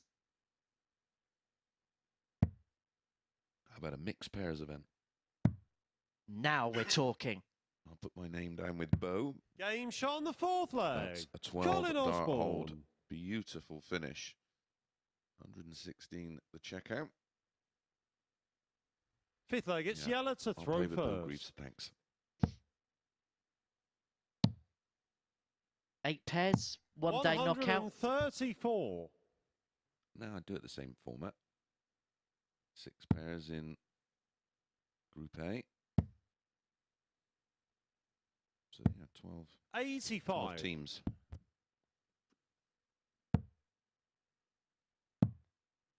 I'll jot all this down on the notepad. 57. Well, you could play 2 games of singles, best of 5, and you nominate your player, and if it's 1 or, you play the pairs. Oh, I'm liking this. 85. Amateur World Cup. Set play week, 1 week. 59. Have an amateur world Grand Prix. Like it. Best of 3 sets, up until maybe the semis, best of 5, and then maybe best of 7 finals, something like that. 93. Well, the World Seniors Dart Tour has sort of introduced a best of 3 leg set play, haven't they, for the World Seniors Masters? 140. I think I'm in that. It's not too far from you, is it? Down in Yeovil. Yeah. Yeah, I've got a coach load coming down from Tivy. 140. Excellent visit by Osborne, just to crank the pressure on Klaasen. I was going to say, I've already had 2 ton plus outs, 1 from each player. Colin, you require 114 from 98. Jelle, 116 in the last leg from this man. This 98 should be easy. Treble 18.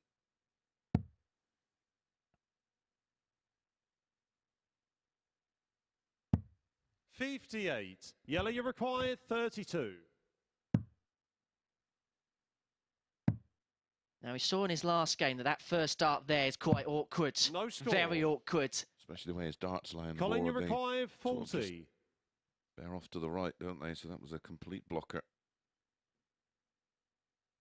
His loss is this man's gain if he can find tops. Just resets himself. Game shot on the that 5th is leg. in. That is right Colin in the corner. Osborne. It was one of them. You just had to check twice just to see whether it was in. Just sneaking in the corner. He's had a couple of them today. Colin Osborne. Game on. Well, it's your day. It's your day. Doesn't matter where. Just about finding it somewhere. Yeah, just as long as it's between the wires.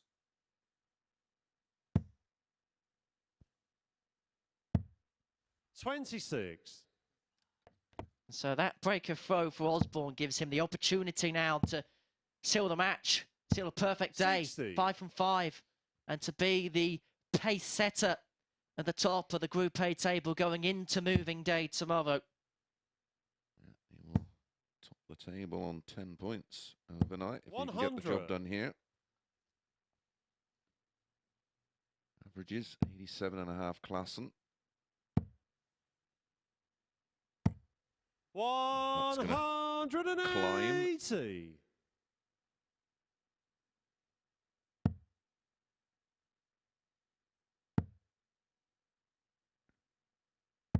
85. How do you think Yellow would feel 6 points after day one?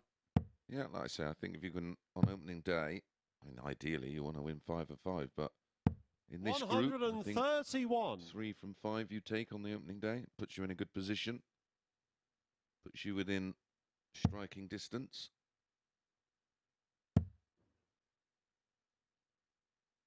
$100. Yellow, you require 130. Send us the distance once again. Excellent first start. Moved across with a treble 18. Osborne back at 190. Needs himself tops after 12 for the break back and to take us to a decider. The eyebrows after that opening dart. 125. Well, Yellow, you require 40. Just in case he's asking the question. He's only Game 2 shot from on the 10 on the sixth doubles leg. now. Jelle Klaasen. 3 from 12. This is a huge, huge leg incoming here because if Klaasen can seal the win here, we would have 3 players all on 8 points. You'd have Osborne 4-1, Monk 4-1, Klaasen 4-1, and then 3 players at the bottom, Carlin, Girvan and Reed on 2, 2 and 0. The gaps are becoming very apparent very early. Yeah, that is the problem. Once you get gapped, it's hard to chase it down. 140. Son and a 140, only 28 from Osborne.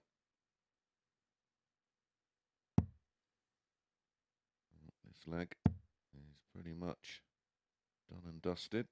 The flyers returned. The Pompey fly.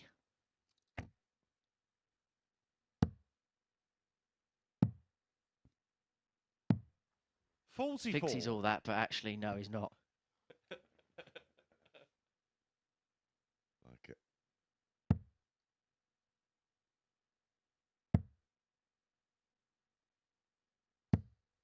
$100. Klaasen here, 217 points away from putting himself onto 8 points following the opening day. And it really would bunch up the top 3 in the table. All be level on points at the end of play. Yeah, only separated by leg difference.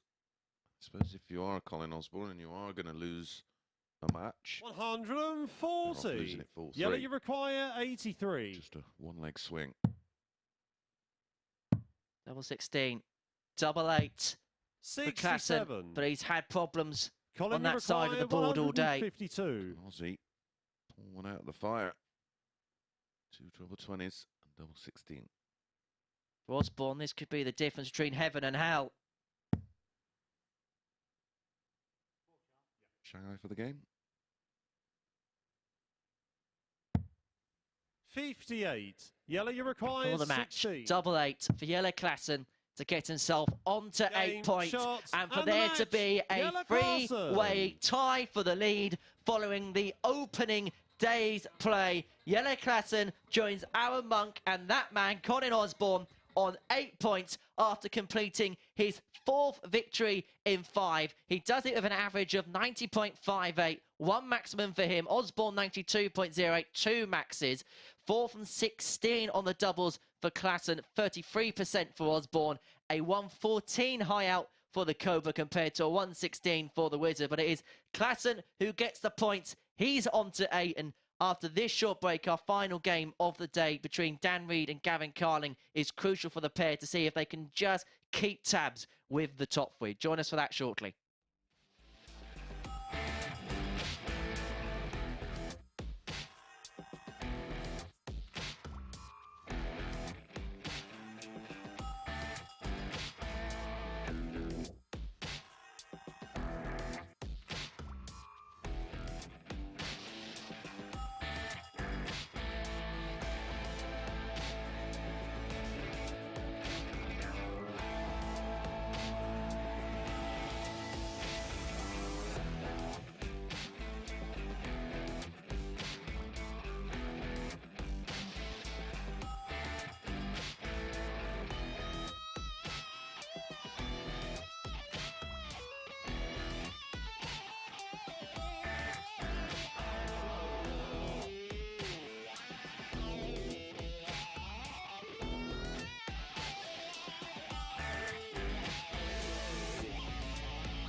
Welcome back to the MODUS Super Series, where Jelle Klaasen has just rounded off his day with a 4-3 victory over this man. We're not going to talk about that one too much because I'm sure you don't want to, but on the whole, 4 wins from 5. You must be pretty impressed with how you've played today.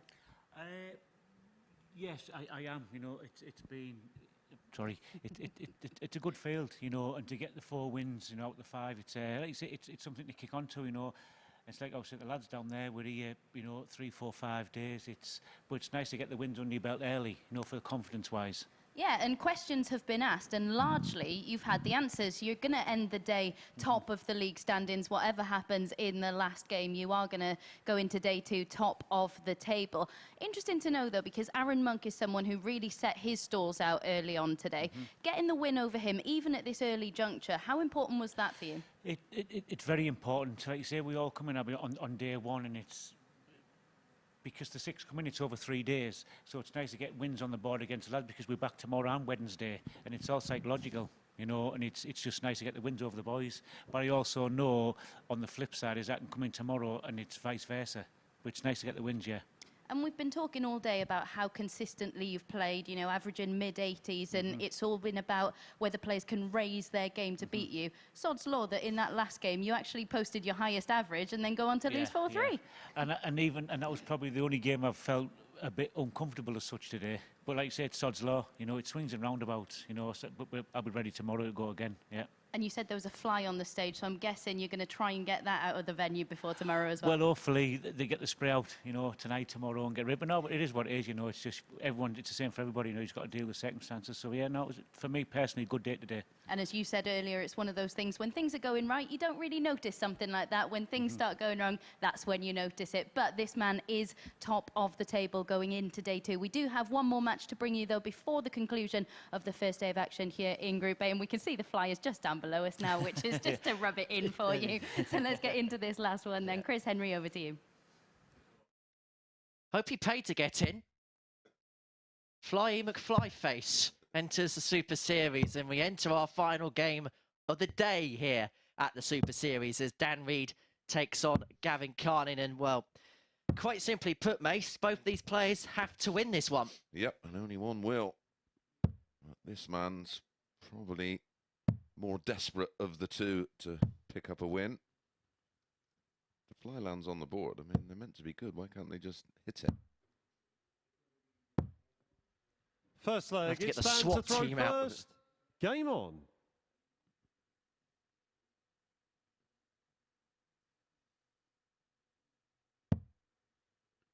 They went 8 to 11, Dan Reed. 97. 4 to 5. No, even money, actually. For Gavin 42. Carlin. Probably just agree with that. Just edge slightly towards this man. Even though he's yet to pick up a win, you expect the tide to change at some point.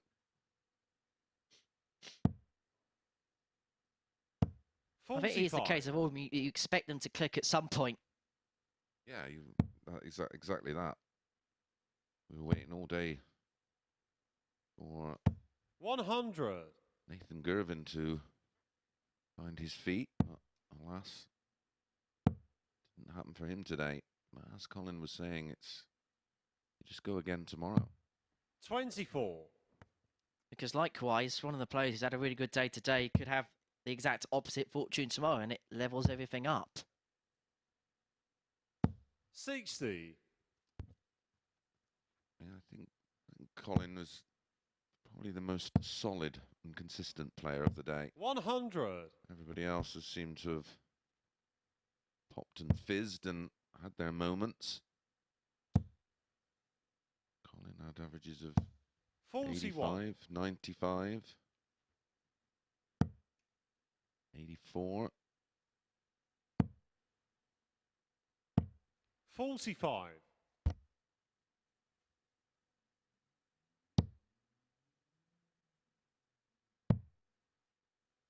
These two have met before. 96. Q School this year, and it was Gavin Carlin who averaged 94 at 3 180s, 2151. 123. Dan, you require 100.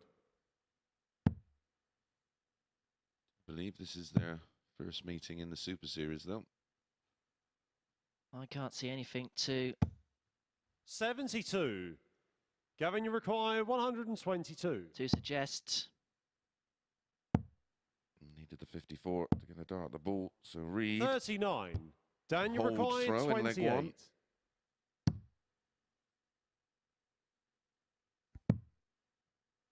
That friend or foul. 14. You heard the Gavin, you two require clicks 83. of the two darts touching the wire, 16 and ball. Double 9. 74. Dan, you require 14.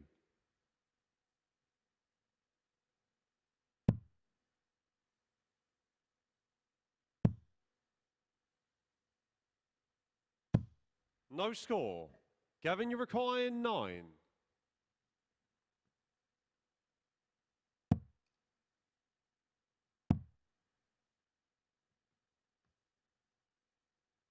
Double 2. 7. Dan, you require 14. Game shot on the first leg. Dan Reed. Less said about that one, the better. And I suppose this is Second part leg, of the it's issue, Gavin to isn't it? throw Because first. Game they on. both struggled today. They're probably feeling flat after what they've seen before. And sometimes these last games can 30. be difficult to get yourself up when you've constantly been on the wrong end of the scoreline. And it is inflating yourself when you're completely deflated. Yeah, absolutely. 55. Had a tour card for a good few years, did Gavin Carlin. Had an appearance on TV where he averaged 93. 96.49, his highest average on tour, 108.11.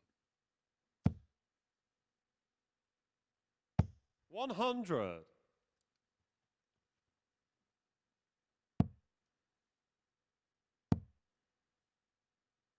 100.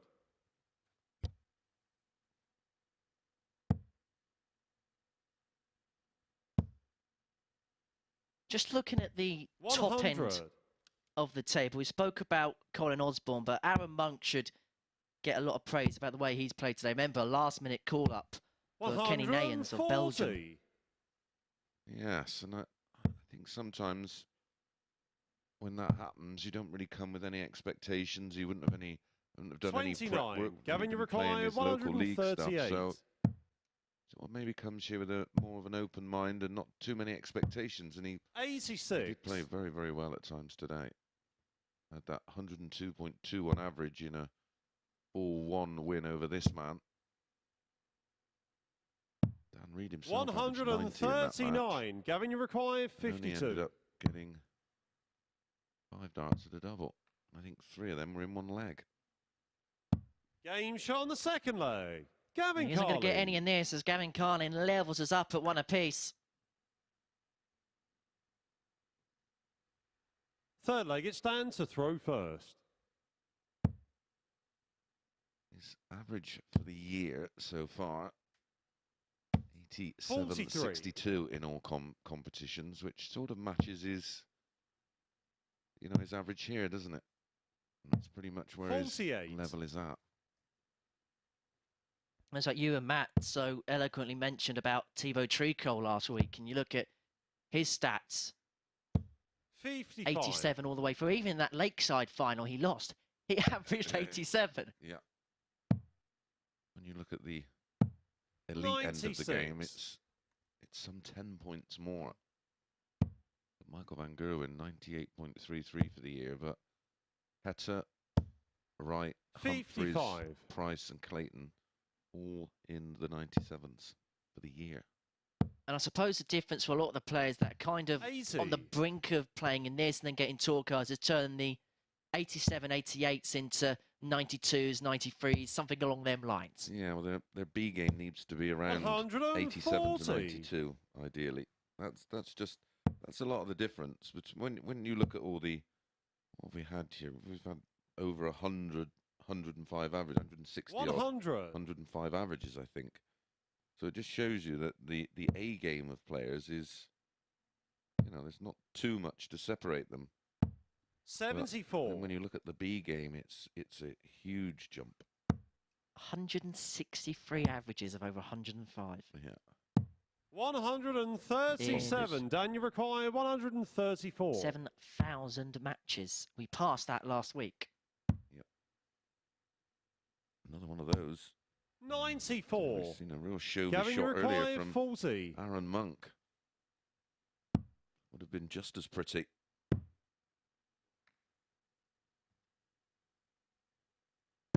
Game shot on the third leg. Gavin Carlin. And Carlin's just the one who's been able to take advantage of the opportunities in this one. Gets Gavin to throw first. Game on. No, we can't hide away from the fact that this isn't the game with the greatest quality, and I don't mean that in a detrimental, disrespectful way, but both players know that they can play to much better levels. 47. But just having a look at some of these stats, it's Corinne's favourite segment of the show.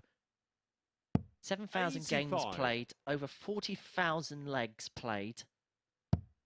We've had over 37 million total points scored and 1.2 million darts thrown. 140. I bet you've watched pretty much every one of them.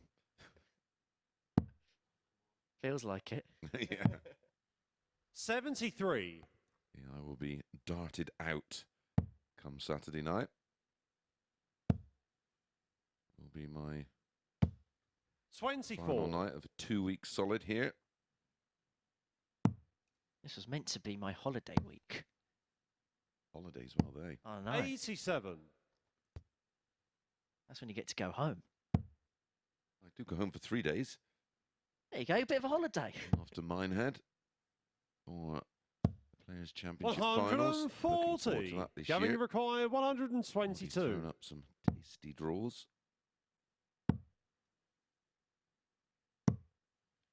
89. Incidentally, there is a conceivable scenario where Josh Rock may have to play the second semi-final of the Players' Championship Finals, the World Youth Final, and then the final of the Players' Championship. 60. Gavin, you require 33. In between the semi-final and the final this year, Nathan Girvan will be playing Josh Rock in the World Youth Finals. 17. One of them's Dan, you require 90. Taking away £10,000 and the trophy.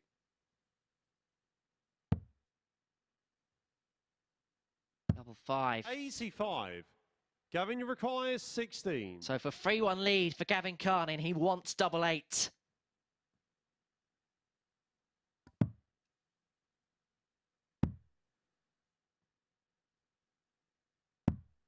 Game shot on the fourth leg. The top corner. Gavin Carlin. He takes a 3-1 lead. It's been a disastrous day for Dan Reid. Fifth leg, it's Dan to throw first. And completely unexpected as well, it has to be said. Well, I rate him highly. I think he's a very, very good player. He's produced some outstanding darts here at the Super Series, including that massive average of just over 117. 100. Should we get Scott Mitchell on the phone just to describe how good Dan is?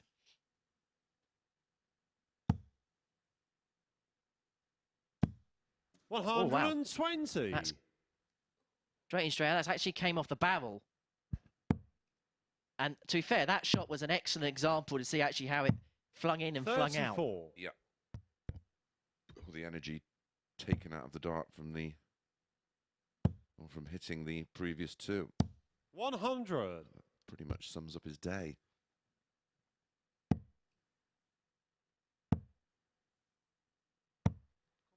$45.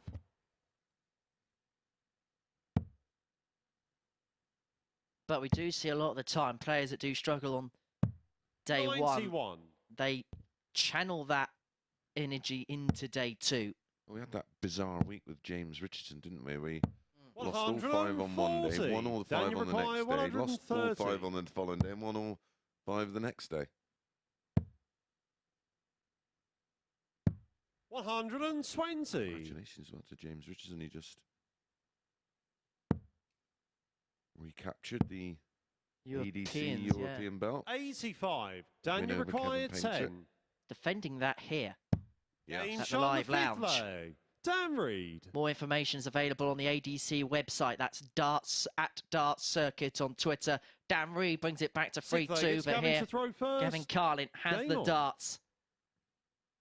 Yeah, also head over to that for the qualifying tournaments to get your place here at 100.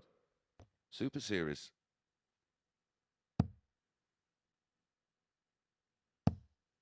Go and have a go if you think you're good enough. 100. Have a go anyway. Yeah, just have a bit of fun. Enjoy it. I know the idea is they're going to do a series of qualifiers, aren't they, over a number of 55. weeks, and they're Yeah, going to play different- down to a final in each region. The winner of each region gets a spot here. Yeah. 140.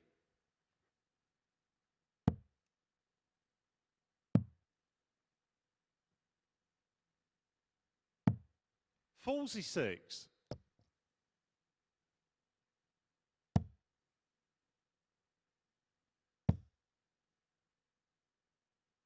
140. Start to see signs from Dan Reed.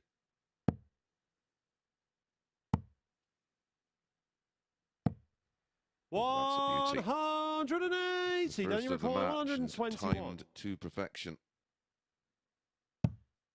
Ball.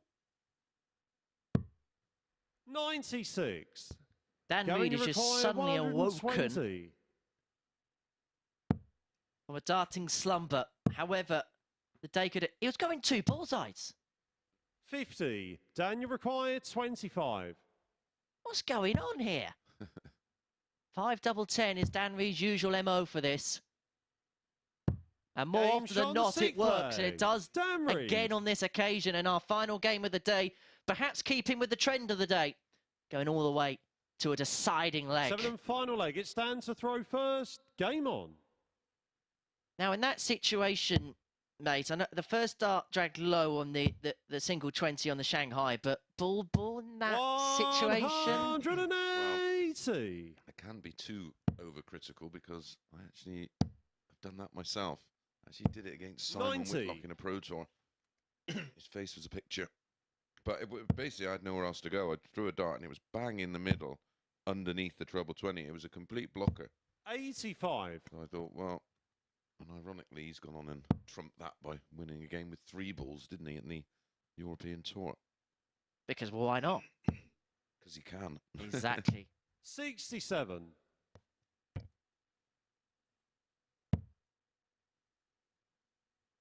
Well, I'm going to Hotford up to the balcony to join Abby. 95. Been a pleasure.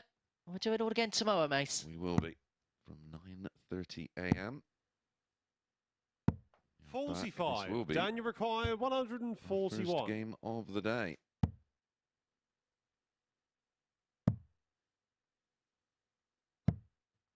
$93. I think he should have started up there on 100. Daniel required 299. 48. Or maybe that's an indication that he doesn't think he will return. 8.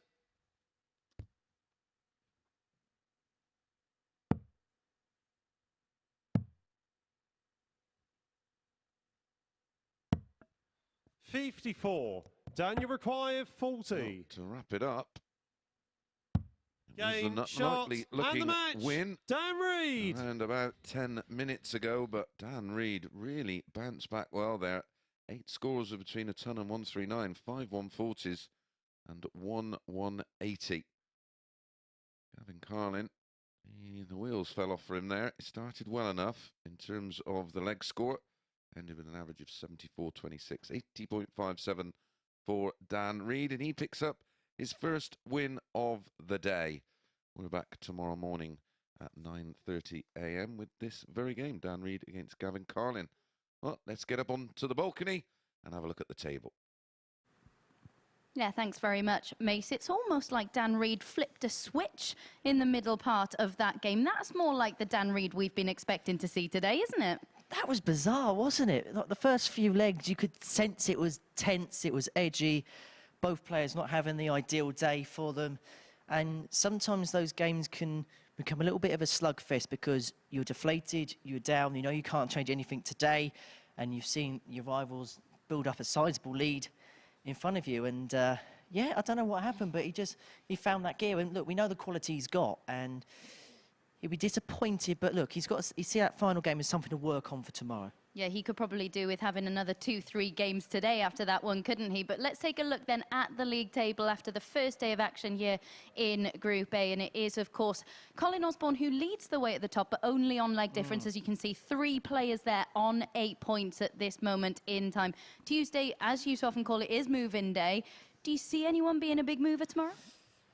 Possibly Nathan Girvan. You know what he can do. At any moment, he can just flick that switch and find another level. But you look at the 3 at the top, even after day 1, 10 games to go, a 6-point gap from 3rd to 4th. That's 3 games you've got to turn around before you even start doing your own business. So I think that top 3 now is going to be one from them 3. I think the bottom 3 possibly are playing for spots in Group B. The only way someone in that bottom part will go on and win the group, they need a 5 win out of 5 day tomorrow. Simple as that.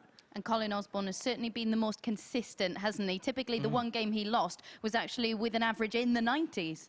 Exactly, and we said on the balcony earlier, you know what you're going to get from Colin Osborne. You're going to get an average in around the mid to late 80s. You're going to not see many missed starts at double. He's usually around 33%, and that was pretty much what he did today, by and large, apart from that last game where, ironically, he played his best darts. But, hey, that's the way it goes, I suppose. Yes, indeed it is. Right then, we are in for an intriguing second day of action here in Group A. We get underway from 9:30 tomorrow morning. Come and join us on Sporty Stuff TV. The MODUS Super Series, brought to you in association with Bet365, Betfair, Betfred, Coral, Ladbrokes, Paddy Power, Unibet and William Hill.